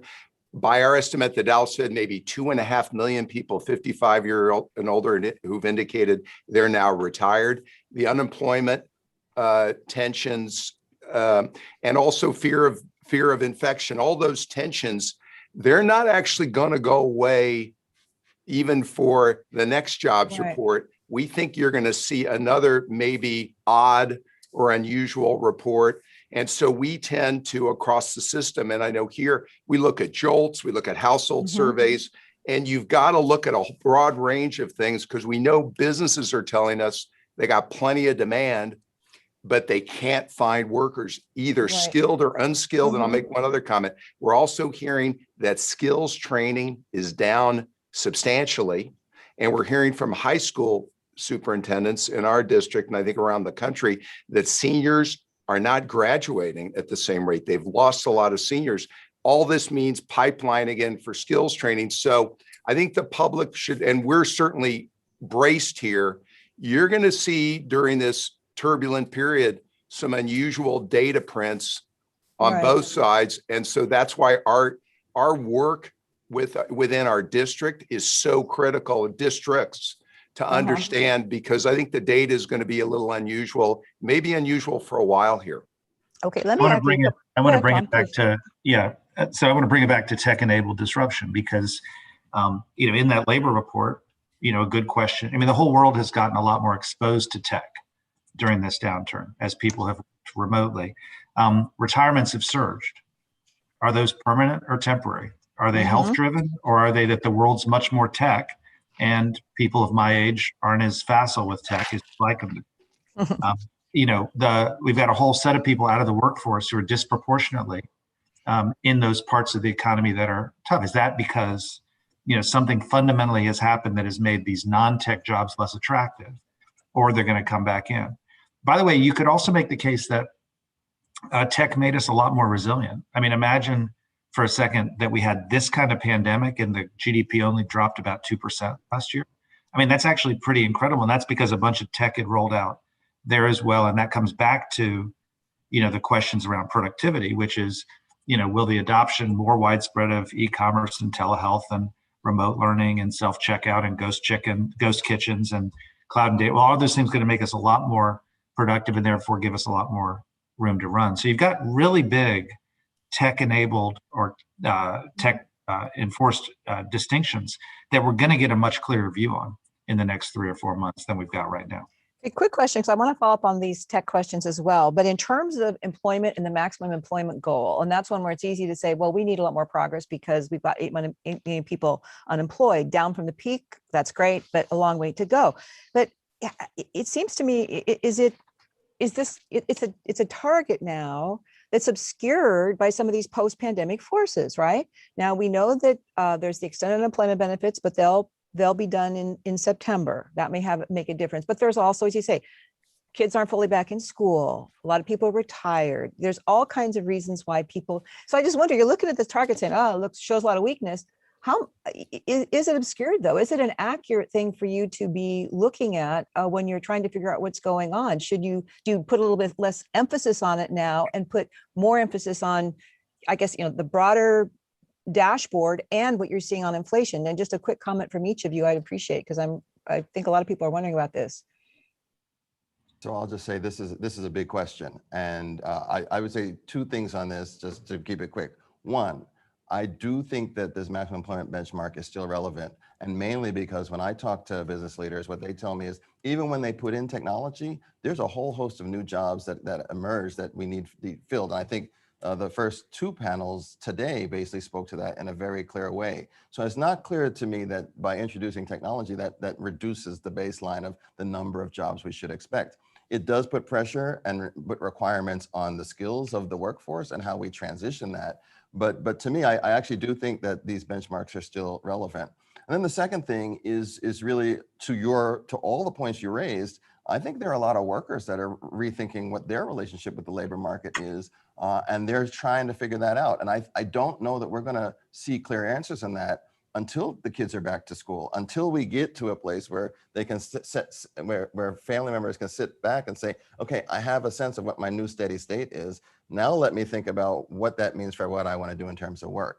So we're going to see this sort out, I think, in the next couple of months. I think September, October, November is going to be the time frame where we start to get much clearer signals on this. I mean, it would be depressing if today's employment to population, if today's unemployment rate was as low as it could go. And as I try to sort through whether that is a possible scenario, you then say all the stuff that you just said: childcare, schools, health concerns, fiscal stimulus and extended unemployment and the like. And you say, how many of those feel permanent to you? And the answer is they don't. They feel temporary. Okay. And so that's what gives me optimism that there's a lot more growth in the labor market coming. So I'll weigh in here. The broader dashboard is imperative right now. And so by our reckoning, and Tom talked about employment to population, we've lost approximately 8.5 million since February of 2020. The challenge is, and we alluded to it, 2.5 million of that 8.5 million are people 55 and older who've self-identified as retired, and maybe some of them will come back. Mm-hmm. But remember, we're an aging, hasn't gone away. We talked pre-pandemic, we're getting older. The people are retiring faster. I wish we weren't getting older. So that's part of it. We talked about 1.5 million women that, based on our work, they're home with kids. So that's 4 million total. And so I think we find here, we're about to publish a blog at the Dallas Fed just on alternative measures and census. And we look at a wide range of indicators, but we think we may well determine in hindsight that the labor market at the moment is tighter than the headline statistics would indicate. And that's our suspicion here. And so you've got to look, and we're all looking at a broader range of indicators as a result. Can And if I could ask just you, jump in, go ahead, please, Raphael. just very quickly. No, do as long as you want. One thing to also acknowledge is that a lot of the sectors where we've seen the worst in terms of job losses are really rebounding quite strongly. Even as weak as the April jobs report was, if you look at low wage jobs or low skilled jobs, they were 15% down at the beginning of the year. In the last 2 months, that gap is closed by half. So they're only 7% down. So the sectors and the segments of the market that have been hit the most, they're actually coming back the strongest. And that trajectory suggests that we may be able to get back to sort of the levels and the types of representation that we had before. So one final question here, and it can brief answers if you want. Is it fair to assume that the Federal Reserve at this point in time is closer to the point of saying, maybe we don't need quite as much stimulus. The first step is probably tapering than you were, say, even in January or February before the vaccine rollout started? I mean, you've said very subtle things you're watching, but could we at least conclude that as people who are watching the Fed and trying to understand what you're doing, how you're operating? I mean, is that any kind of forward guidance we can take away from this? Question is, have we made progress in the economy since January? The answer is yes. So the question is, does that put you closer to tapering? It puts us closer to substantial forward progress, sure. Okay. Don't all jump in at once. No, You agree? I mean, you said Okay. a short answer, so I agree with that. The economy is in a better place than it was in January. That means it's moving closer to that point. And so the answer is yes. And I'm being quiet because I think I've already publicly, think by so. my Okay. comments, indicated my views on that. Okay.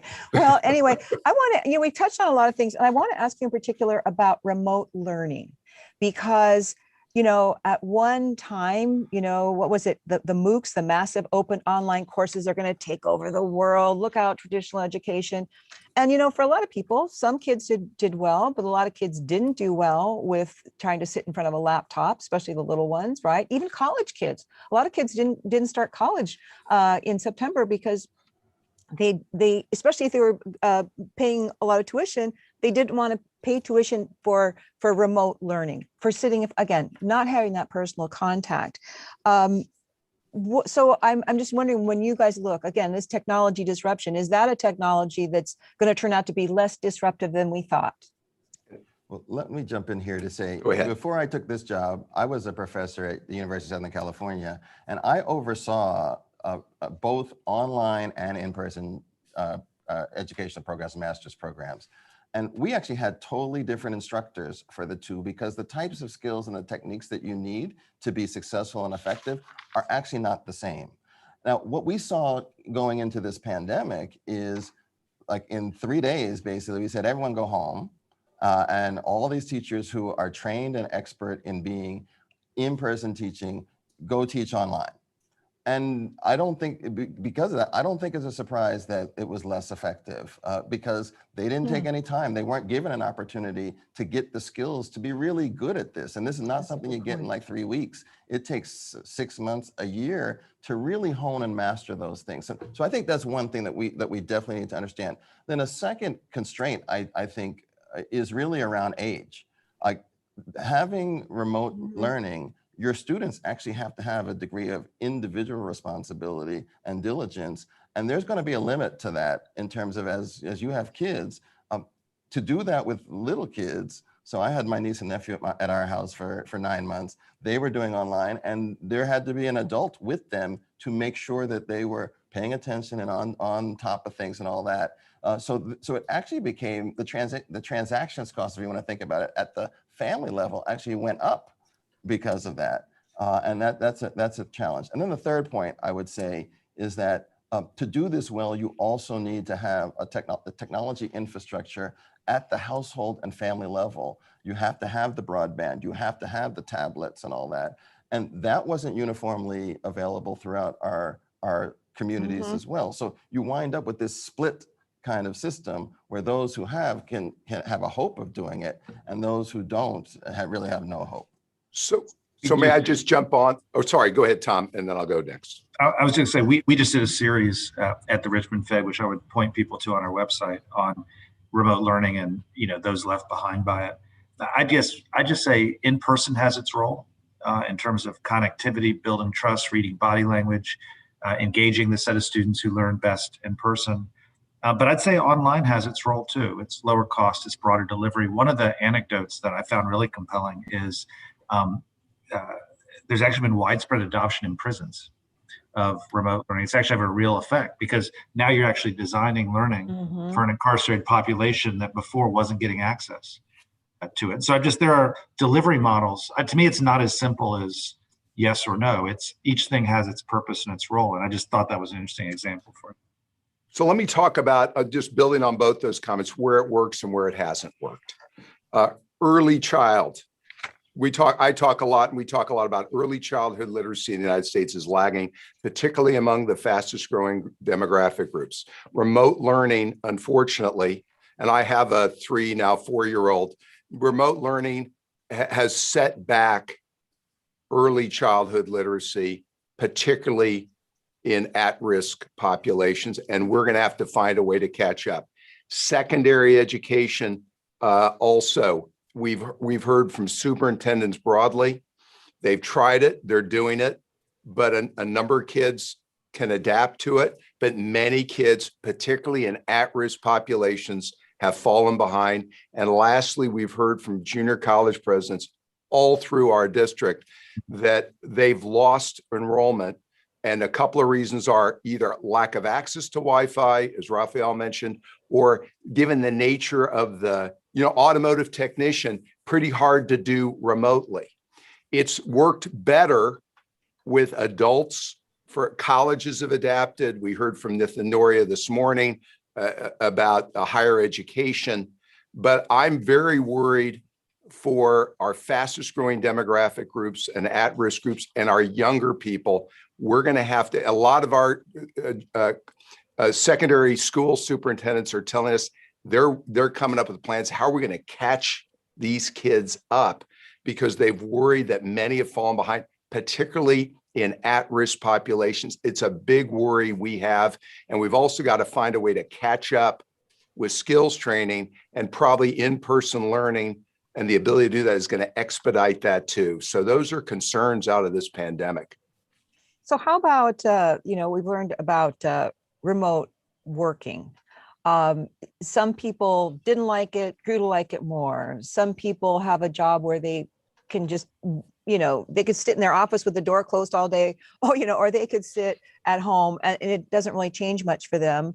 And then a lot of people, either they just like the personal interaction, or, again, you see your boss, you see somebody else, and all these connections work so well. Tom, you have been looking at you've written a number of pieces recently about all various topics along these lines. And one of them, right at the top says, the markets will decide, right? And that ultimately, no matter what we feel about it, there are some competitive issues, there's some efficiency issues that could have a big influence on how this all works out.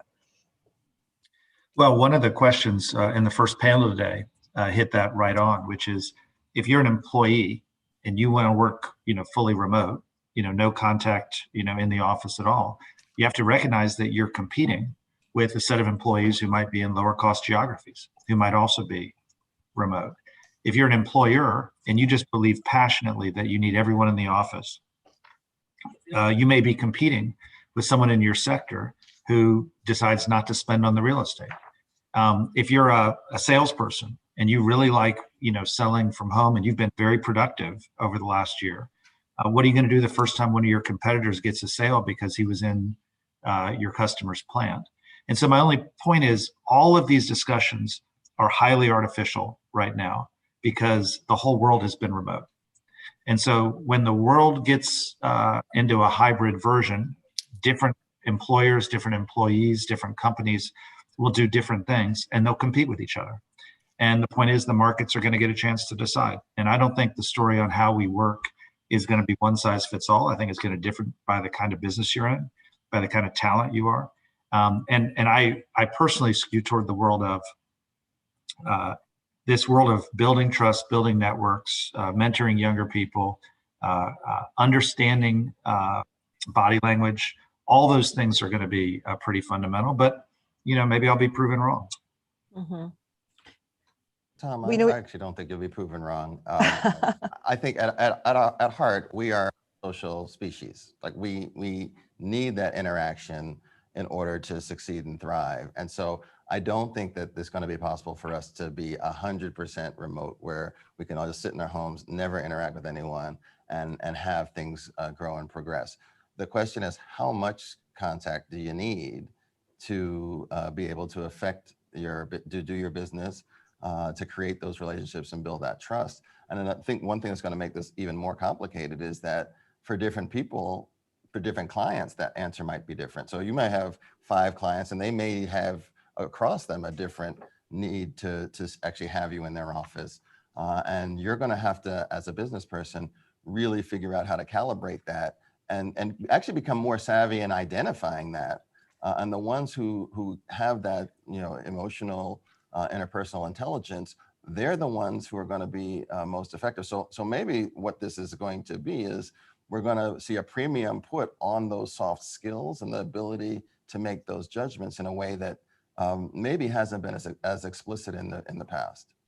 Well, speaking of new skills, we got an audience question asking about the transition to green, the transition to new innovative technologies necessitates the development of new skills. And interesting question. The central banks and governments are providing support to the economy, but not talking much about a social plan to adapt skills of workers. I guess he's really talking about, or she, culture, attitude. I'm not even sure exactly what the question is, but it's kind of intriguing. Rob, what do you look like? You've got some ideas. Well, so Texas might be a good laboratory for this. This is not going to be centrally planned by the government. Businesses have aggressively already moved forward on this. The energy industry has already aggressively made the transition. And, we have extensive wind, solar. I think the private sector, a lot of people ask me what's going to happen to the fossil fuel industry, and it's already happened. And it's hard to talk to a CEO of a company today that isn't focused on greenhouse gas emissions, LEED certified building. And I guess the long and the short of it is, I think capitalism will work here and is working, and we're seeing it. The trick for, I think from the government point of view, and we've said this, is how do you manage the transition in that while we're moving aggressively to green alternatives and capital is flowing aggressively. Capitalism, I can tell you, is working where money's going. You're still going to need a fossil fuel industry here for not a few years, but for probably the next few decades, because and even with the most aggressive scenarios, you're going to have substantial demand for fossil fuels, and you want to have a viable industry to keep producing, or else you're going to get price spikes, as we've seen some recently with outages. You're going to get price spikes and other issues. They're going to hurt those least able to handle it. So I think the government is sort of making sure we've got a framework to allow that a transition to occur and make sure that we've got healthy industries and the legacy industries, even as we give incentives and capital is flowing dramatically. But I think capitalism in this area, I believe, is working. Let me just add that I think it's more than just government that we're going to need. So we're going to need workers that can actually do the work that these new sectors are require. And so thinking about ways to get that skills training to have a workforce that is adaptable and can respond as technology evolves is going to be really important. know, we have a partnership with the Markle Foundation and others called the Rework America Alliance, where we're trying to create conversations between the private sector, community colleges, and the workforce to say, well, what are the pipelines that need to be prepared, and what kind of infrastructure do we need to get those jobs, get the workers ready to fill those jobs, so that as this evolution occurs and as it continues, we can fill those without having very many hiccups. And I would agree with Rob. This is a local case. It's a local issue because the mix of businesses that you have is going to vary at every locality, and you're going to need to really have your job training and your job skilling and your worker skilling infrastructure tailored to that local context. Yeah. And this mismatch issue, I think, is a very serious issue for us over the next several years.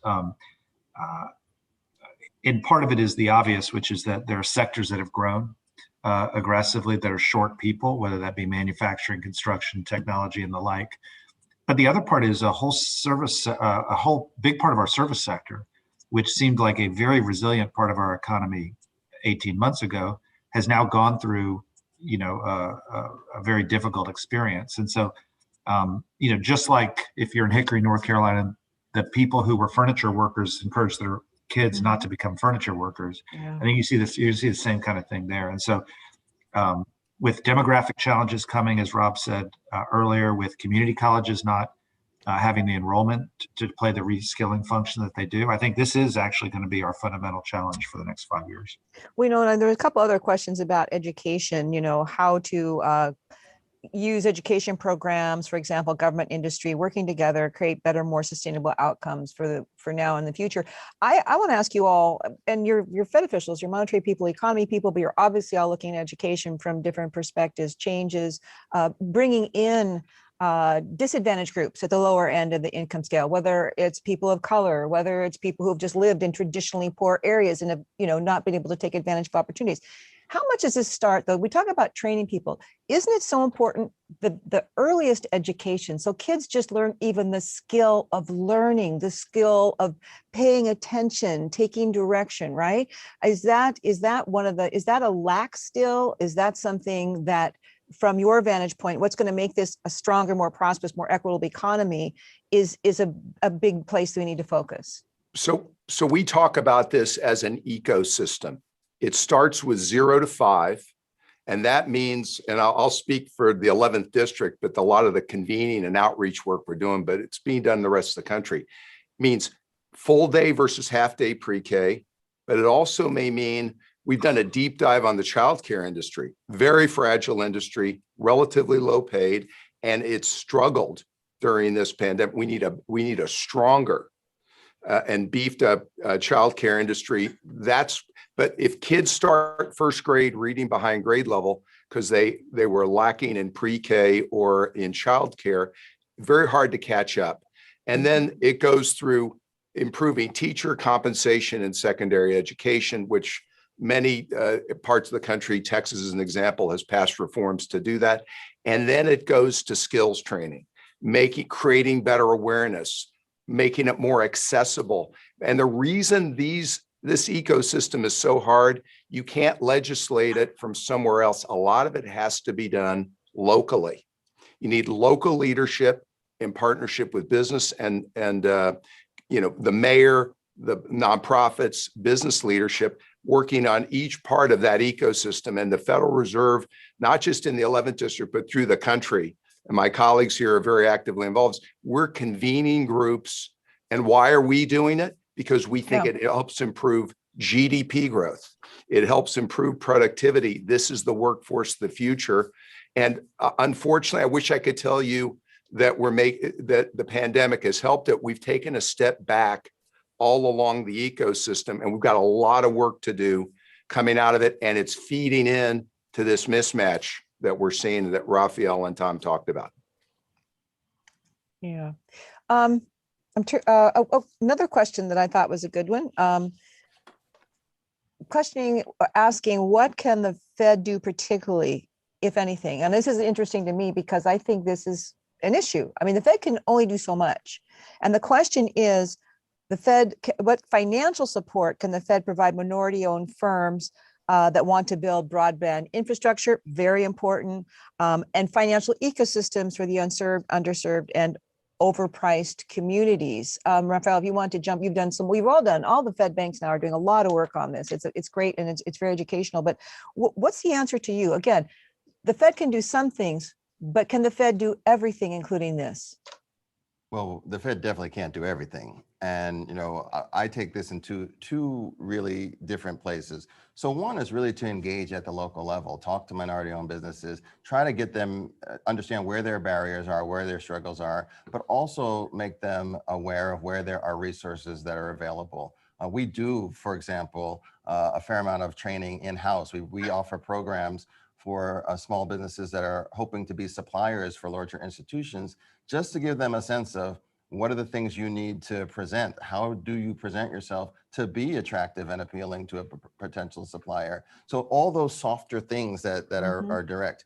We don't have the authority to be giving grants and those sorts of issues. So the second thing that I spend a lot of time doing is talking to those people that do, to let them know what the possibilities are, and to really try to help provide some focus as to what are some things that actually would make big differences in a broad base or broad scale. And that's something that I think is really important because they're just, you know, we have a very dynamic and diverse economy. There are lots of different, very precise things that could happen, people that could help businesses in particular sectors, but we need to make sure that we're providing a foundation for the whole economy and the broad economy to succeed. And so we really try to, as much as possible, to have the conversation focus on that. A good example, you mentioned broadband. We were in West Virginia, and there's a foundation. There's a whole lot more money that's been authorized for broadband than there's been distributed. And, you know, for all the needs, there's, you know, 20 billion-ish kind of numbers still undistributed. And we found a foundation that had been partnering with the state government to work with local communities to help them navigate the application process. So you find something like that, you can actually spread that pretty widely. And we don't do it. I mean, those are people who do it, but that's a best practice sort of share you can do, and I think help communities have the kind of impact they want. Okay, we cannot end this without talking about cryptocurrencies, digital currencies, and there's so many questions people had from different standpoints. And certainly the broad one would be financial industry disruption, potentially due to the issue of more cryptocurrencies, or even the Fed issuing a US cryptocurrency of some kind. People are asking about China. People are asking about, does this threaten the role of the dollar? And of course, Jay Powell, the Fed chair, just announced yesterday that the Fed is going to be talking, getting input, so looking to put out some kind of big report this summer. So, you know, there's a lot of moving parts. What's top of your minds? So I'll just start with, it pays to start to differentiate cryptocurrency that might be a store of value, but is not tied to an underlying currency, okay? And the technology that goes with that, and then a digital currency that is explicitly tied to an underlying currency. And sometimes these two get mixed up in the discussion. The Fed will be and should be studying a digital currency. It has broad ramifications. And you mentioned the public release. Cryptocurrency, I think, is a different matter. It's not being widely adopted yet for payments. If that were to change, I'm sure we would we and other regulators would examine that very, very carefully. But I think the implications, lastly, a lot of people talk about China and their digital experiment. In order for their currency to be used globally, they have to go through years of reforms, exchangeability, deep capital markets, a whole range of hurdles that might take a long time. And so the Fed is studying all this very carefully. We did a conference earlier in the week that Rafael hosted where we got into this very deeply. And I think when you frame and segment these things out, the subject becomes a lot more manageable and understandable. Tom or Rafael? Yeah, I would just say, if you want to get into this deeply, I would encourage you to just go and look at the session that Tom moderated at our conference on Tuesday, they really did talk a lot about China in particular, and the steps that China will need to take to be a credible alternative to the dollar as a reserve currency. They're not there right now, and there's a lot that would have to happen. So go look at that. I think that would be something that could really get you informed pretty quickly. So Tom, you want to weigh in since you did such, I'm sorry I missed your panel. I'm going to have to go back and watch it. I think it must be that Rob led the panel, because I think I did not lead one, but I think. Oh, that's Rob, right. Okay, I misheard. All right. No. So again, we've got a couple minutes left here, and I just want to go back. I'm looking at a couple more questions that we haven't gotten into the mix yet. And I guess one of them, which is kind of the bigger picture, what's the biggest threat to the US recovery right now? We hope, fingers crossed, we're past the point, although we don't know for sure yet, that we're going to have a virus case resurgence. We know, interesting to me, that globally we're seeing lots of strength, like in manufacturing, et cetera, and concerns about inflation. UK, China, even some emerging markets. Is it, inflation does flare up? What do you each see as the biggest threat to recovery right now?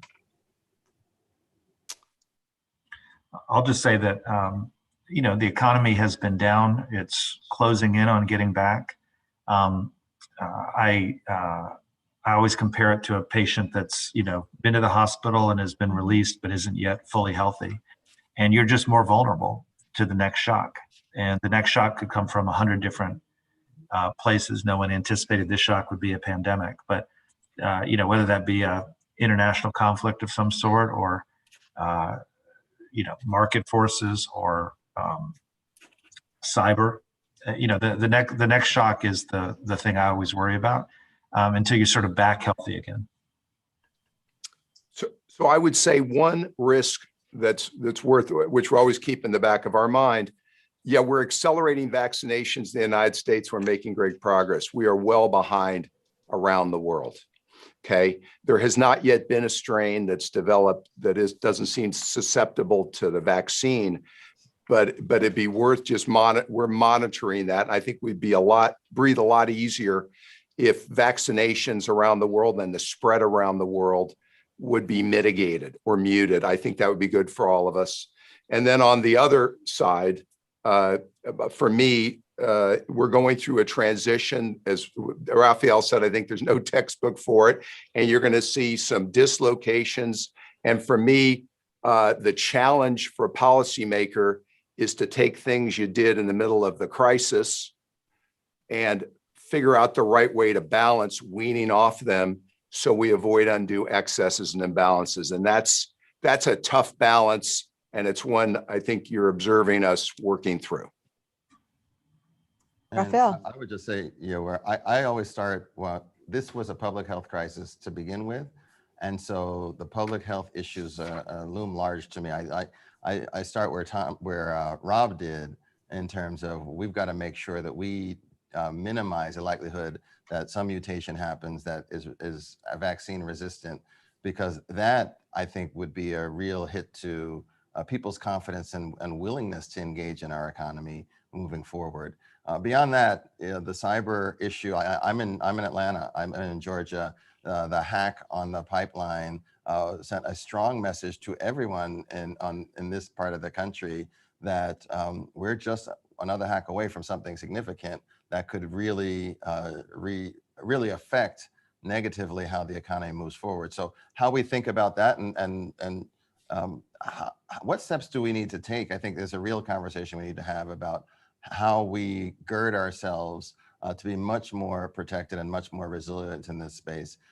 We're thinking about this a lot in the Federal Reserve System. Tom has been a strong voice in many regards for this, but I think it's a more general issue, and we really need to get a handle on that. Well, gentlemen, we're going to wrap it up here. Thank you for inviting me to the panel. This has been great. My pleasure. I'm a Fed nerd, so it's like, a kid at a party or something. Thank you so very much to Rob Kaplan, president of Dallas Fed, Tom Barkin, president of the Richmond Fed, and of course, Raphael Bostic from the Atlanta Fed. We'll have to do it again.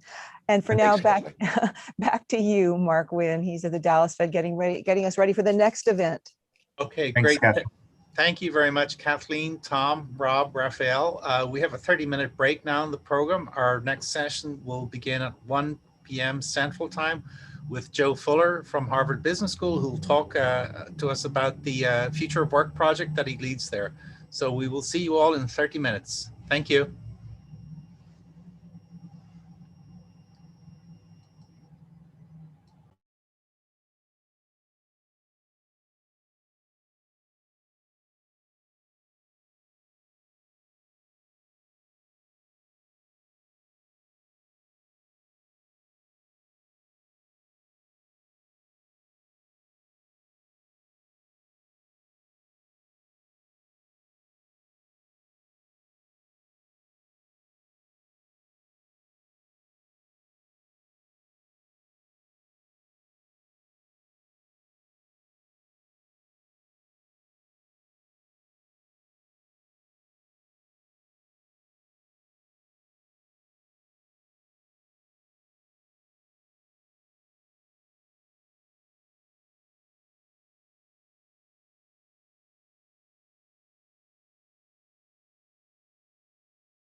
Hey, Mark. Hey, Joe, how are you? I'm well. How's the session going? Very well so far. Hey, Hey, Joe. William, how are you? Let me unmute myself. I'm doing well. Good to hear your voice.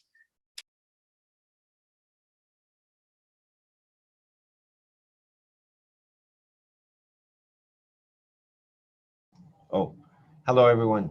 I guess I don't see anybody. This is normal, I suppose.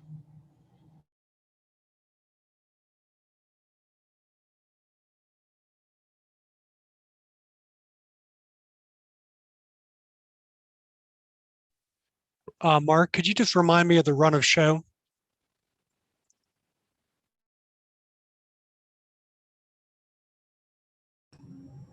I'm going to introduce you, and I'm going to introduce the sessions and then kick it over to Mark Giannoni to introduce you. I think we're live, so we shouldn't be talking this. Okay.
Welcome back, everyone. Our first two conference sessions this afternoon will be given over to contemplating the implications of technological change and disruption for the future of work. Our first session will feature a presentation from Professor Joe Fuller at Harvard Business School to help frame the debate. The second session will feature Dr. Joe May of Dallas College, Dr. William Serrata of El Paso Community College, and Tamar Jacoby of Opportunity America, who will discuss how educational institutions are responding to these challenges. The first session will be chaired by my colleague Mark Giannoni, who is Senior Vice President and Director of Research at the Dallas Fed. If you wish to ask a question during this session, please use the Q&A option on the control bar at the bottom of your Zoom window. And I'll now turn it over to Mark to get the ball rolling. Well, thank you, Mark, and good afternoon, ladies and gentlemen. So my name is Mark Giannoni, and I'm the Research Director here at the Dallas Fed. It is my honor to chair the first of two sessions today focused on the future of work. I'm extremely pleased to be joined by Joseph B. Fuller, Distinguished Professor of Management Practice in General Management at Harvard Business School. So for today's audience, I guess what's most relevant is that Professor Fuller also co-leads Harvard Business School's initiative called Managing the Future of Work. This initiative pursues research that business and policy leader can put into action to navigate the complex and changing nature of work. He's a prolific author whose work has appeared in many prominent outlets, a frequent speaker at management conferences, who has also made regular TV appearances. So Professor Fuller's research has investigated the skills gap and the paradox that many employers have chronic difficulties in filling jobs while millions of Americans remain unemployed, underemployed, or have left the workforce, an issue that continues to be of great relevance today. He has also researched how degree inflation is undermining the US competitiveness and is hurting America's middle class. And he investigated the labor market for jobs requiring more than a high school degree and less than a 4-year college education. His current research focuses on the future of work more broadly, including mechanisms employers can use to address the skills gap and the implications of changing demographics and the growth of the gig economies for companies.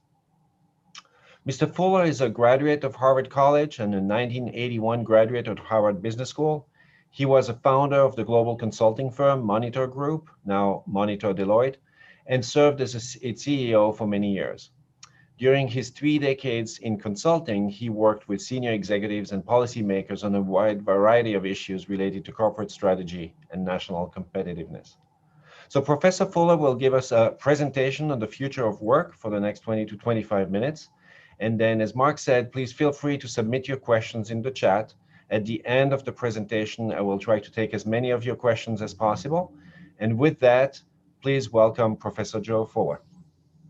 Well, thank you, Mark. Thank you for that kind introduction. I'm delighted to be here. When I was invited and understood the conference's focus was technology-enabled disruption, that was a great invitation to receive because there are so many ways in which technology and workforce are interacting that policymakers and executives need to take into account as they plan that strategy. And that was true before COVID, and COVID has served as an accelerant of the some of the underlying trends in the workforce, including the increasing complexity of certain jobs that we'll talk about a little bit today. Unfortunately, since the future of work is such a broad topic, I've had to narrow my presentation to a few instances of talking about how technology is affecting work, but also is affecting the process of filling jobs and affecting jobs. And I wanted to preview some of my research that's going to be published in July to our participants today. So one of the things, of course, that's most prominent in the workforce now is the ability to master digital tasks is essential to staying employed. And I'm now going to try to master digital tasks by sharing my slides with a prayer that this all works.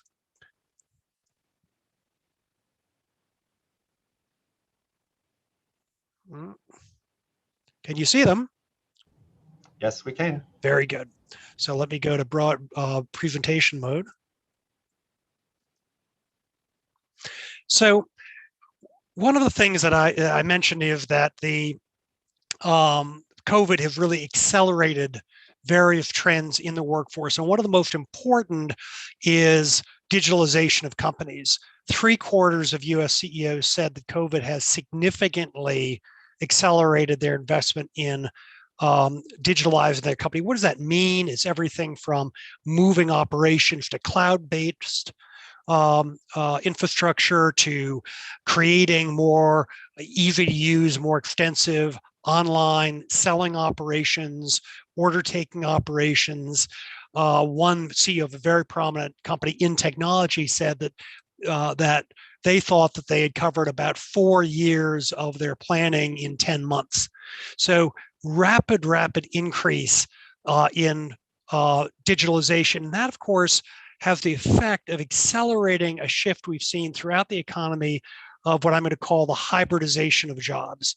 That most jobs in the economy today are ones that our fathers or mothers would recognize the core task, whether it's a retail clerk or a purchasing manager or an HVAC repair person, but that the new skills required for those same positions that existed 40, 50 years ago are ones that evolve around digital skills, remote diagnostics, being able to market using web-based tools, things like that.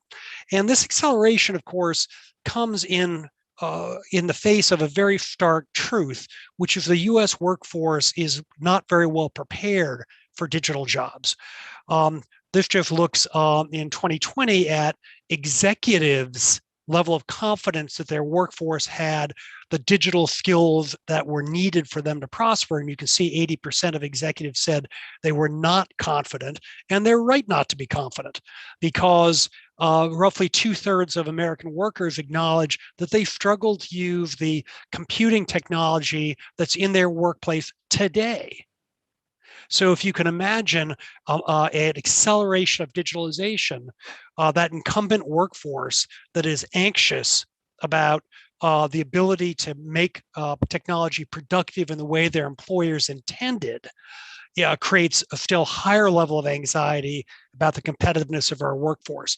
This is compounded by the fact that our education system, starting in K through 12, does a very poor job, in my view, of introducing learners to technology, particularly in light of the digitalization gap, where affluent suburbs, private schools are able to both provide instruction, and those households are able to introduce technology in the home to younger children, whereas children from disadvantaged households, less affluent households, less affluent neighborhoods are less likely to have technology in the home, as we've seen with sustained at-home learning in K through 12 systems due to COVID, but also in school.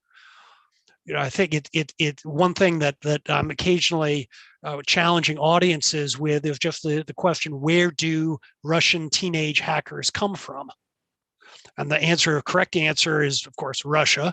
But the reason they come from Russia is every high schooler in Russia has to take 4 years of required informatics, not using technology in their math class or using technology to write their term paper, but studying computer science, networking, user experience, things like that.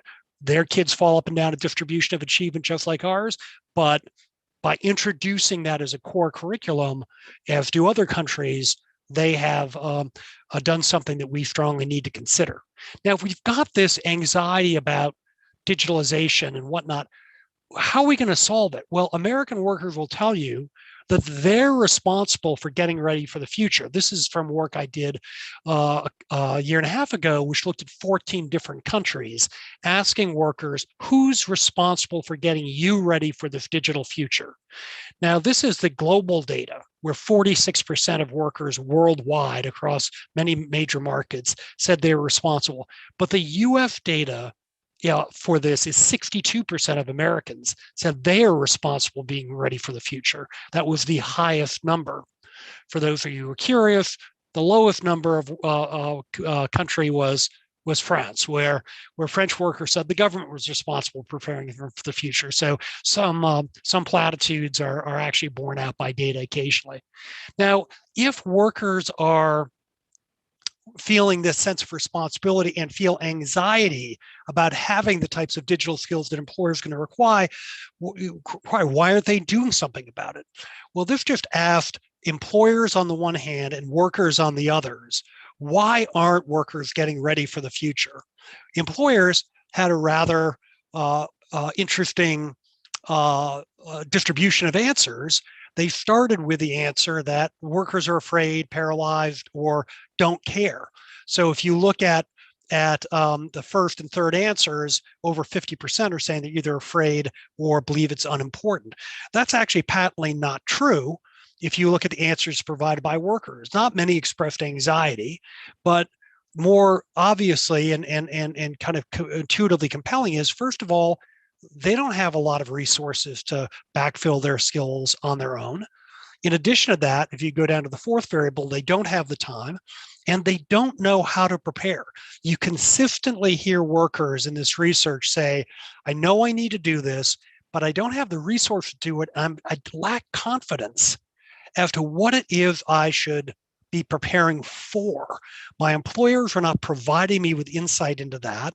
I don't know where to find that type of training. I'm very wary of spending the scarce resource I've had in time and money on the wrong thing. So if we think about kind of digital disruption, technological disruption in the future, one way that we could disrupt work in a positive fashion is to improve the information flow, the accessibility of information, and the accessibility of metrics of performance of training resource, educational resources, so that workers would have more confidence. And we could have the same employers who are saying they're anxious about their own competitiveness because they can't source the right type of workers, start thinking about how they're going to remove these barriers to workers upskilling themselves, whether that's paying for upskilling through the employer or providing better corporate learning systems. One thing that is happening is the technology of distributing competency-based education is improving consistently. So we can get technological disruption in training and skills improvement if we just knock back some of these barriers that are inhibiting workers from pursuing it independently, or make employers more aware of what they need to do to create the workforce they pine for, but seem to be unwilling to invest in creating. Now, I want to turn to one of the effects that this skills gap has on employers, and how the very process by which employers go about seeking workers actually has some perverse effects. This is brand new research. I'll be publishing it on July 20th of this summer. So let's just start with what I'm going to describe as a kind of hiring cycle self-fulfilling prophecy, that at the top of the cycle, employers rely on a historical job description, which as you go around the cycle clockwise is only updated rarely, and that updates seldomly engage operators or current incumbents of the job.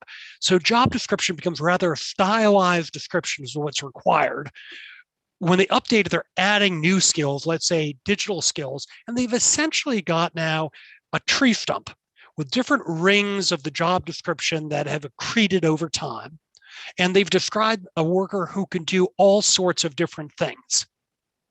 They then map those job requirements, however flimsily assembled, relying on history and HR type updates, as opposed to updates informed by line managers or current incumbents of jobs, into what's called an applicant tracking system, ATS, through a series of what I'm going to describe as negative filters.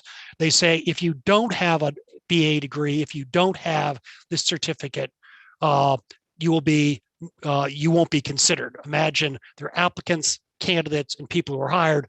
This filters applicants out of the pool to surface actual candidates who will be considered. And the whole process is managed for cost efficiency. This has led to things like, here's an example. In the United States today, job descriptions for entry-level clerks have 800 uniquely mentioned skills across all the postings. And the average number of skills specified for a retail clerk is 28. Now, I don't want to demean retail clerks. If you've ever had a good one versus a bad one, you know there are some skills involved. But 800 unique skills, and that number has been growing, by the way, significantly, and 28 on average. This kind of process, and you see this again and again and again, this type of process creates a lot of complexity and unrealistic requirements. That gets built into these ATS systems, and I'm going to pick up the pace here, but about 2/3 of companies of all types use ATS systems, and they use them to filter, 90% of those, to filter and rank candidates. What does that mean? Filter in, out, and then those who remain in get ranked. Now, this is a little bit of a complicated slide, but I just want to highlight some of the perverse effects of this. These are the types of factors being used to rank and filter on the left-hand side. And their application is shown on the right-hand side for low to middle skills jobs and for higher skill jobs. Let me just point out some of these things. Academic performance is a very common one, widely discussed. I've written extensively on that. But for ranking and filtering high-skilled jobs, your educational attainment is a factor in 51% of companies in their ranking and 39% in filtering, as you can see in the upper left-hand side. Now, the logic for this is clear. Employers are not going to look at hundreds and hundreds and hundreds of applications. They need to simplify the process. But the way they go about simplifying it sidelines a lot of workers, hides them from the process. I'll give you an illustration of that. If you go to employment history, the second category, the last category, the last variable I've highlighted here, employment gap in resume. That's a continuity of employment screen. If you have a gap of more than 6 months in your resume and you are applying for a low to middle skills job, you will be filtered out 48% of the time. If you're a low middle skill worker, 43% of the time if you're a high skilled worker. Now, that makes some sense intuitively. Someone who's been out of the workforce for more than 6 months may not have state-of-the-art skills. Maybe they weren't such a good worker. Other people they'd worked with didn't hire them when they became available. Maybe they've been unimpressive in their interviews relative to this big stack of digitally generated files I've got. I need to simply shorten that stack. That's an easy way to do it. But by using that threshold, I may have just also filtered out someone who's got the skills, but they had a problem pregnancy. They've got the skills, but they're a military spouse, and their spouse got transferred from Camp Lejeune to 29 Palms and got to go cross country with the kids, find new housing, move in, set up camp. Now I've got that 6-month gap. So technology is the way these negative filters work really starts having a big impact on who gets even considered for a job. And employers acknowledge that in 94% of the time for middle and low skill jobs and 88% of the time for higher skill jobs, that the way they go about this disqualifies otherwise qualified applicants, screens them out of the process. Perverse impact of technology. So there is bias in AI, I think, and we're going to be exploring that at length in this new paper I've got come out. But we need better technology for labeling and identifying skills on an affirmative basis if we're going to enable a lot of people who are on the fringes of the workforce to get back in the workforce. The other trend about technology I want to talk about is the growth of talent platforms. Here you can see the growth from 2009 to 2019 of 3 types of higher order talent platforms. In the red, digital freelancing marketplaces, in the green, crowdsourcing platforms, and in the blue, marketplace platforms for premium talent. And what we're talking about here is the emergence of the gig economy. That when people think gig, and I'm thinking particularly of people in Sacramento, California, who wrote AB5, they tend to focus on the lower left-hand quadrant of contingent work, low-skilled physical type of work like Uber. But the dynamism in contingent work is in the upper right-hand corner. Things like data analytics, where firms like TopTal or A-Team are outstanding performers, strategic planning, market analysis, things like that, Catalent, web development, Upwork, media production, Fiverr.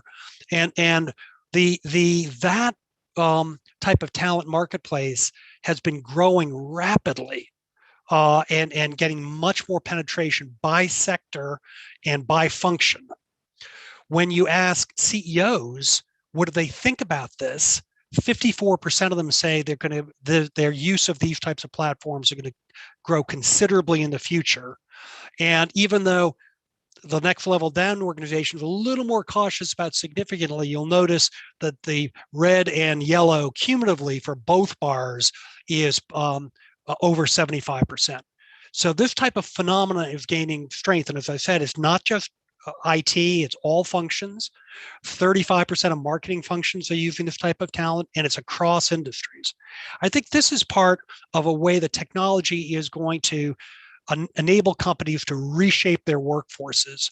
This just shows you the density. I'm not going to go through it because it's too complicated, but how is this going to affect companies going forward? Talking to executives, notice how while half say it's highly likely that it'll continue to have mission critical activities through full-time workers, the second category, core workforce, a third of them say is going to shrink significantly going forward, the core employed workforce. And over 50% say it's going to shrink for sure or somewhat in response to the availability of types of talent through technology-enabled platforms to allow them to get the digital talent that isn't available.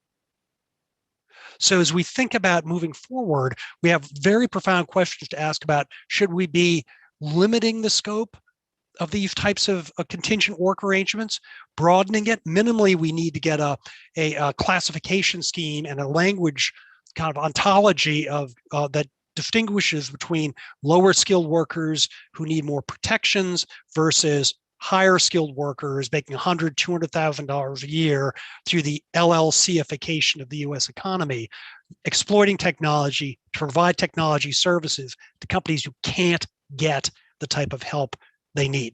So Mark, I'm sorry for the auctioneer's pace. I wanted to introduce some of those themes and eager to hear some questions from the audience. Thank you very much, Joe, for this fantastic presentation on the future of work and these truly eye-opening implications of these applicant tracking systems platforms that you presented. I think in screening out potentially very suitable candidates. So let me just remind the audience that if you have any questions for Professor Fuller, feel free to submit them in the chat box, and I will read as many as possible. In the meantime, let me just start with a question of my own that really got triggered by that, really this focus you had on these ADS platforms. Is there anything we can say about the characteristics of the candidates that are being left out? Yes. Of this system? So you pointed out, the people who have a gap of like more than 6 months. Does that have the potential to affect certain groups more than others? Yes. Exacerbate the gap between insider or outsiders? The research will present a estimate of the number of hidden workers in the US, UK, and Germany, and will segment that population by the cause of their being marginalized from the workforce. There are very discrete segments. So a large segment is the not in employment or education segment. That tends to be a young person segment. And how one accesses that talent and that pool of talent and puts it to work as a social priority as well as a way to alleviate talent shortages and skill shortages is fundamentally different than another category, which are people with skills but significant caregiving obligations. I've published extensively on this subject as well, and there you can see that a large number of workers can only choose employment around balancing it, the requirements of the job with their obligations to family members or other dependents at both ends of the age spectrum. So when we engage employers to talk about what I call the care economy, they really think about motherhood and adoption. They don't think, for example, about the implications of care obligations for your parents or for a chronically ill or disabled spouse. Fundamentally different from people who are subject to physical or mental conditions that affect their employability. So it's segments like all large groups of people, and the way we reach those people and get them into the mainstream of the labor force to reverse this very disturbing trend in workforce participation requires tailored answers by employers and by policymakers. One last comment, Mark. Employers that have created programs that select one of these subpopulations and work with groups that serve those communities to get them into their workforce, report that they're highly satisfied with the outcome and report less trouble filling their skills needs than companies that don't. So there are good positive indicia that that type of approach works for companies. It's not a social good mission. It has that happy ancillary benefit, but it's very much about competitiveness.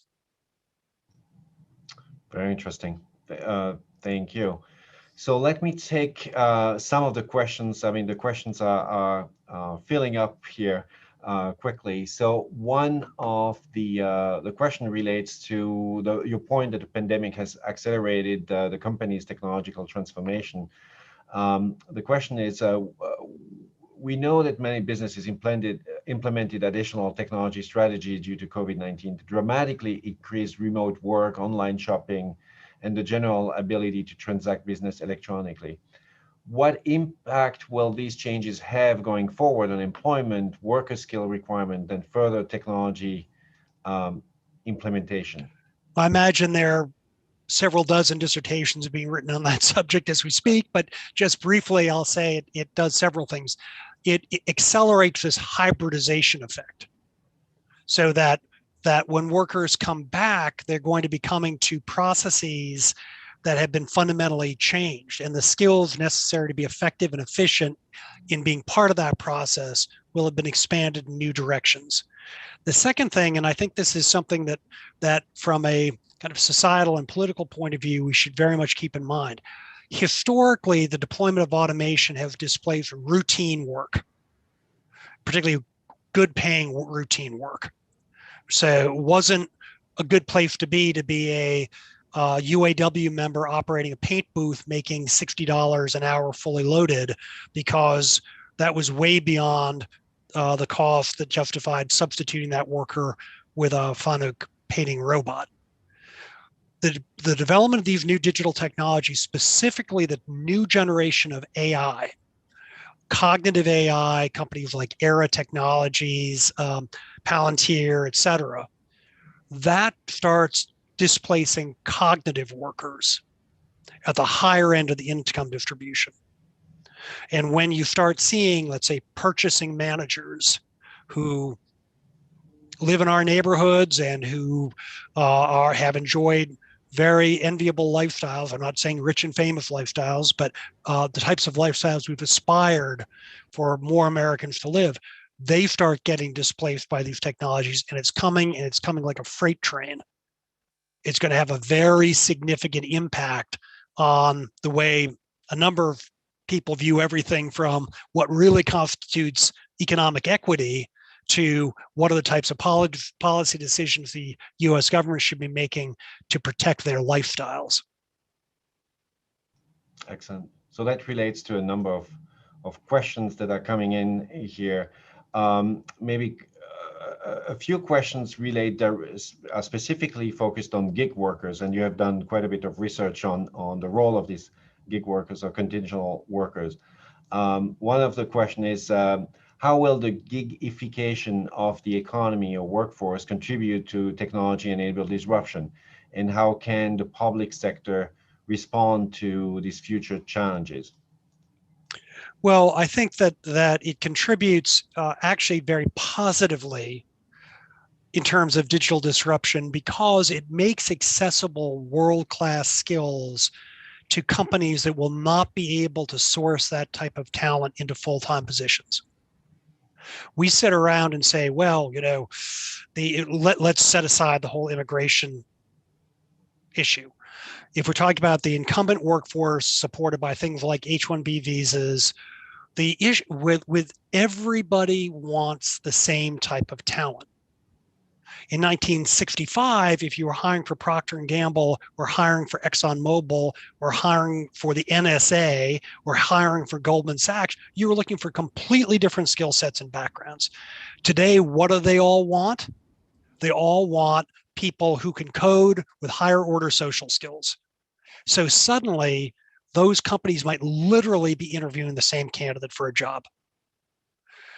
Now imagine, forget premier names like those. Imagine a third tier, second tier automotive industry component supplier in Terre Haute, Indiana.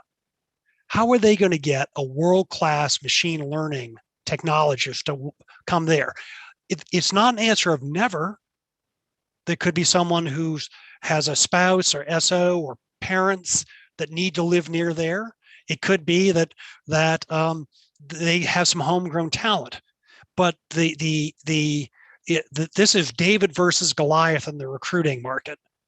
How do all those Davids get AI specialists, cognitive AI specialists, data analytics specialists, world-class digital marketers to work for them? They're not going to be able to get world-class talent for what they can afford to pay. They're way better off spending 6 months of what they could have paid somebody for a full year on world-class talent through this LLC-ification of the economy. Now, in terms of policy prescriptions, I think we need to, what I would like to see, for example, is that we introduce some set of self-policing rules here. I believe at the lower end of gig, there are real important discussions to have about equity and benefits and you know, are there abuses going on? I'd be very cautious about making heavy-handed interventions there, because if you poll those workers, many of them say they like it just fine. They're making an adequate amount of money, and many people use it as a second source of income. But when you're talking about that higher skill talent, I'd like them perhaps to file something like we do for an accredited investor with the SEC. I acknowledge, I have submitted a form, I don't know to whom, Department of Commerce or Labor presumably, says, I acknowledge that I am operating as an independent contractor. I have the resources to do that. I have the qualifications to do that. That I've made arrangements to make quarterly tax payments. If everyone works a gig, cash flow of the United States government's going to get a little bit lumpy if everyone's paying quarterly, not bi-monthly. So there are a lot of implications. The first is we have to start acknowledging that a gig is not a gig is not a gig. They're strata, and they have different challenges and are deserving of different legal and regulatory treatment. Excellent. So there is one question specifically about the government's treatment of gig workers. What about the current administration push to move gig economy workers to become employees instead of contractors? Yeah. I think that's a major mistake. I think that suggests kind of this monochromatic definition of what a gig worker is. And let's go back to what I said earlier.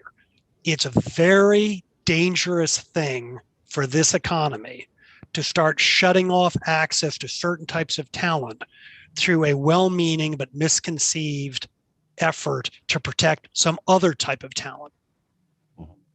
So if you start saying, if someone's working in the main sequence operation of the business and working more than 30 hours a week on that for more than 4 straight weeks or something, they're now an employee. What just happened to all those high-skilled gig workers who are from an A-team, from a brain trust, from a Catalent, who are providing world-class services to companies that could not otherwise afford them? You'll also create another huge wave of outsourcing, where lower skilled workers will end up either in the contingent labor companies like the Adecco's and Manpowers, more and more job classifications put there because I'm renting, I don't own these people. Or you'll have new sectors of the type of outsourcing we see in maintenance and culinary and security services, because we have to think about the systems effects of these things. And I think that direction by policy direction does not stand to that test, and is rooted in a very simplistic view of what's going on in the gig economy, and misses the most dynamic and exciting and relevant parts. Excellent. I'll try to change gears a little bit now. There are a number of questions on skills and skills gaps. And so one of the questions from Lee Jackson will skills credential, apart from degrees, become a useful qualifier for interviews? What data is going to be available to compare the wage success of industry-based credentials holders versus degree holders in similar job families? Yes. Well, it would be great. This is something that the Feds could think about doing. It'd be great if we could start matching job postings to job placements to income outcomes. And that would be possible through a provision that has to do with deadbeat dads, but it requires some work on the IRS's part. What I would say is we must move in that direction. And there's some positive signs here. Once again, technology is going to enable us to break the back of some problems we haven't been able to address historically. So with initiatives like the Open Skills Network, where different entities are trying to articulate, denominate jobs in skills and make that available to others, we'll start getting a much more refined skills taxonomy that we can share across industries, and within industries, which is an advantage the countries with strong apprenticeship systems have over us in terms of clarifying the labor market. But your next panel is you've got a great panel coming up to discuss this issue, because another thing we have to do is link educators to employers in new ways. And one of those ways is to ensure that we can measure the effect of various degree granting programs, policy programs, and certificates to income outcomes. Very, very few schools are able to do that. We ought to be arcing in that direction. But we also, I hope, when we get a reauthorization of the Higher Education Act, will significantly revisit where Title IV money can go in terms of financing, getting credentials. The entire system operates on the logic of higher education in 1964, right down up to including when cash can be dispensed. It makes no sense for today's economy. Sitting in a seat for a minimum of 100 hours at an accredited institution does not lead to enough good economic outcomes for enough learners. And the big provider of liquidity in the system is the federal government. And until that funding is able to seek out where demand is, and that's demand for workers and demand by workers to get skills, to get good jobs, because technology has had much better information flow to those aspiring workers as to what sort of job is available to them and something they have some interest in, and how do I get qualified for that?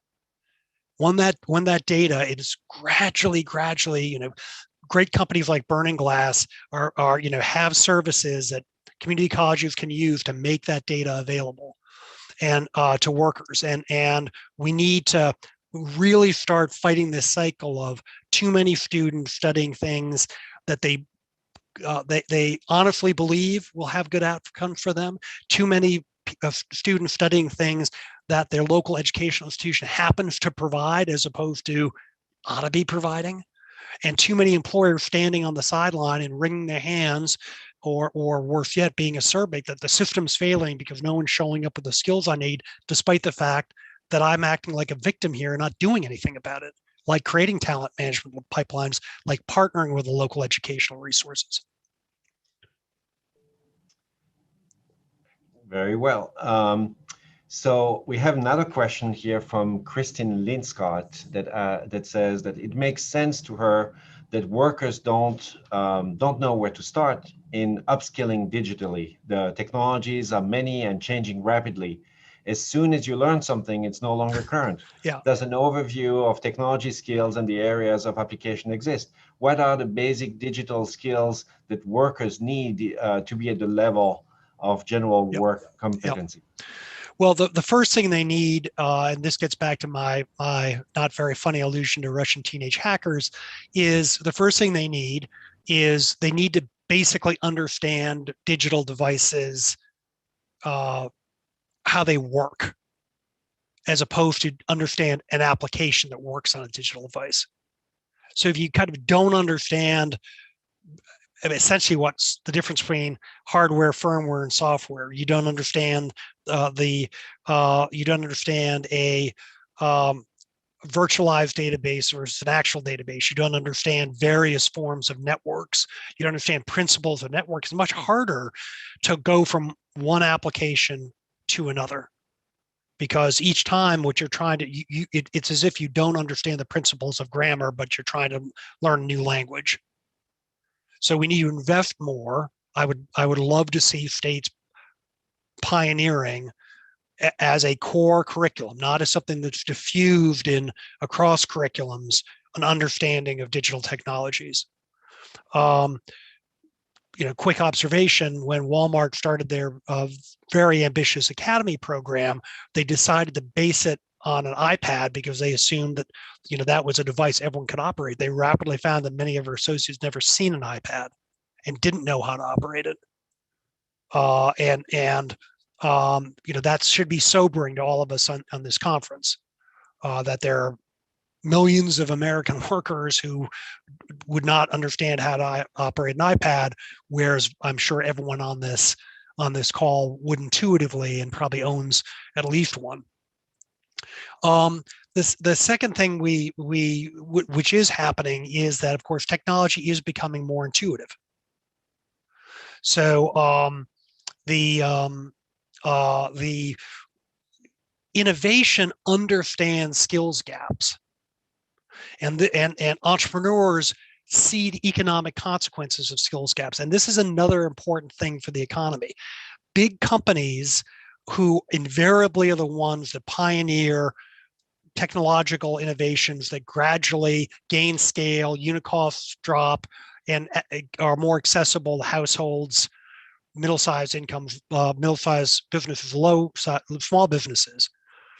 They're not going to not pursue their strategies because there's not enough digital talent. Yeah, they'll offshore, but they'll also start adopting technologies that displace the positions they can't fill. And once technologies eradicate a job, it's very rare for companies to reverse course. So every cohort that comes into our economy that doesn't know how to do these things, it's not merely that they end up underemployed or maybe in a low-skilled service job. It's that companies at the same time are reconfiguring their operations to perform the tasks they need to perform. And if there aren't humans to be in the loop, there won't be humans in the loop in the future. Oh, these are incredibly interesting points, and in fact, there are so many interesting questions that are coming in. Unfortunately, we have only 2 minutes left. So very quickly, a question from Conchita Guzman: what happens to the liberal arts major? And we have only 1 minute left to answer that complicated question. Social skills, the ability to interact with other people, empathy, spontaneous communication are all essential to future workers. Look at David Deming's outstanding research. He's my colleague here at Harvard about the growth of social skills in jobs.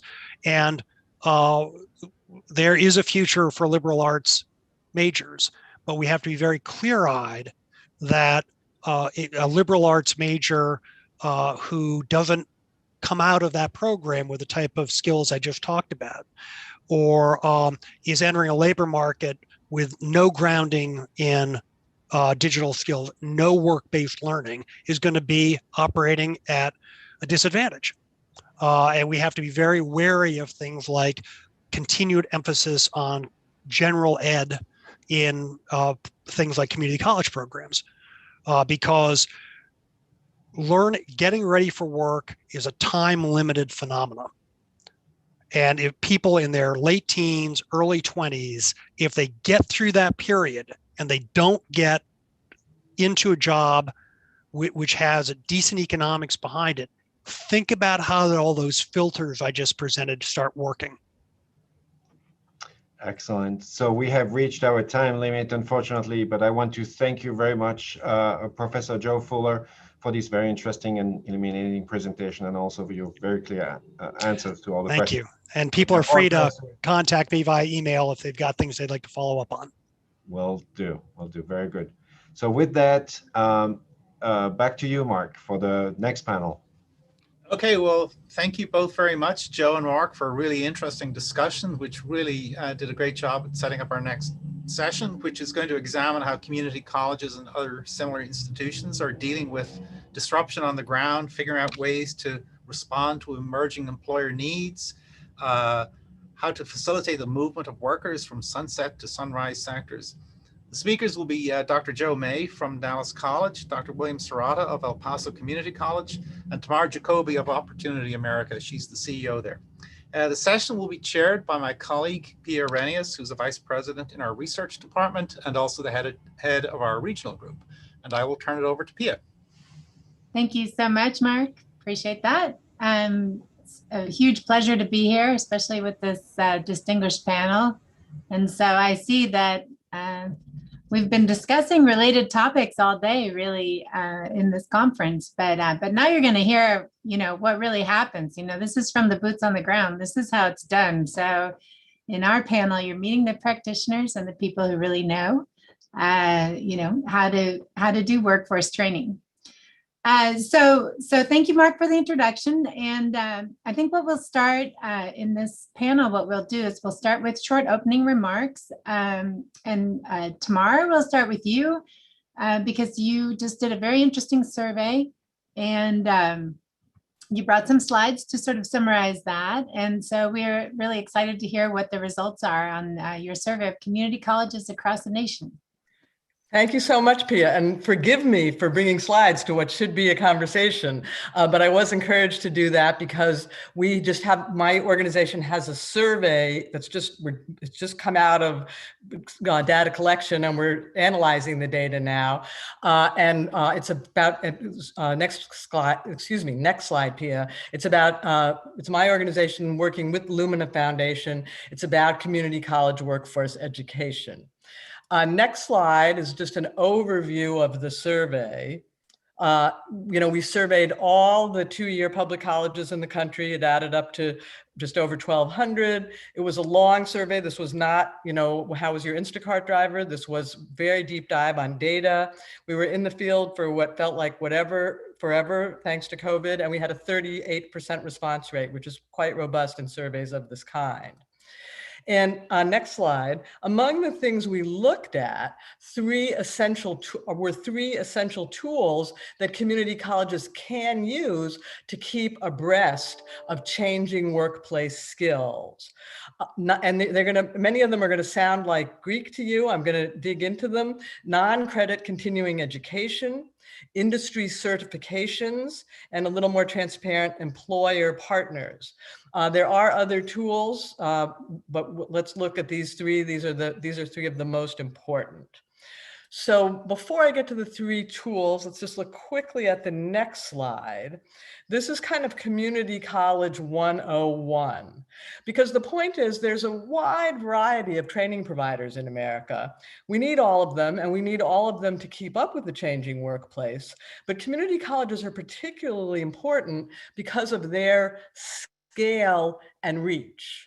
So if you just look at the numbers, we all know a lot about, we hear a lot about, certainly we used to a few years ago, coding boot camps. Well, there's only 18,000 Americans in coding boot camps total nationwide. Of course, we all know that the government maintains a job training system, the public workforce system.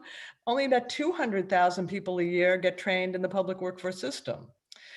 They do a lot of other things in the public workforce system, but training is not the main thing. We all hear a lot about apprentices. There's about 500,000 apprentices in America per year. There are 12 million people in community colleges.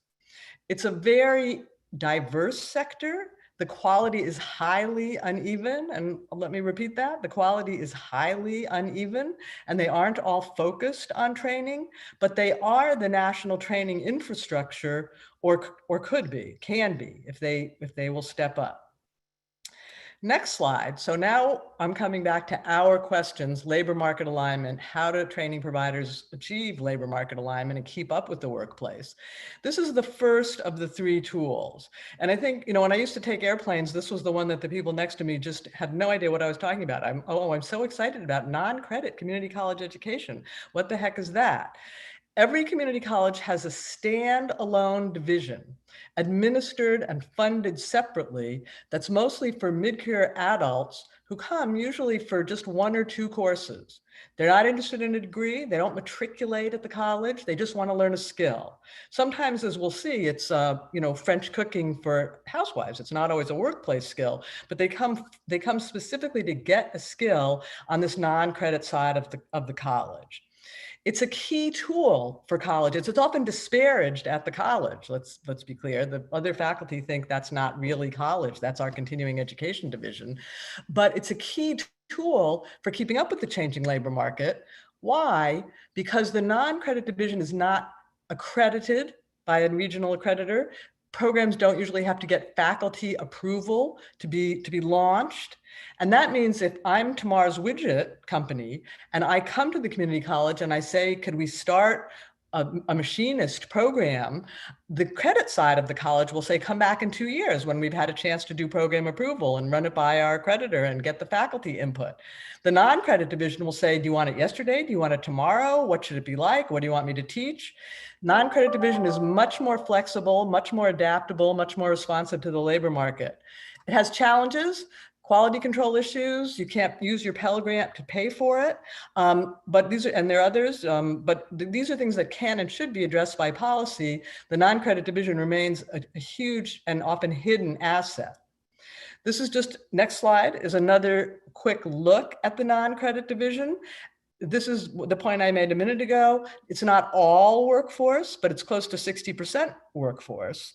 And by the way, community colleges also offer workforce education on the credit side, right? About 50% of what's offered on the credit side nationally is workforce, but it's not as good at keeping up with the local labor market. So, what you want to do is harness both. And we can talk more about that in detail. I won't take my 5 minutes. The next slide is the second tool. And again, it's a bit of a vocabulary challenge for many people. How can a certificate be different from a certification? And believe it or not, they sound very similar, but they're very different animals in this world of post-secondary workforce training. A certificate is basically like a degree, only shorter. It's something awarded by the college on the basis of usually of sitting there through the course, seat time, get through the class, you get a certificate. Certifications, in contrast, are awarded on the basis of standardized skills assessments developed by third-party non-college groups, usually employers. So it's more like a driver's license than a degree. A third party, usually an industry group, gives you a test and says, do you have the skills to be a welder or a machinist? And if you pass, you get this credential. Many colleges increasingly teach to certifications, that's the point, but it's a very different, it's a way of keeping up with the labor market because your employers are telling you what skills they need, not just some teacher who has a curriculum that they've been teaching for 20 years. And the point is, what's interesting about our survey, the slide of results from our survey, is third-party certifications are gaining on certificates. Certificates are the top bar. Those are the things handed out by the college. The next 2 bars are certifications, either employer-driven certifications or other third-party certifications. And they're gaining, and that's hugely important. And it's the second huge tool for community colleges trying to keep up with the workplace. Last slide, third tool, and by far the most important really, how do you keep up with what's happening in the labor market? Well, you start with labor market information, right? You start with data, you start with what the Dallas Fed and others, Burning Glass, the government produces. But ideally you combine that with what employers tell you. They're 2 complementary tools. One is top down and the other is bottom up. Employers know about context and proportionality. They can actually tell you what's happening in their industries and what new machines they're buying and what they're preparing for in the future. There are 2 big issues around employer engagement. One is that it's a very all-encompassing term. It can mean anything, and I've literally had colleges tell me this. I sat with an HVAC guy at the Rotary Club yesterday. That's one kind of partnership. There's another kind of partnership at the other end of the spectrum where the employer writes the curriculum and helps you choose the students and helps you hire the instructors and calls every day and hires at the end of the program. And unfortunately, in this world of community colleges, we don't yet differentiate between those those two different things.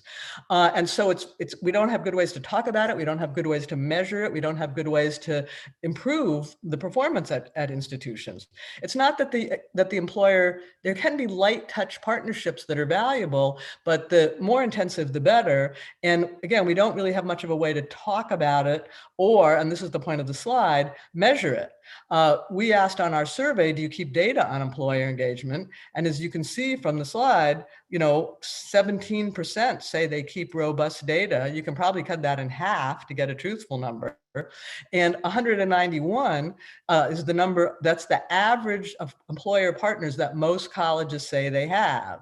And again, that's going to include everything from literally some guy they sat at the Rotary Club with to somebody that they have a very intensive partnership with. So, that is, again, something that I think needs to get addressed. We'll talk more about all of this, I'm sure, in the conversation. But the takeaway for me from my survey is really the potential of community colleges, the potential to be the nation's premier training provider and to be a provider that is well positioned to keep up with rapidly changing technology if they use the tools that they have at hand and if they commit to workforce being at the center of their mission.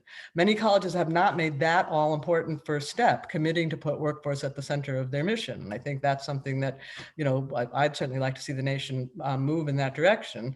The good news is that Texas is a place that's way ahead of some other states in this regard. And Dr. May and Dr. Serrata are particularly well equipped to talk to you about what they're doing at their institutions, which are on the cutting edge.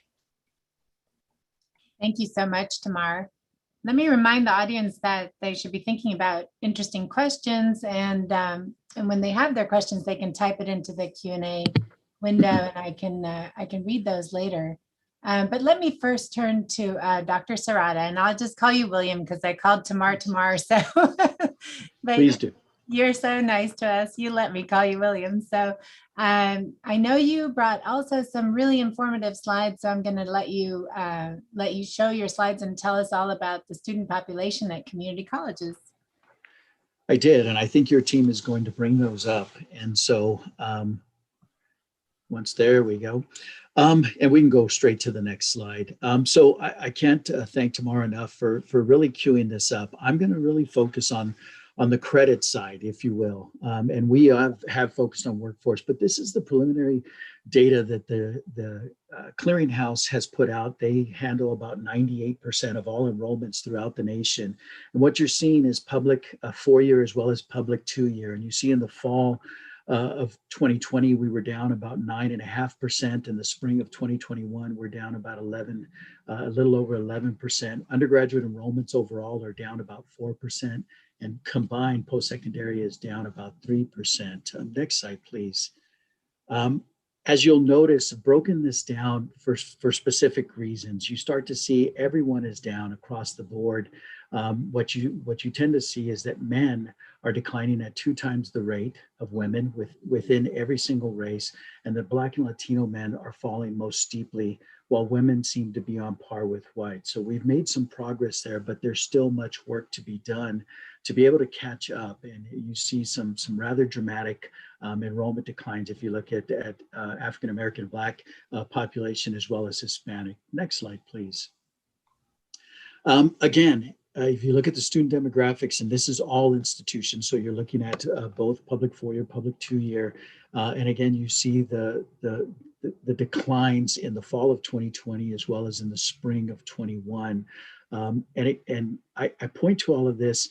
If you look at the depths of the last Great Recession that we were in, that started in 2008, it really hit Texas in about 2011. And you take that all the way to pre-pandemic, there was over 12 million new jobs that were created. Over 99% of those new jobs went to individuals with degrees and certificates. So I think it's just vastly important. If we go to the next slide, please. Again, you'll see the declines in particular at the public two-year. So I absolutely agree with everything that Tamar was referencing. We focus on those areas.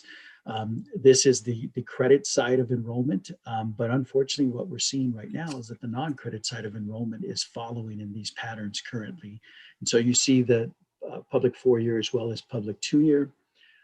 First time in college students is vastly important on the next slide. And the reason is the data is overwhelming for me in El Paso and for Texas as a whole.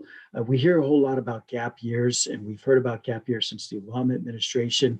Gap years don't work for the students that we serve. If they don't matriculate immediately the summer or fall after high school graduation, the likelihood that they ever earn a credential in El Paso is 1%. When I was in South Texas, it was 0.8%. And so you see the data that indicates both at the public 4-year as well as at the public 2-year based on enrollments in sectors in fall of 19 versus fall of 20. So you're looking at all of these sectors, and first time in college student is where we were impacted the most. My institution saw a 31% decrease in first time in college students this past fall. Next slide, please. Again, you see the age group. This is community college first time. You see, this is the first time that in the last 50 years, at least, that enrollment and economic conditions did not mirror each other. So traditionally, when you see the economic situation, economic conditions worsen, our enrollments surge. And so this was the first time they went in opposite directions. You see that in the fall of 2020. Again, you see it based on age group 18 and over, 18 to 24, and then even those over 24. Remember, when they're laid off, you see students that are coming back to retool and reskill at our institutions, in particular the over 24, but we saw it across the sector. The next slide refers to the student demographics. Once again, you see this, it's troubling information. I understand that. I know that Chancellor May will come back with answers, and I will try to address those as well. But you see the overall gender, you see enrollment changes by race and ethnicity in every single sector going down. Next slide is all undergraduates by gender and age. So again, this is going to refer to all universities as well as community colleges. And you see that men continue to decline at 2 times the rate of women within every age group. About 1992, the lines cross where we had many more males in higher education. Females at that point surpassed males, and the gap continues to grow. And again, it is not a zero-sum game. We want to learn from what we're doing with our women. We want to be able to replicate that and get more men into the system. It is a knowledge economy. I feel rather dramatically that what we're going to see is something similar to what we saw after the last recession, that credentials will matter even more. Next slide, please. So I narrowed down to Texas. What you see in Texas is that for the spring of 21, our university saw almost a 1.5% decline, and our community colleges saw over an 8% decline from spring to spring. Again, troubling information. Certainly there's lots of reasons why this is occurring, and I'll jump into a couple on the next slide. So what we see is we have seen the steepest decline since the pandemic began. Our undergraduate enrollment is down about 6% compared to this time last year. Community colleges are feeling this the steepest, with about 11.3% decline compared to about 9.5% in the fall. Associate degree enrollment is down nearly 11%. Baccalaureates are down about a little over 2%. And then that first time in college student, that so-called traditional student of the 18 to 20-year-olds, is down well over 14.5%. And then you see that the Hispanic population at community colleges down nearly 14%. Some key takeaways on the next slide. Again, our community college decline, and I agree with Tamar. This is our role. Our role is to get these students, in particular during economic declines, to get students into the system, to get them retrained, reskilled, and then get them back into the workforce with the ability to earn living wages. But unfortunately, we have taken the brunt of these enrollment declines during the pandemic. Again, first-time students are down 23% overall for community colleges, which was much steeper than the overall 16%. And then we see that these trends had over the last 5 years, we'd shown some declines, and they just were exacerbated during that. In all age groups. Now, I'll share that at my institution, dual credit and STEM, so those workforce programs that Tamar was speaking to, those are actually up, even during the pandemic. but it's the general academic traditional transfer programs that we're seeing down. All race and ethnic groups have been affected. And unfortunately, one of the issues that we have to solve is that men are being affected by this much more significantly than women. I will turn it back to you, Pia, as you introduce my good friend, Chancellor May, who's going to provide solutions. I know that. Great. Yes, Chancellor May is the man. He could do that. So just for the record, though, William, we have to come back to you and you have to talk to us about some of the reasons that you think why we're seeing these trends that are so unusual, but in the pandemic. And yeah, so we just have to get back to that. So I just wanted to put that there so we don't forget. Joe, turning to you. Well, thank you. Thank you so much. And Tamar, William, great to be with you. And Pia, good to see you also. And really appreciate the opportunity to talk at this important conference. I always learn so much hearing from individuals working in a variety of fields, and it gives us an opportunity in education to rub shoulders with many of you thinking about the challenges in different ways. And boy, there was so much, Tamar. I hadn't seen your slides before, and I would have loved to have paused at every single one of them and had a conversation about what they mean, because you got into all sorts of things that we think about every day: supply, demand, speed of delivery, data.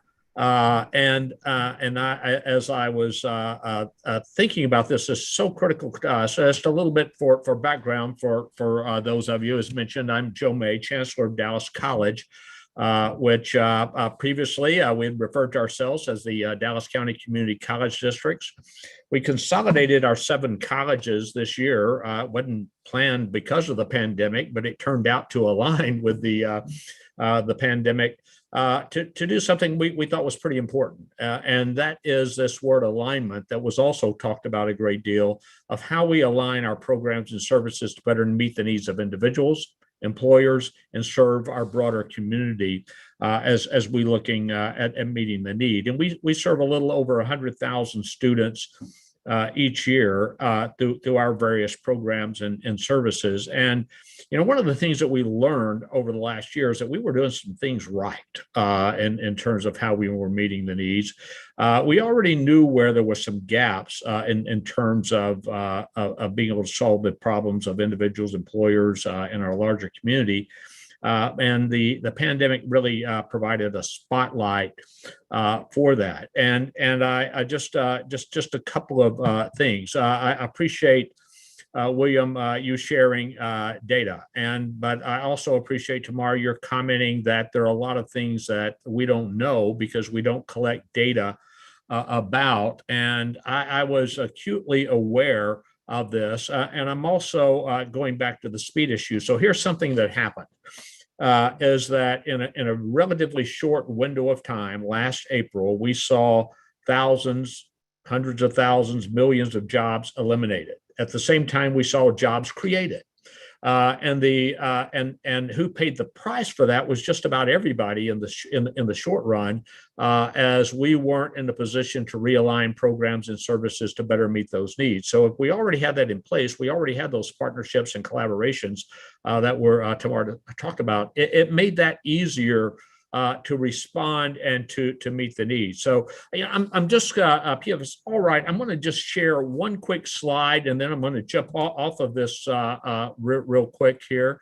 I think that should be fine. We just want to make sure you have the permissions to share screen. Well, I clicked it. Did it share or? Yeah, I can't. It's sharing. Thank you. Okay, I can't tell on my man. Oops, I think I moved it.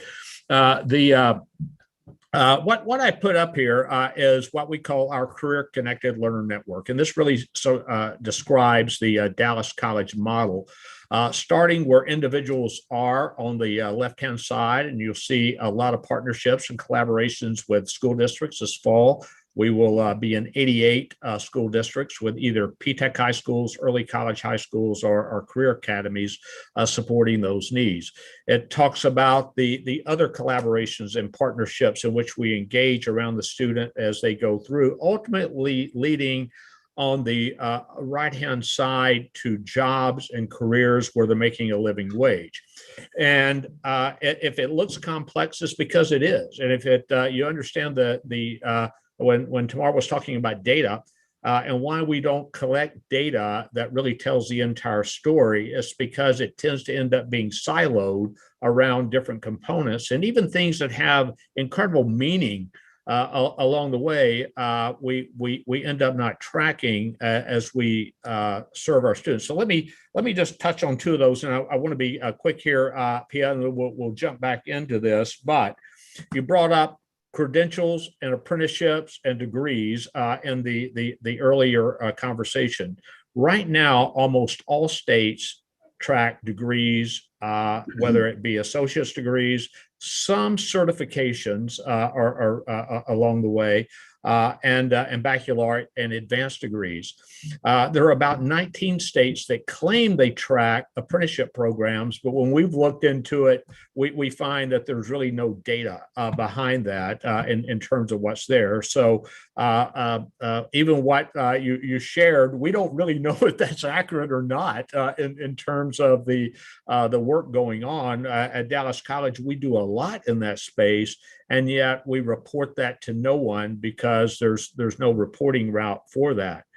And then industry-based certifications, another interesting one, which has virtually been ignored by higher education because a certification entity, as Tamar pointed out, is the industry itself.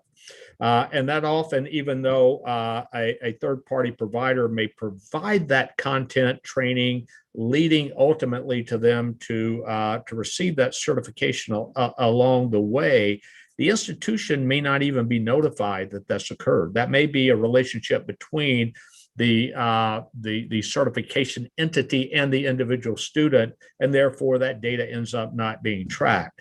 Also, many colleges and universities don't incorporate those into their degree programs as such, so they end up operating in a separate track. Sometimes that's great as a part of workforce training, continuing education, non-credit, as was described.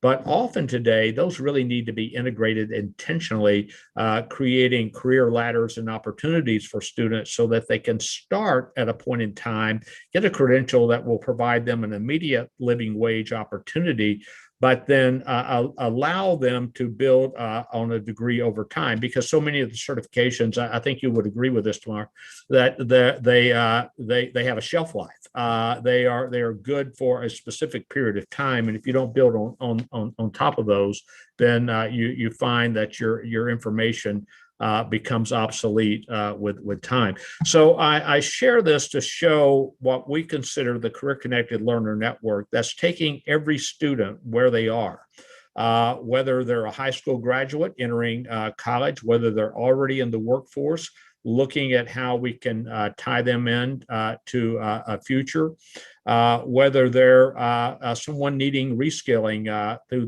their current employment, whether they're planning to transfer to a four-year institution on into the world of work, or if they're planning to go directly into the world of work as they meet those needs. So I'm going to try to unshare this if I can here. I don't see that button, so I may need your help. There we are. Thank you. Thank you for that. So I just wanted to kind of provide that overview of how we look at this world of meeting the needs, starting with where the individuals are, focusing on the employer, how we're trying to solve their problems, and bring together for the betterment of our community, meeting the needs of individuals and employers at the same time with the resources that we've been blessed with. Thank you, Joe. That was some overview. That's a lot of services and a lot of complexities. There's so many things around community college that we don't even think about when we think how to make students successful. So let me as sort of take advantage of my position here as moderator and just go back to each one of you with sort of my big question, and then I'm going to turn to the Q&A window because we have great questions coming in there as well. But Tamar, let me turn to you first and let me ask you, so you've been looking at this issue really from the sort of Washington, DC angle, from the angle of your nonprofit where you are working to sort of explicitly improve economic mobility in American society. You're looking, again, taking a big perspective and looking at the community college and workforce training system. So can you tell us a little bit about what you see are the biggest reforms that we need to make to sort of make the system more successful and work better for economic mobility? Yeah, a great question. Thank you. You know, that's a fastball pitch. What can I do with that? Hit a home run. So the first most important thing is a policy change. Right now, I can use my Pell Grant to go to community college and get an associate degree in psychology. And with all due respect to Dr. May and Dr. Serrata, an associate degree in psychology does not have an awful lot of labor market value. But I cannot use my Pell Grant to go to the community college and get a machinist certification on the non-credit side. And again, we need both non-credit and credit. They're both super important. And our, the reformist kind of model, and I'm sure both Dr. Serrata and Dr. May share it, is that many people, first-time students may come and stay all the way through 2 years and then go on to 4 years. That's the dream for them. But many people will come to community college, get a fast course in a skill, go into the workplace and start earning money, and then later on come back to college and want to continue. And that's what we want to be set up for. And so we want to have our federal funding and our colleges prepared for that kind of model, for people that will, right away, I need to put bread on my table. I'm going to go learn a skill, then I'm going to go to the labor market. But in a couple of years, maybe I'll come back, or maybe my employer will pay for me to come back. You know, I've been a CNA in a hospital. Now I realize I want to be a nurse. And then when I realized after first I'm an associate degree nurse, and then I realized I want to be a bachelor's degree nurse. That's the kind of opportunities we want to create. So federal funding has to change for that. Colleges have to be more aware of that kind of, Dr. Serrata talked a lot about first-time students. They're super important, but mid-career adults coming back are super important too. So how do colleges retool so that they're ready for those mid-career adults? They attract them. They offer programs in ways that work for the mid-career adults, because especially when my job gets automated, I'm definitely going to need to go back and learn some new skills. So it's federal policy about money, colleges focusing more intentionally on the workforce side. And again, these are two colleges that do. Many community colleges are still focused on we're going to prepare them to go to bachelor's degrees. That's great when it works, but here's the data. 80% of young people show up at community college saying they want a bachelor's degree, transfer, get a bachelor's degree. 15% make it. So we have to be prepared to serve those other people. We have to have both. They're not tracks, but we have to have both routes. The one that goes through community college to bachelor's degree, but the one that also has this more lifelong learning stepwise model. Wow. Yeah. Yeah, I bet you could talk longer about that, but that's, again, it just brings into perspective how much community colleges do and how much they have to juggle. And maybe then that's the best transition to you, Joe, in terms of, you showed us this flow chart in terms of the students are coming in out of the high schools and out of the workforce into the community college system. We have to retain them there. We have to make sure they're successful when they come out. Can you talk about a little bit, what are the key steps that ensure success at each one of those really crucial times, like bringing them into the community college, retaining them there, and then making sure they're successfully on their way to the next step in their life? All important questions, but can I first just kind of jump on Tamar? She knows what I'm going to say. Oh, yes, with this, you talked about federal policy. In my opinion, short-term Pell is the biggest single need that we have in this country today. If I ask you what a phlebotomist, a coder, and a pipe fitter have in common, they probably paid out of their own pocket for their education and training. Whereas I'm not going to question the value of a psychology degree, but more than likely they receive federal or state financial aid to support that, where others workers in some incredibly important fields and critical fields to our community. Great jobs, six-figure jobs, paying jobs in many cases. Those individuals have to pay out of pocket, and that's a complete misalignment of a policy to what the needs are. So thanks for calling that out. Not all of our colleagues agree with us on that particular one, but we see it as the number one, at least I do, biggest and most important issue that's there. Because, to your question, it really does, in order for students to be successful going through, first we have to get them enrolled. And we have to assume everyone is better off in some sort of post-secondary education, some sort of training or credential program than not. If we ever doubted that, look at what happened last April between the employment numbers and the economy.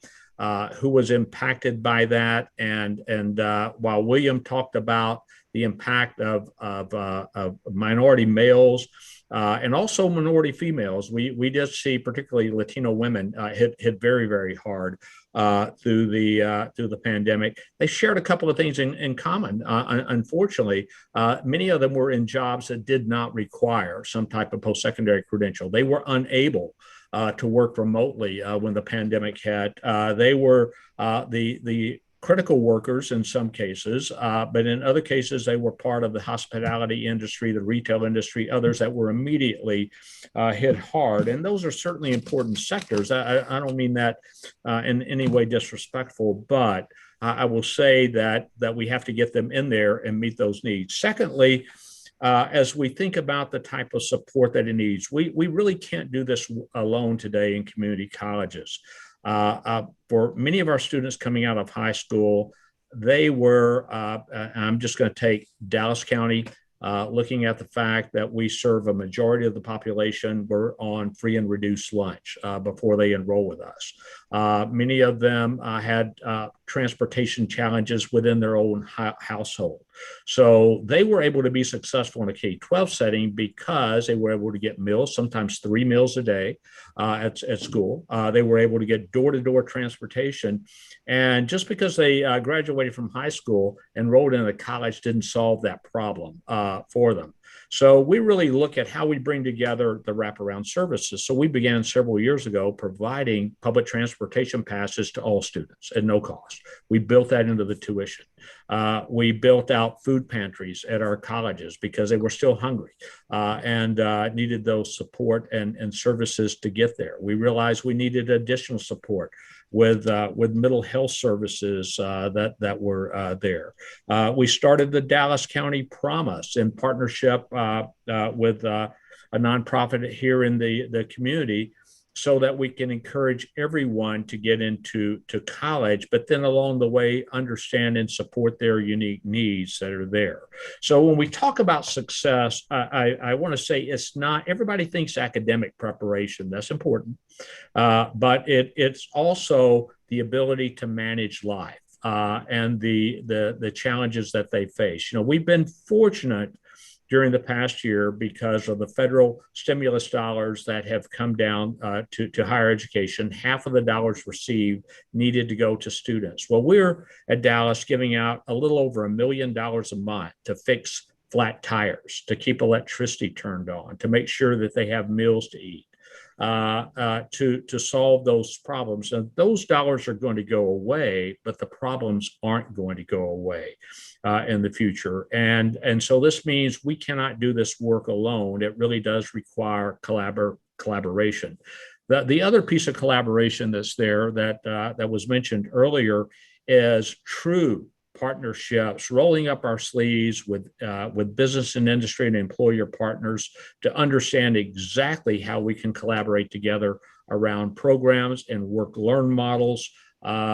Because as it turns out, the more relevant we can make the educational experience, the more likely the students are to stay engaged, and the more likely they are complete. We refer to what we're doing as we encourage students when they come to us is to enroll in a job, enroll in a career. That's really how they want to be treated, that this is not some separate siloed activity, but this is a connected part of their life and experience, where they're able to see immediately their opportunities. So we do something. I know not everyone does this, but we began offering what we call certifications first. So we put certificates first in our degree pathways so that a student can get that certificate. It's marketable in and of itself. A Google IT professional support certificate has a real value. In fact, they're hired right by the Federal Reserve Bank hires individuals with that credentials to work in your operations that are there. But that then allows them to start their education, get a skill, get a job, and continue. So we really see that entire ecosystem as critical. It's not something we can do by ourselves as a college, but we do this in collaboration with K-12, with employers, with other partners like public transportation, food banks, healthcare operators, and others, to create that environment that enables our students to be successful so that they have those skills in order to go to work. Thanks, Joe. William, turning to you, are some of those factors that Joe was talking about that derail students, is that what led to those declines in enrollment that you were showing us in your slides? So some of it did. So we surveyed our students last spring, and we received a rather significant and about 63, 64%. We had over 17,500 responses. They indicated that they had devices, that they had internet services. And so as we went through the spring into the summer, the community college sector in Texas saw record enrollments last summer. We all saw record enrollments. And so the anticipation as we got into the fall is that we would see something similar, and the bottom fell out, so to speak. And so what we've seen is they may have had devices, but the devices, there's more than one sibling in the home. And then, K through 12 takes precedence. Parents, as Chancellor May referenced, not all parents in particular, unfortunately, are enrollments that are minorities. They didn't have the option to work from home. They had to go in, and therefore the older siblings had to be watching the younger siblings that were in K through 12. And then I think that absolutely what Chancellor May referenced, I have a few more months where I'll continue as chair of the American Association of Community College Board. And one of our significant areas is a short-term Pell for students that are in the non-credit side. So Tamar, we absolutely agree with you. These are programs that we should be able to utilize federal resources to get students into those. When you indicated that these students paid for it themselves, many of them can't afford to pay for it. And so we're trying to get the federal government to change this particular policy so that we can get students into those short-term Pell programs and get them into the workforce as quickly as possible. I will share that, again, we saw 3 areas of our enrollment despite significant declines, nearly a 10% decline. We saw early college, high school, and Chancellor May referenced that earlier, and he's done a phenomenal job. We saw an 800 student increase in early college, high school, about a 23% increase. We saw technical enrollment this past fall, as well as in the spring, and trending right now up about 10% for this coming fall. So all of those are showing that students see us much more as a means to an end, in particular in tough economic times. They want to get the training and they want to go straight into the workforce. And you also heard the Chancellor reference, programs that are paying students 6 figures. And, I've been in higher ed for a significant period of time, and we always hear about tracking we want to make sure that we're not tracking students.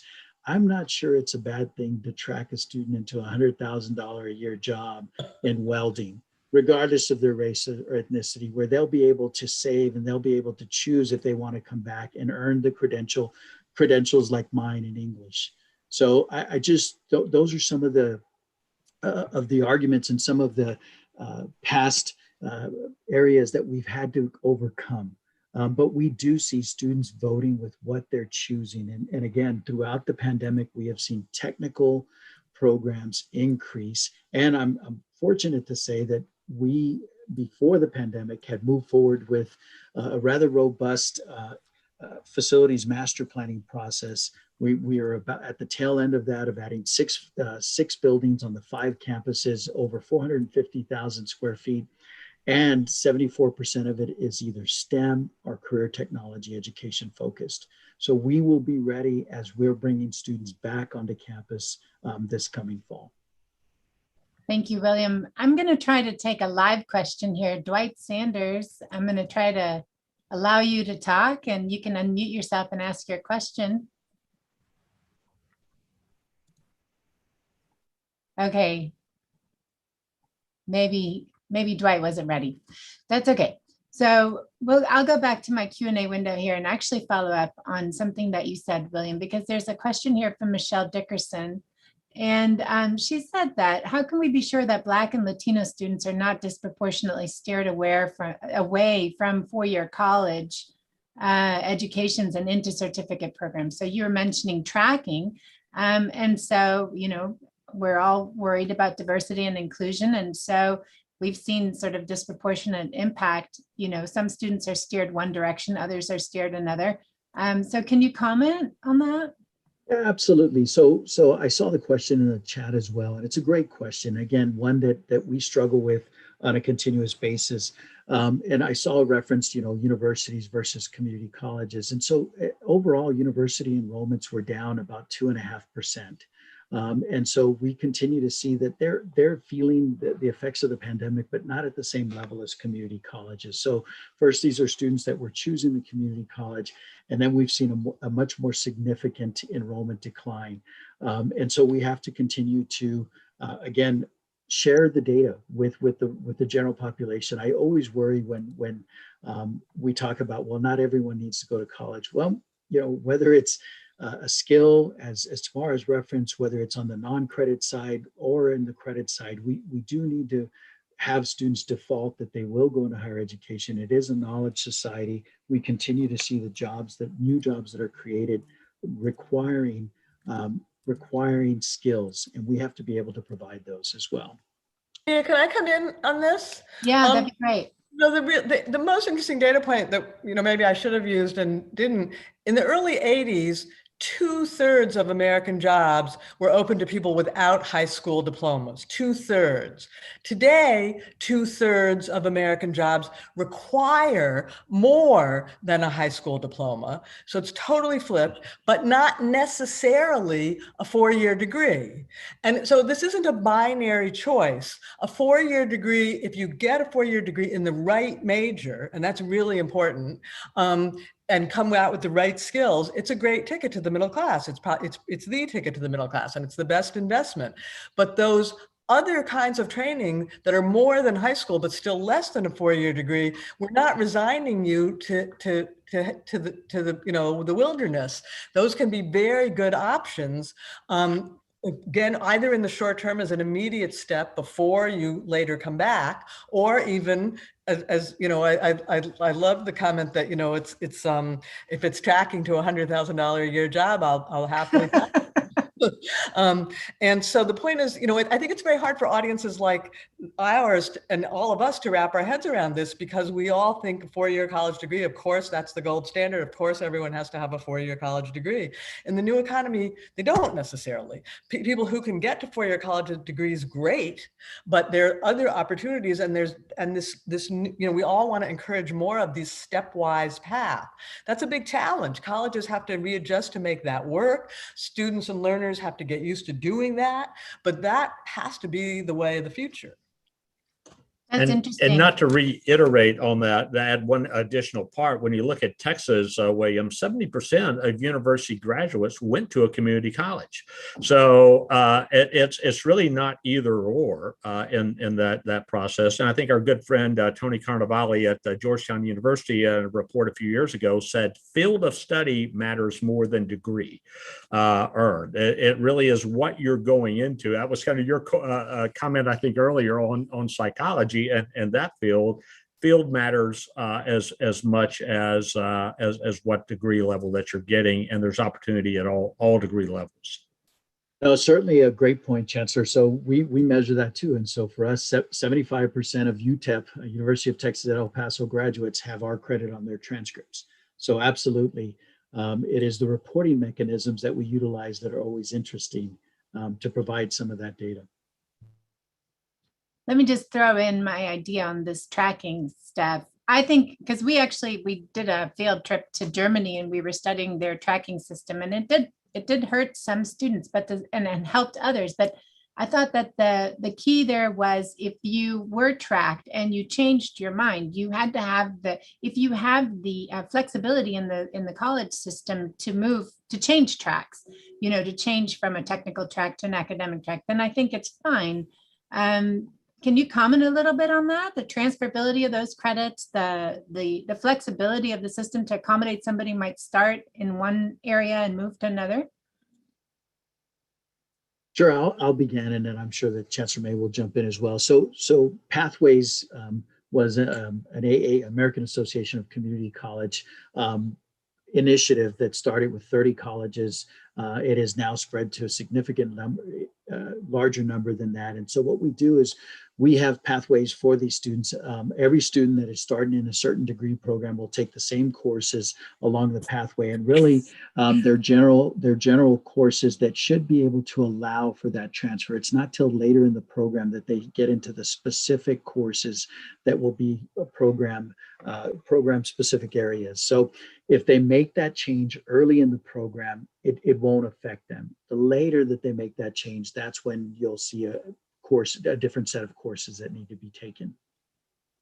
And I'll share with you that overall, we've looked at this at the state level, and we've looked at it over a course of years. And so there was a period of time the state measures us on hours to degrees, things of that nature. There's bills that we're looking at being passed that said, you couldn't have more than 75 hours. The state would only fund 75 hours on an associate degree that's worth 60 hours. And so we've tracked this over the last 8 years, and we've seen that community colleges as a sector, for the 50 of us in the state of Texas, have reduced the average credit hours by over 21 credit hours over the last 8 years. So we've really focused on this as well to help students with pathways, among others, to ensure that they're not taking credits that will not count towards their degree. That's great. That's very helpful, William. Thank you. There's a question in the Q&A window here that's also relevant to what we were just discussing. So from William Jackson, he's asking, there's been many articles concerning large numbers of students pursuing degrees with little market demand. How can students be better directed into degrees that are more in demand and skills that are more in demand? Yeah, great question. So I lost you for a minute. Am I back? Can you hear me? Yes, you're back. So, I mean, part of the problem is that community colleges no federal government does not track or publish employment outcomes for institutions of higher education. So if you go to the government job training, the public workforce system, every public workforce system program has to say at the end, did people get jobs and what are they getting paid? Colleges don't have to do that. And so we don't know which programs do get people to jobs and what they get paid and what kind of success they have. And maybe the philosophy department doesn't need to have to do that because, right away the people aren't going to good jobs.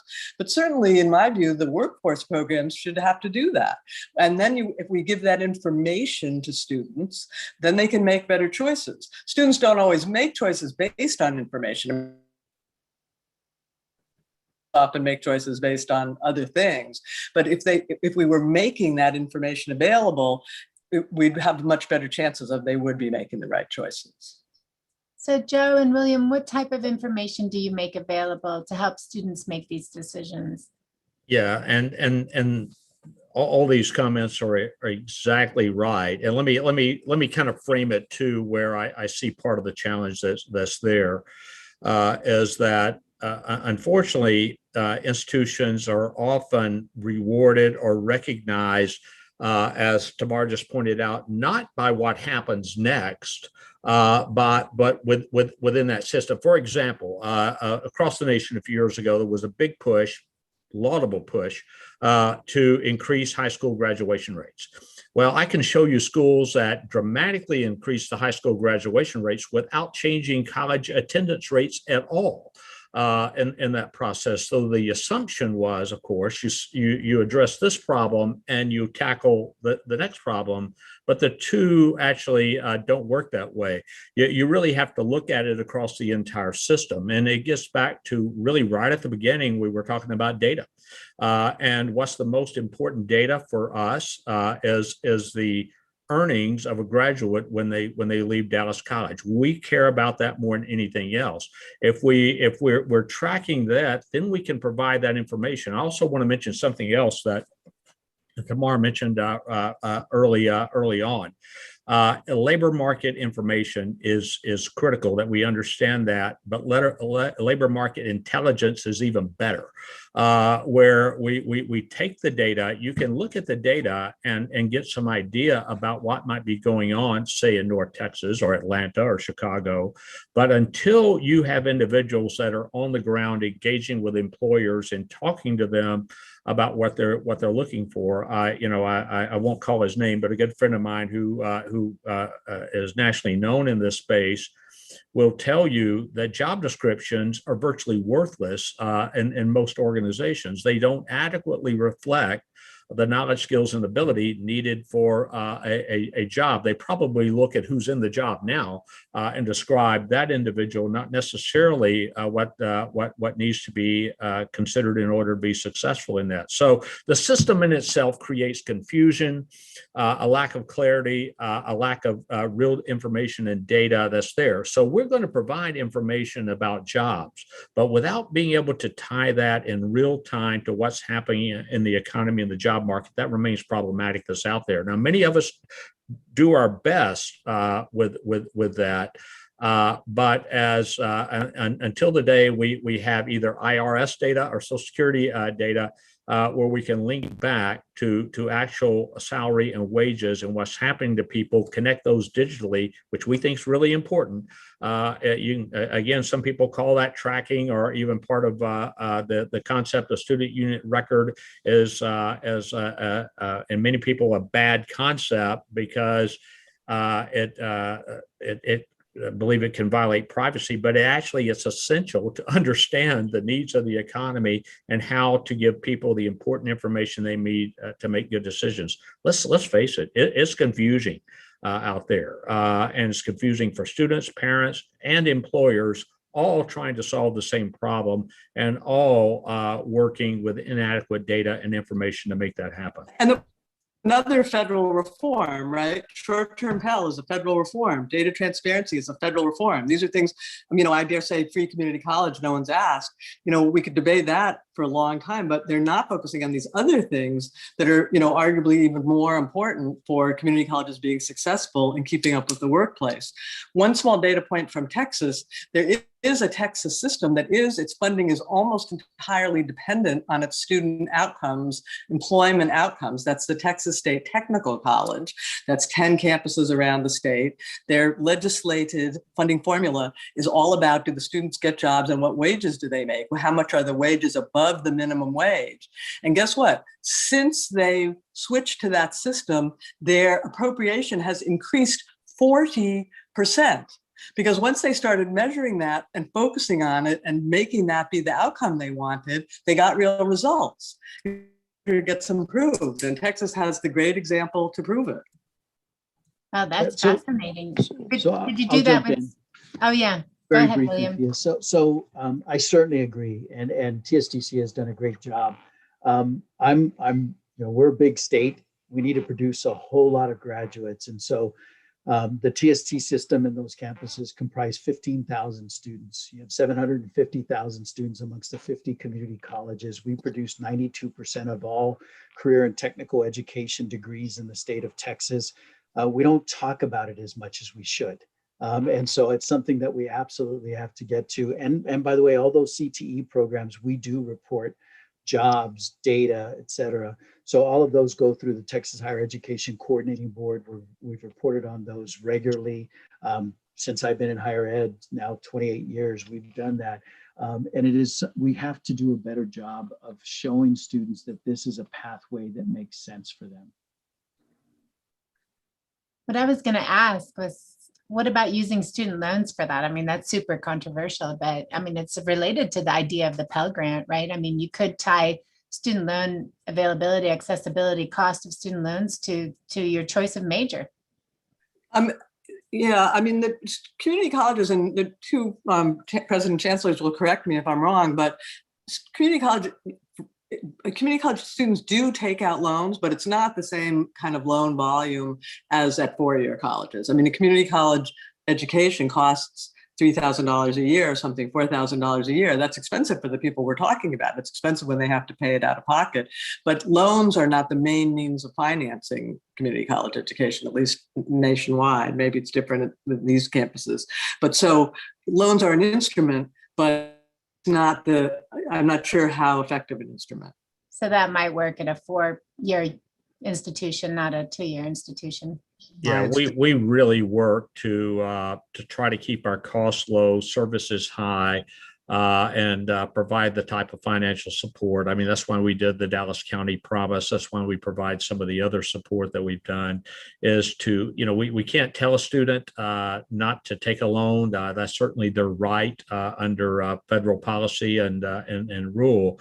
But we want to make sure that that's something they absolutely need. And even the reporting is a little bit deceptive. If you look at reports, it may show a student that attended Dallas College or El Paso or elsewhere as having accrued debt. Most often that occurred after they transferred. They package it all together. They don't show it 0 for the community college and X amount for the 4-year. It's tied to the student. So it's difficult to tell from publicly available data what they actually did at community colleges, but in our case, it's very low borrowing. Yeah, Chancellor's correct. I'm sorry, Pia. The Chancellor's absolutely correct. And so again, you see 87% of my first time in college students are on some type of financial aid, of which 98% is on Pell Grant. The Pell Grant covers all tuition and fees. They actually receive more. If they're a full-time student, they receive more of the Pell Grant back from the college than they do to pay for tuition and fees. That's so interesting, William. So then what would be the impact of like a President Biden's policy, the free community college? Then that money would, I mean, since so many students, at least on the academic track, that are getting the Pell Grants, so that money would flow then disproportionately to the certificate programs and the technical education? No. Free community college as envisioned, to the degree we understand it, and they've talked about it, it does not include the non-credit. That's one thing some of us who are, in the debate are fighting for, that it should include the non-credit. But what the free college camp, for want of a better word, the president envisioned, is that these would be first dollar loans. So you would get this money before you even got your Pell Grant. And the idea is that it's basically going to, I mean, I'm simplifying wildly, but part of the idea is that it would subsidize the students, not just their tuition, but their whole life while they're at community college. So you would get this and your Pell Grant, and you would, would help you maybe not have to work, or it would solve some of the problems that Dr. May is talking about transportation and food. It's not meant to replace the Pell Grant, and it comes with Pell Grant, but they're not talking about giving it to yet. I hope it's a yet to workforce short-term programs. Okay, Joe, could you, and William also, can you comment on this idea of free community college? Sure, I'll jump in. So Walter Bumpus is the CEO for American Association of Community Colleges. And so I chair his board, and he says, when I ask presidents, what are the top 5, 10 things that they're looking at, free community college is never at the top. We have the 4th lowest tuition among the 50 states for community college tuition currently. And it's not free. Somebody is paying for it. Somebody will, all of us as taxpayers will be running that. And I think Tamar's right. I mean, it's a first dollar program. I'm not necessarily opposed to a last dollar program. And in particular, I'd like to see it after Pell Grant, things of that nature have already kicked in. And I don't know if students would see the value of something that's free. I just tend to have I think it's good when somebody has skin in the game as well. And so I'll let the chancellor jump in, but those are. So you might have more enrollment and fewer students finishing or completing degrees? Exactly. Yeah. And I'm not sure that we would necessarily have a significant higher enrollment. And right now, as I indicated, 87% of our first time in college students are on Pell. So it's a tough call. Let the chancellor weigh in. Yeah, let me kind of talk first. We're going to support any initiative that removes barriers to access to high quality education. Period. And money is one of the barriers that gets in the way. So we're going to be supportive of that. But let me drill down just a little bit on why we do the Dallas County Promise, which creates a free pathway. Is that if you're coming out of a high poverty environment, what we've discovered is the number one, activity or determinant of whether or not you're going on to college is not grades, it's not ranking class, it's whether or not you completed the FAFSA, the Federal Free Financial Aid Form. If you've done that and you're from the lowest socioeconomic quartile, you're more likely, significantly more likely to go to college than if you never completed the FAFSA. So in terms of providing that free pathway, Dr. Serrata is absolutely correct that for most community college students, Pell will cover 100% of the cost. So it actually is free. When you talk about 87% of your students, they actually aren't paying out of pocket for that already. Only the general public doesn't know that. It's not presented in a way that they understand that opportunity is there. All they have to do to get it is to complete the FAFSA.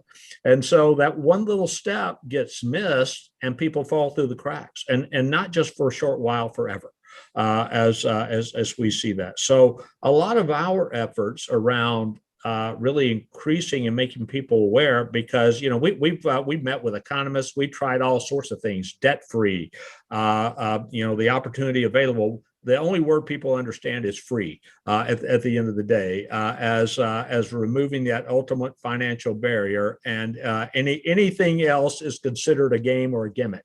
So we've gone that route, but it's to really create clarity that in fact the federal policy for most Texas community college students provide that opportunity to attend college at no cost. So tell your friends. That's great. So we only have a few minutes left. I thought it'd be great if all of you could comment sort of on the future of education. So this morning we had a very interesting panel where the speaker was mentioning he thinks that in the future, students will no longer go to one school, but they'll choose a bundle of courses, credits from different institutions and sort of combine those. And I guess with technology and virtual learning, that's possible. And that we're no longer going to go for these bachelor's degrees or 4-year degrees or whatever. We're going to go for these bundles of certificates or bundles of skills. We're going to be that everything is going to change about education, I guess, partly through technology and the changes we've seen so far. But I'd love for you guys to talk a little bit about how do you see education in the future, and was that vision far off from how you see things sort of trending? Who do you want to go first? Yeah, I'd be happy to comment. I mean, that was really the reason behind we consolidated our 7 separate colleges into Dallas College. And I'll just very quickly kind of tell you what we saw going on.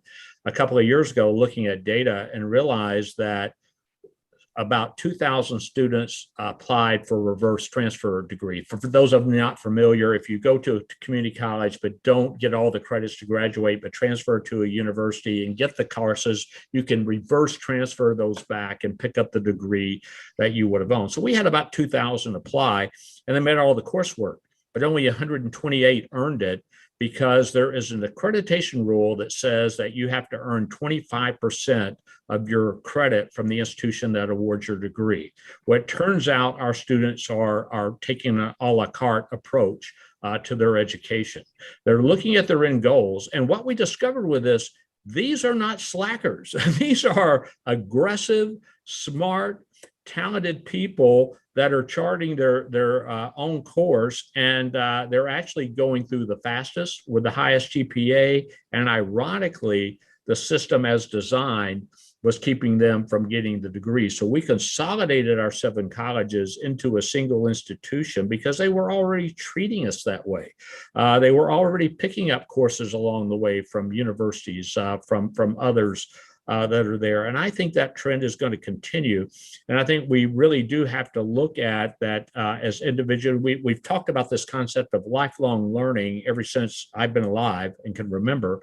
And what that meant was you're welcome back if you feel like coming back through our doors. Well, what we're seeing now are people being absolutely active and engaged in their own learning experiences and not waiting around for institutions to package it in the way that we want to package it, but they're taking it the way that they want to receive it. So we've seen that at Dallas College, and that was a big part of our changes that we made here this past year. The thing I would say about, I think the speaker from this morning is correct. I think things will get unbundled, is the term that's sometimes used. And especially over time, over your lifetime, ideally, because jobs will change and you'll need to come back, and technology will change and you'll need to reskill and retool. On the other hand, especially some of the population that we're talking about that gets served at community colleges, they need help. They need handholding, they need navigational help, they need a sense that there's a there. And so if it gets too unbundled, I think we're gonna disserve a lot of students. So it's sort of a combination of how can we have it unbundled and have options and have sort of a buffet for people who are capable of using a buffet, but the other people who need guidance and help and direction and navigational support and that's part of what many community colleges don't provide enough of. So it's one simple answer that's not one simple answer. And I guess the other challenge here that needs to be, it's a sort of a technical challenge, but it does need to be kind of put on the table. It's a really boring word, like articulation of credit. But the problem is, like, if you learn something and at one school, or you learn something in one non-credit program, you don't want to come back to another school and have to relearn it again and pay for it again in order to get your credential. And that's mostly what happens now. We all there's a buzzword in the field, it's stackability, which means like it's all supposed to add up, but it very rarely does add up.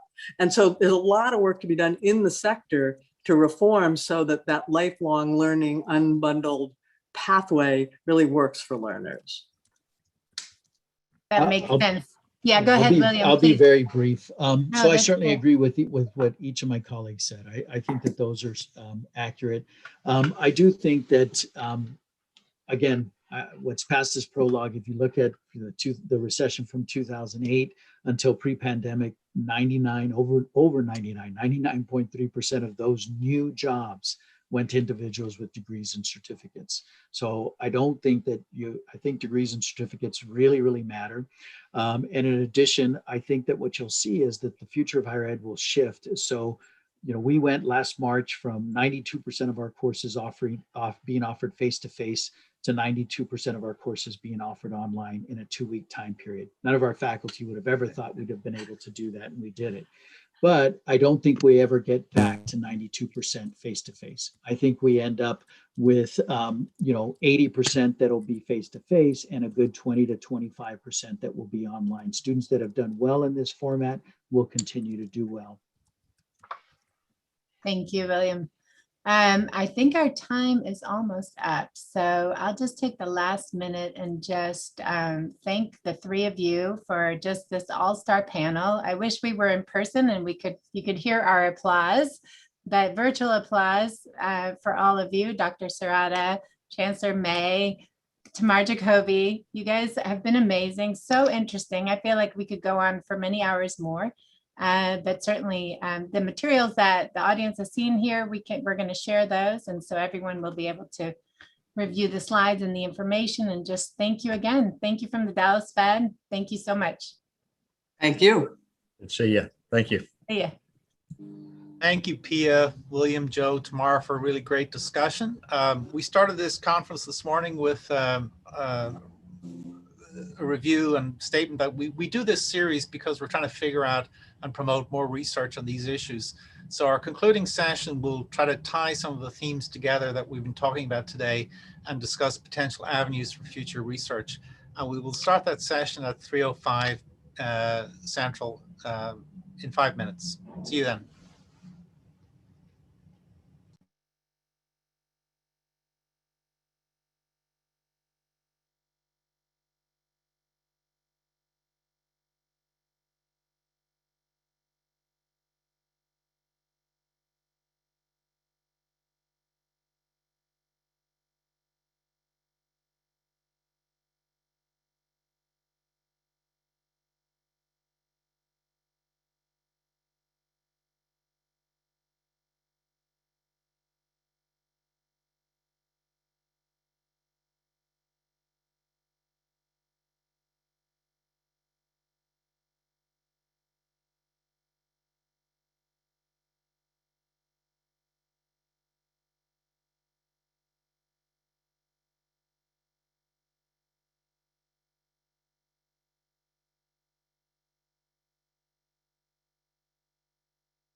Welcome back, everyone.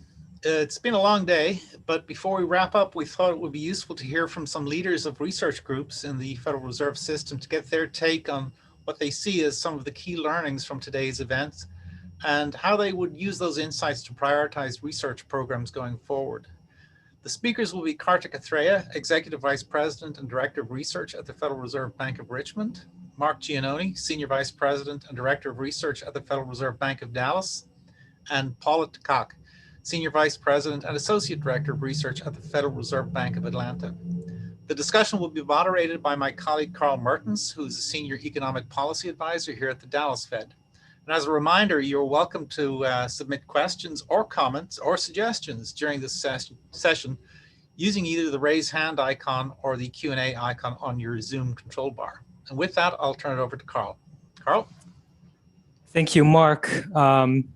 So before we begin talking about some of the topics that we've seen today, I first wanted to ask each one of you to explain a little bit what it is that a research department within a regional Federal Reserve Bank actually does, and whether and how that actually may have changed over the course of the pandemic.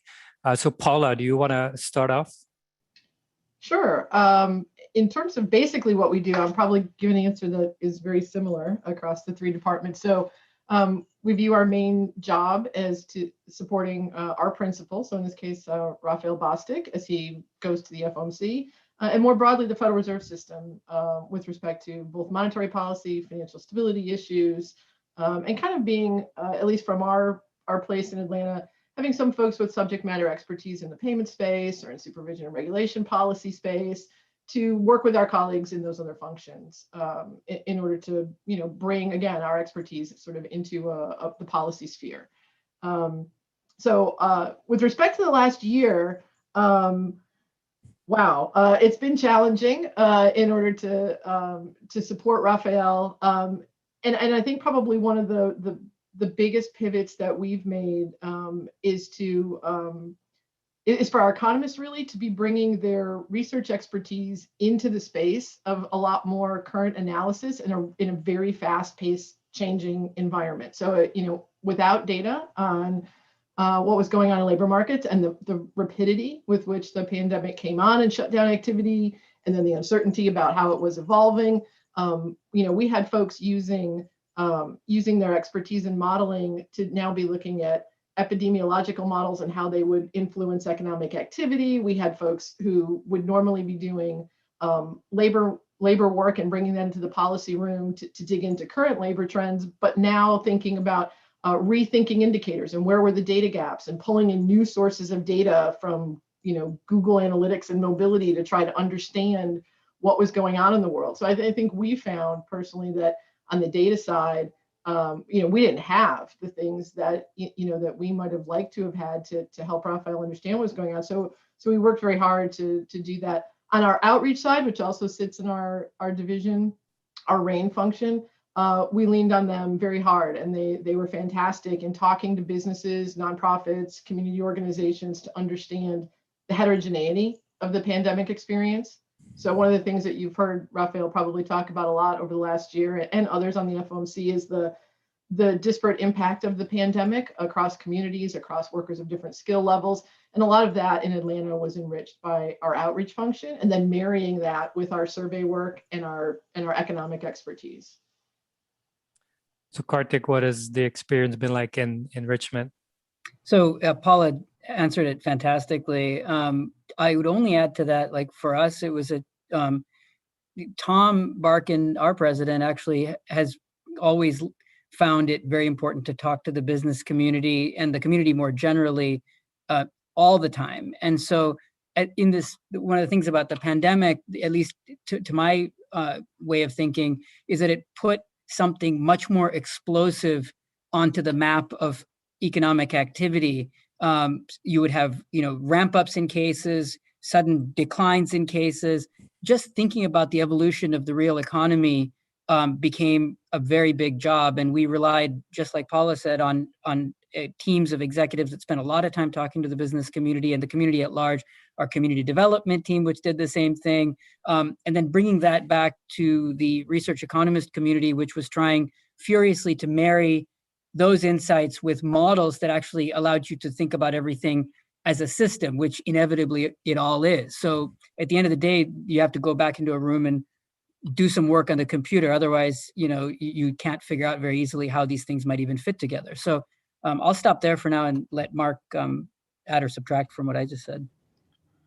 Well, I have nothing to add and subtract. I guess everything that Paula said and then Kartik added is exactly what we went through as well here in Dallas. We had to, essentially overnight, adapt very quickly to the new environment with all hands on deck. We started also immediately daily calls with our whole team of researchers in the department, together with the president as well. We dramatically increased our phone calls to contacts outside, similarly to what Paula and Kartik mentioned. We also started talking to health experts and people that we were not used to talk to before, and try to get familiar with those models. In terms of looking for many sources of information and new data, similarly to what they said, I think it became clear almost overnight when the pandemic hit that all the relationships that we had been relying on and all the data that we were receiving with a lag were not informative about the current situation back in late March last year and April last year. So we had to completely retool ourselves and look for a lot new data. And Carl, I guess you were very instrumental in that effort and helped set up a lot of new data series that we started publishing since then, like mobility and but much more granular data as well on weekly economic indices, focused on high frequency indices as well. So I think that focused really our attention on the immediate economic situation and the dramatic changes that were taking place is that Paula and Kartik mentioned. So we've had a long and I think day filled with full of very interesting talks on a variety of topics related to technology-enabled disruption. So my next question for you is, of everything that we've seen today, what would you consider your 2 or 3 main takeaways, things that you've learned today? Paula, you want to start again? Sure. Well, as you said, it was an incredibly full day. So I have lots and lots of notes with stars here and there. And I think it'll take me quite a while actually to sort of synthesize. I certainly I'm excited to go back and talk with my colleagues in Atlanta about some of the stuff that I heard today. So let me hit on a couple of things that really kind of stood out to me. One of which is that technology-enabled disruption is goes beyond the substitution of technology for labor. And I think we already knew that. I mean, that's the disruption aspect of it. But a lot of what I heard today was really about changing work, and meaning not just the labor that's done, but production of goods and services in our economy, changing work in some really fundamental ways, right? So we heard today about whether it was from autonomous driving or from asynchronous work with hybrid workers, work is not 9 to 5 anymore. It's not blocked off in a particular span of time, right? It now can occur at all different times. We heard about workers now, again, being remote, bringing into question some spatial sort of relationships, right? You're not necessarily co-located with your coworkers or with the firm that you're with. What ramifications does that have, as Kartik said, sort of in this bigger system, right? We see it happening, we understand it, we're watching it, we're managing it in our own organizations in some cases. But what does that mean? And then, then we heard about things like drones, which are taking us out of 2 dimensions up into 3 dimensions in ways that, again, regulated by the FAA, but in ways that we've not seen. And so I think, this is one thing for me. I was seeing a lot more, blue sky opportunity kind of paradigm shifting openings here with technological disruption than what I have at least traditionally thought about in terms of the kinds of change. And maybe that's partly because the pandemic certainly has accelerated and exacerbated this hybridization of work in terms of being virtual versus co-located. On that hybridization thing, this is something else that stuck out to me today. I heard in many of the panels, from the education panels to the very first panel this morning, thinking about, again, work as being much more hybridized. So it's not going to be about job descriptions. It's going to be about roles and skills, and maybe not even skills in the way that we used to think about skills. Organizations talk about competencies. Okay, that's getting a little closer to some of what I heard today. But even pulling on that session on abstraction, how should we be thinking about the capabilities embedded in human capital that are transferable, that in a way that workers might actually be these tools, right? And they're going to need to work with technology. It's, again, not just the substitution, but that human computer or human tech interaction. And just, again, for me, sort of a reimagining of what work looks like. And then that has a lot of ramifications for, again, how we think about things, systemically. Yeah, I guess I'll leave it with those two things. I'm sure the guys have a lot of stuff to add, but almost too much to talk about. Mark, you want to go next? Or Kartik? Either way. Go, Mark, you go first.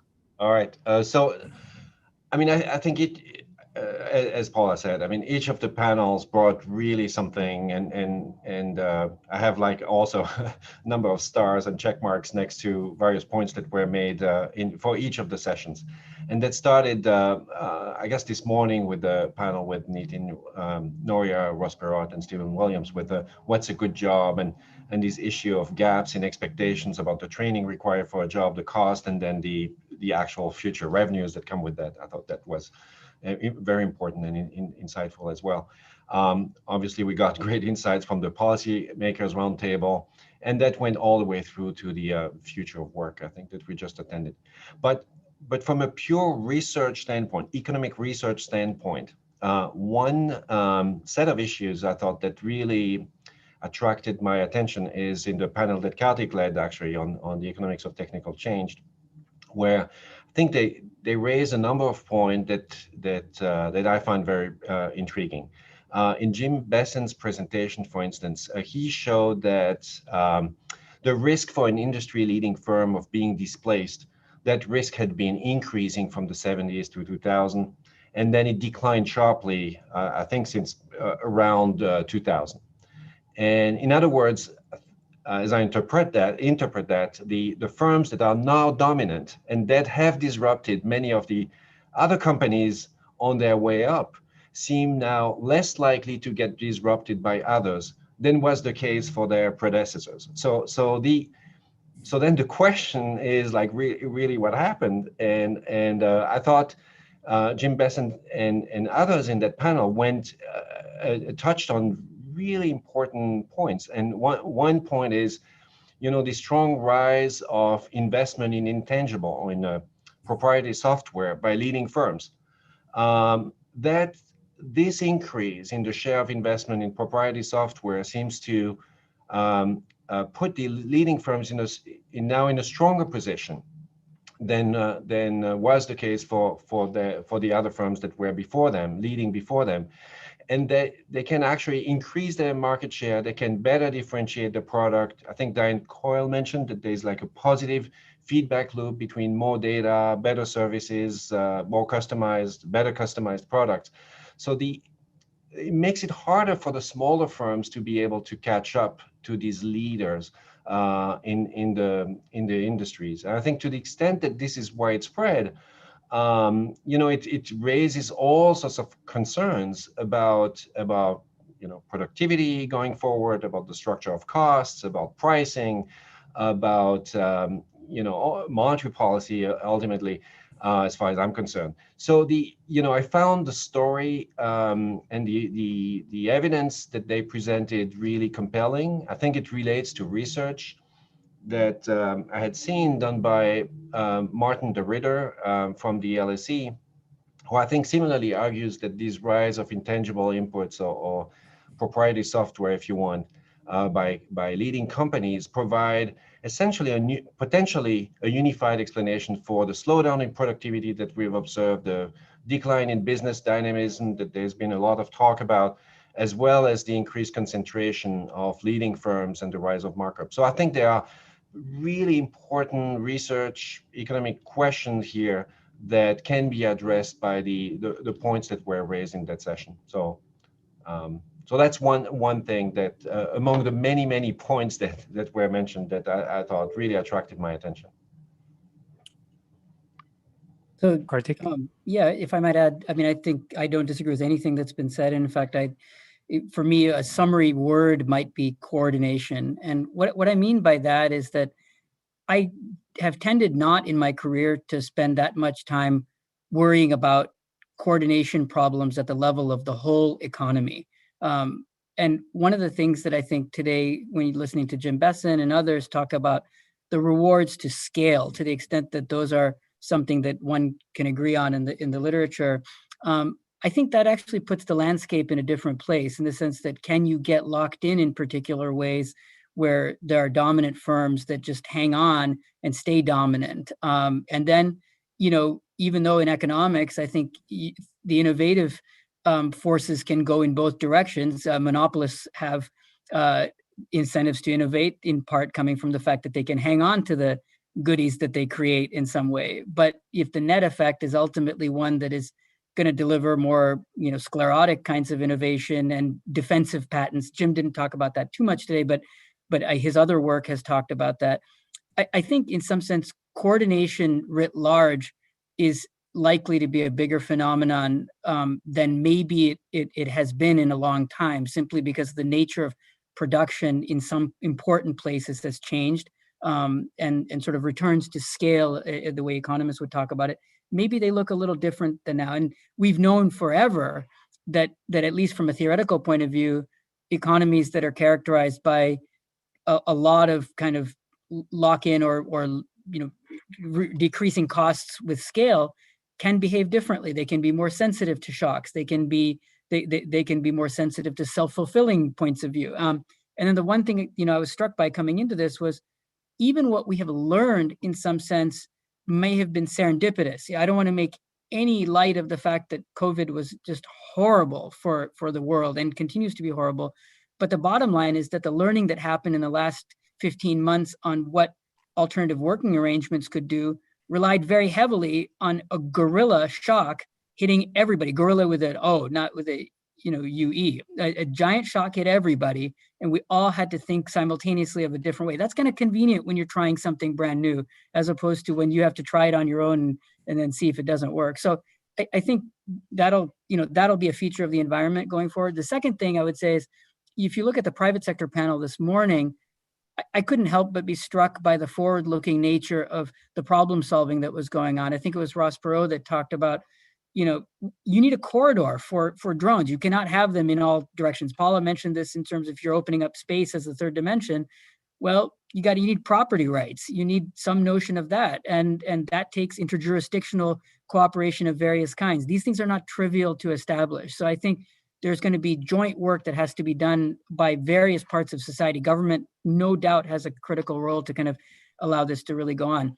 The last point I want to make really quickly is the educational panel was very striking to me, because it is exactly right, I think, what, and I've forgotten the speaker's name from the El Paso, I think, Community College, talking about the really strange pattern of enrollment at a time when the opportunity cost of skilling oneself arguably has fallen in other ways. And I think that's a really bad sign as we head out of this, that we're left with people that weren't able to use this period to actually change their skill set and acquire new skills. So let me stop there, but thanks, Carl. Thank you. So let me just remind members of the audience, feel free to submit questions in the Q&A as we go along. Don't necessarily have to wait until later in the session.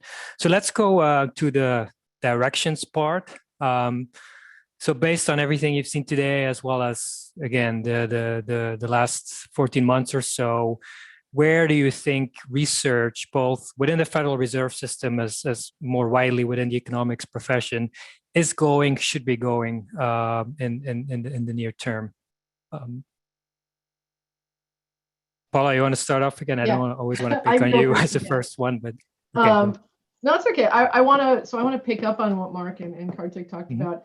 I think one place for research to go, and this is a big picture issue, and it is it's building this bridge from the richness of the observations and the learnings from the last 15 months, building that bridge into what does that mean for some of the issues that Mark raised. So specifically for those of us in the Federal Reserve System thinking about monetary policy, what does it mean for thinking about inflation? What does it mean for thinking about labor markets, how they function, what we should be watching, what maximum employment looks like, and the way monetary policy affects the economy in potentially heterogeneous ways across communities, across worker skill levels, across demographics. I mean, all sorts of heterogeneity. But I think, over time, relative to when I was in graduate school, and let me preface this by saying, I'm a financial economist, not a macroeconomist. So when I went back to macro, it was all representative agent models, right? So it was just like, well, okay, this is tractable. We can solve these problems. And so, let's go off and run. And we did that with asset pricing. And over time, heterogeneity began creeping in. And I now have, several just fantastic junior colleagues in Atlanta, and there are many around the profession who are doing a lot more work in the macro space with embedded heterogeneity, firm dynamics, and pulling this in because now these models are actually solvable. But again, the bridge to what does it mean for us, right, is something that I think is kind of a next frontier. So we're getting our skills set and we're pushing to understand this granularity better. But then at some point, we're going to want to answer the big questions that macro has always, concerned itself with. And for us in a policy institution, whether it's monetary policy or understanding the effects of other government policy, I think that's going to be pretty critical. Another sort of more micro area, I think, for research that's going to be really important, and I think can be informed by exactly the kind of outreach that Kartik and Mark and myself talked about in terms of what our research departments and divisions are doing, is really understanding, quite frankly, much more about how firms make decisions under uncertainty, particularly in the world that we're facing, right? So the really simplistic way of thinking about uncertainty as well, firms are going to be more cautious, they're going to be less likely to want to do CapEx. Embedded in that super simplistic statement are a bunch of assumptions about what investment is, that it's an upfront fixed cost, it's in some sort of physical capital, this capital has a particular set of properties and characteristics in a production function, and here's how it would be used, and you're looking for a return on investment. Firms, especially what we saw during COVID, quite frankly, the ones we talked to didn't have the luxury of waiting to find out what was going to happen, right? This was an existential crisis for many firms in terms of just survival. And so I think better understanding how are firms internalizing both that lesson, but just how can we deepen our understanding in particular of decision-making under uncertainty. So in the corporate finance literature, we've had real options theory for decades, but I think making that a sort of a real integrated point with our modeling of firms and understanding how they're interacting together, coordinating, is going to be super important, because if they're now making decisions with the idea that being nimble, being able to turn on and off, being able to move quickly in response to whatever the forecastable set of shocks are, or maybe they're not likely, but they could happen, then that's gonna change the way both they invest, but it's going to change their business activity and could change the way the economy responds to shocks, right? Unlike what we've seen historically. So if we get a better understanding of that, I think we can, again, with that bridge, kind of really bring it into a better understanding of how this economy functions, as Kartik said, sort of as a big system, which is a huge challenge. I guess the last thing I would say is, maybe this is going to sound a little odd, what are the future directions for research? I think some of them are more econ history research. So as I was listening to some things today, and there were a couple of examples of other periods of technological change, I was reminded of the work of Joel Mokyr at Northwestern. He's got this great book, The Gifts of Athena, about invention versus innovation. And he's got some great papers about why did the Industrial Revolution look different in England versus France. So The idea there is, what do you pull out of that? Back to the abstraction discussion today. What do you pull out of that as essential ideas for thinking about how systems, economic systems, sort of do absorb and change? It's always new for us. We're always uncertain. It always is unprecedented. But there is something back there that I think can be super helpful in giving us context and perspective. So, reading more of that and encouraging folks to take on a historical lens on some of the things we're facing, I think could be really valuable. Hey, Carl, I just want to jump in just to underscore one thing, if it's all right. Like, I think embedded in what Paula said is also the argument for why you need some breadth within research departments across the Fed system. When this happened, people in my department happened to have expertise thinking about macroeconomic environments that displayed tons of heterogeneity, not because they were built anticipating a pandemic. Frankly, that wasn't particularly anticipated. That's going to be a shocker to most people. But the bottom line is that we had people able to kind of tackle models that could have something to say about, well, what if fiscal response looked like this? What if the monetary policy response looked like this? What then? And so I think you always staff a department, going back to the first question that you raised, to kind of have the breadth necessary to be able to respond when something happens. You don't just staff it for the things that are super du jour and then expect to survive. And I think this has taught us big time why it's important to have people thinking about health, heterogeneity, fiscal policy, the whole 9 yards. So I'll stop there. Mark, would you like to add anything to that? Sure. Well, I guess on the point that Kartik just made, absolutely. I guess this was like self-evident for all of us here in the panel, but the broader audience might not completely appreciate that when you ask about what do we do in research, I mean, obviously our primary responsibility is to serve and help and coach and advise our president, but the way we do that is, as Kartik was saying, is to have really a breadth of expertise and economists who do academic style research on a number of areas that, again, as Kartik said, are not necessarily the topic of the jour, but we need to develop and maintain that expertise and have people develop, be at the frontier of knowledge in those areas, so that when a new question comes that no one can predict in which shape it's going to come, but we'll have the expertise that can answer that. So we, in our banks represented here on the panel, we all have a model like that, where we have economists do research for a good chunk of their time, and then apply that research to be able to answer the questions. Now, coming back to, I guess the question of where do we see the research going forward? I'll echo what both Paula and Kartik have said previously, but I think that there were a tremendous amount of insights in today's panels. So it's going to be difficult to really just pull only one or two. I guess from a pure macro standpoint, I think we've learned now for some time. We knew it prior to the pandemic that there was a lot more to the aggregate macro that we are all used to, and that we had to go and look at the micro part of it, the heterogeneity, and that became patently clear during the COVID pandemic, and since then, where different groups have been affected very, very differently, and parts of the economy have been affected very, very differently, and in fact, very differently from the past, where we saw the service sector plunge, which typically is pretty stable, and the goods sector actually rebound pretty quickly. So that forced us to really look more into the details of like who is affected, what sector is affected. So that's one set of general direction. I think is when we think about macro now, it's going to be harder than it was in the past to think just in terms of aggregate terms. We have to look under the hood a lot more. In terms of other research question that I think came out pretty clearly out of that, or at least to me, sounded really relevant.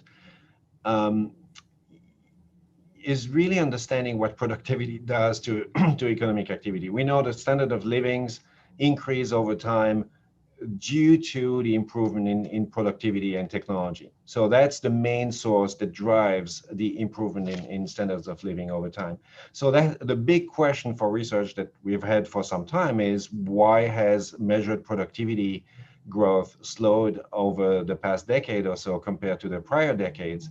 And I think we got some glimpse of potential answers today. And I'll come back again to the panel that Kartik was chairing, where there's some potential there, explanation for looking at the disruptions that took place and then the leaders in the industries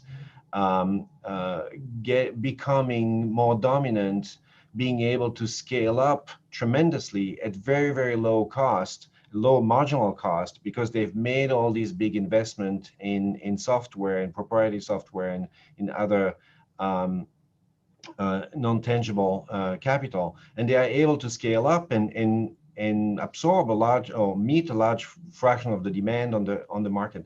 So I think that to me raises really important question about the future of productivity growth. Now we have, on the other hand, the story. I think 2 years ago at this conference, we had John Haltiwanger talking about why do we see the productivity slowdown, and he was talking about the delays that it takes when you have these general purpose platforms or technologies, spreading through the economy, and people have to learn how to use those new technologies and find the best way of creating things.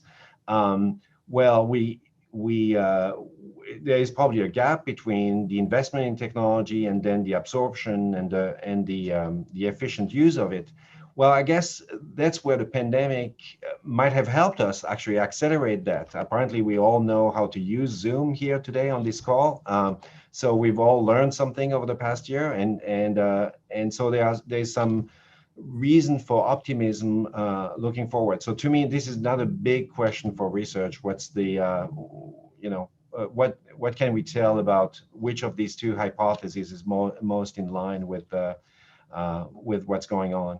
And then there are these issues of pricing and cost structure. I think the changes that were talked about today, I think are absolutely crucial in affecting the cost structure of firms, the fact that there's more fixed cost and less variable cost for many firms, or large firms in particular.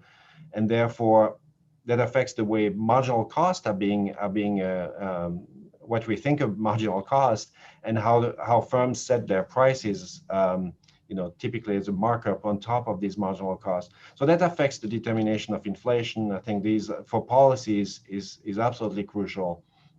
And then obviously there are issues of how these real interest rate path that we've seen a secular decline in interest rate. We haven't talked about that very much today, apart in the policy panel. But we have seen a secular decline in real interest rates. To what extent is that enabling large firms to make large IT investments to consolidate even their position? I think these are another set of questions that I think are worth looking at and better understand going forward. So I'll stop there. Sure. Hey, Carl, I want to ask a question of you guys too. So Yeah, go ahead. Kartik, go ahead. No, you go ahead, please. So, so I'm curious about your experiences, and especially maybe Carl, yours. So one of the things I was struck by today, and we talked about at the beginning, was the data gaps that became really apparent, in the experience of the last year, and now these sort of proprietary data sources that we came to see as valuable, that listening to the sessions today, are housed inside of the commercial sphere, right? These are not government produced statistics. These are not the massive surveys that we're used to as economists, and that kind of public data was always sort of a high integrity, clean, perpetually available, designed, and cleaned and kept up for research purposes, and we've leaned on it heavily. So how do you guys see the future of data for the kinds of things that we're doing for economic research? Again, we see lots of folks being able to grab data sets here and there, but to Kartik's point, there is this coordination issue about what do we all have access to, and do we all, how is the data understood? And if you've got two papers using two completely different data sets, there's a reconciliation then. It's really not well identified how to put those results together. So I'm curious, you guys have worked with a lot of different stuff, kind of how you see that landscape going forward for us as researchers.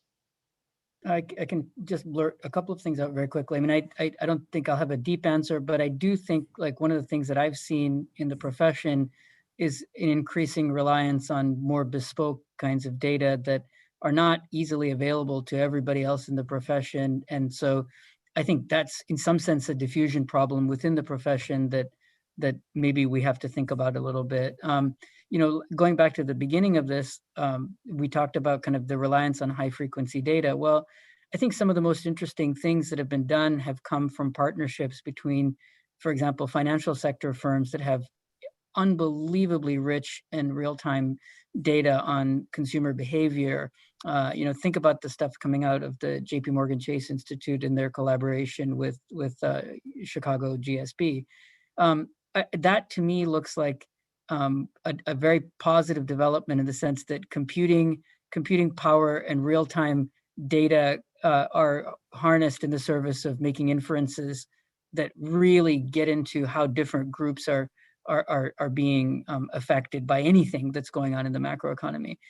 One quick side point that I think that's related to this is like, in terms of future research directions for the profession, this has been a through line through the entire discussion today really has been, how are people going to cope? Now, I think up to maybe 40 or 50 years ago, we might have said even I would have said this more recently than that, saying macroeconomies of the kind that you see in the US and in Europe largely are able to accommodate technological change without leaving huge pools of people completely bereft of opportunities.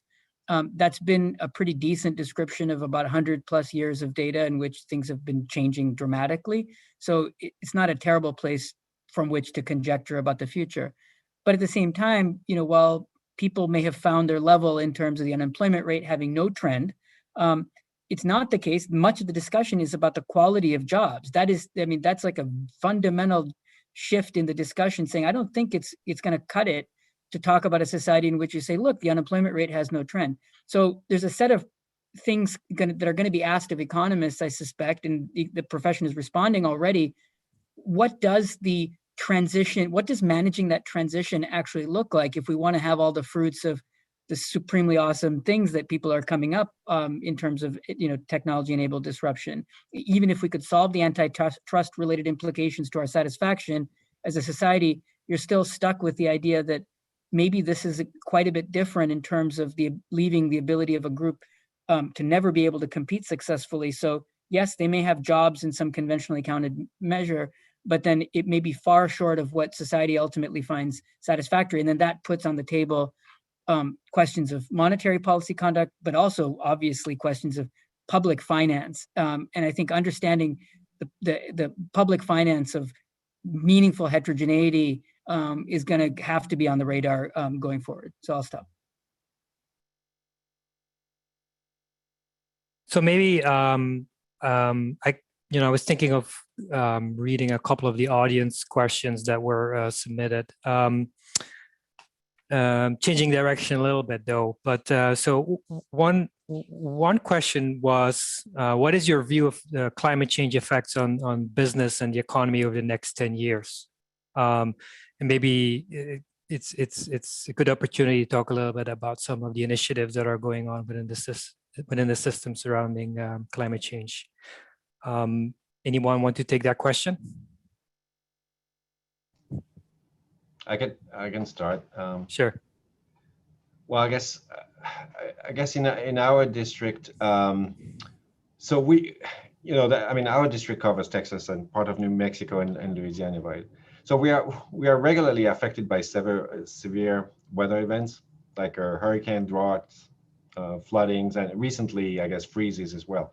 So clearly these weather events affect economic conditions, and so it's part of our job to assess these economic conditions and to make sure that we monitor, quantify the effects of climate change on the economy. So in that sense, it is something that that it is really important to us in the research department as well to think about that, pay attention to it. I guess there was a recent national climate assessment report on the effect of climate change, and arguing that the severity, the damage caused by these extreme events are likely to intensify over the next several years. And so so we need to, as part of our job to assess economic conditions, we need to pay attention to that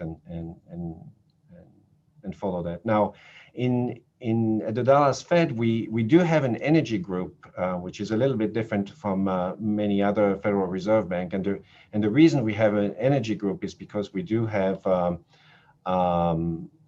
in our district a lot of the production in oil of gas for the country, for the world, is provided here in our district. And so we follow that pretty closely. We have very close contacts with many participants in that industry, and therefore we have some visibility over what's going on in there. And so I think I was personally actually surprised to learn over the recent years actually that many of these industries many of these companies even in the oil and gas sector are also adapting very, very quickly to the change in the environment and trying to put in place making big investment to invest in either in alternative energy project such as wind, solar, battery storage, and things like that, as various sustainability initiatives, but also in the oil and gas companies in particular, they are making very significant investments to reduce carbon emissions, including developing and implementing carbon capture technologies. So with, I guess, the goal of reducing overall CO2 emissions in the atmosphere. So, I see our as really sort of following that and following those, keeping track of these challenges and understand this challenge in assessing economic conditions. Maybe I can, Paula, go ahead. Or I can. Oh, go ahead. The only thing I was going to say is I think, just as I said earlier, like we want to think about lots of things. I don't think it's a badge of honor that I didn't anticipate the pandemic. I'm not happy about it. But I think it'll age very poorly if there are serious climate related disruptions down the road. And you look back and say, were you guys thinking about these things from a macroeconomic perspective? I don't think I would be doing my job if I wasn't trying to pay a little bit of attention to that. One thing that I will say, though, is I think actually that the Fed is pretty uniquely situated to offer real thought leadership on the trade-offs involved, on the implications of changes, at least through the lens of economics, without necessarily saying much more about what the appropriate policies are. There are many instances in which I think that is not within our remit, but at the same time, we can play a constructive role at understanding things because we have to do it anyway. Yeah, so I was going to add just to Mark's point on the importance of understanding and thinking about climate change for our macroeconomic policy activities. There's also, and again, several of my colleagues are plugged into sort of the financial stability side of the Fed's work, and so certainly thinking about helping out our supervisory colleagues in assessing how those risks are being priced, right? I mean, that's happening in real time, and sort of understanding what that means for the financial system and for supervising those institutions. Again, we're not in the business of doing the supervising; that's our colleagues in Sup and Reg. But certainly in the as Kartik said, sort of the background thinking. The other thing I would mention is I think the economic framework that we bring to the table in research departments can be really valuable in the sense that sometimes I don't I guess I don't see enough maybe emphasis or attention put on the endogeneity inherent in the climate change issue, right? So oftentimes you'll see a forecast, here's what's going to happen with climate change, here's what we want to do to mitigate carbon emissions, or those kinds of things. but it's going to change. It's going to change decision making everywhere in so many ways, especially the more people are concerned about it. So if you just think about it, as Kartik said, this is another impact on the economy. How are local governments dealing with this? How are banks and commercial real estate dealing with this? Where are people locating? All those things are going to matter for all the things that we need to do for our mandate. And the economic framework allows you to think about that endogeneity, allows you to think about this as being a system, because in fact, to the extent that these activities are exacerbating or mitigating whatever sort of some baseline level of climate change is, that's really important to understand. So, Paula, I think like one thing I want to jump in. You made a really important point on kind of thinking about forecasts. So, the way I've always thought about it is that economists are, for the non-economists listening to this session, I think I want to convey one thing, which is economists are unusually interested in understanding forecasts, whether a forecast, if taken seriously, would actually come to pass. That's like a key thing for us to discipline the way we think about forecasting. And all the forecasts that we know and love actually have the property that if people take them seriously, they happen. And I just need to point you to, Google Maps and tell you, well, why do you think it's useful? Because it's not just a random conjecture. Some work is being done to ask, if people believed this, then they would do this, to Paula's point, and then this other stuff would happen. Well, that's the grind that we actually are decent at doing. We're not great, nobody's good at it, but I think we're relatively habituated to thinking about forecasting in those terms. And I think that's a really important feature of our systematic approach. Okay, thank you. So we are just about at the almost at the end of our allocated time. So I want to thank all three of you for sharing your insights with us in this final session. So with this, I'd like to turn it back over to Mark. Thank you. Well, great. Thank you, Carl, Mark, Paula, and Kartik. Let me close by just thanking all of our speakers and presenters today for a most illuminating set of discussions. Events like this take an awful lot of work behind the scenes, and rather than risk omitting someone's name, let me just thank everyone on the large team at the Dallas, Atlanta, and Richmond Feds who've worked so hard behind the scenes on this event over the past year to make this today a success. I really appreciate everything you all did and look forward to working with you all again on future conferences. As we learned in that last session, there's still an awful lot of work to be done on this topic, and we look forward to continuing this conference series in person next year in 2022.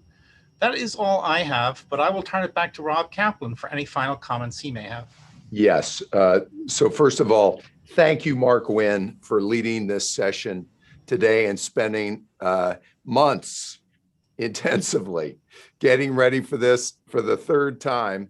And I would say particularly to the leadership of the Atlanta Fed and the Richmond Fed, we really enjoyed this partnership.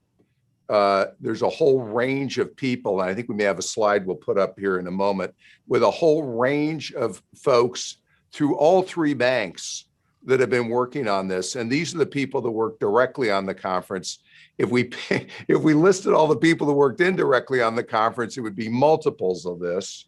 But it took everyone in the leadership of the three banks and across the system to make this a success. I think we learned a lot today about the broader, the impact of technology-enabled disruption on the broader economy, on the labor market. A lot of discussion, as we knew there would be, on the educational ecosystem. Technology and technology-enabled disruption has the opportunity to create a more productive society, a more inclusive society. But if we don't make the necessary adjustments, particularly in our education system, we're not going to realize those benefits. And one of our roles at the Federal Reserve System, I believe, is to call this out, shed a light on this phenomena, encourage more research, and I think the country and the economy will be much better for it. So thank you to everyone. Thank you for participating. This is a subject we're going to stay on, and we'll keep having these conferences on a periodic basis because we think this subject is so important. So again, thank you very much. And I want to just one more time thank Mark Wynn in particular, but a whole range of leadership across the three banks, Jenna Dillenbach, Drew Johnson, but a range of others for your leadership and your dedication. And I think we're all the beneficiaries of it. So again, thank you, everyone. Have a good weekend. And thank you for participating today.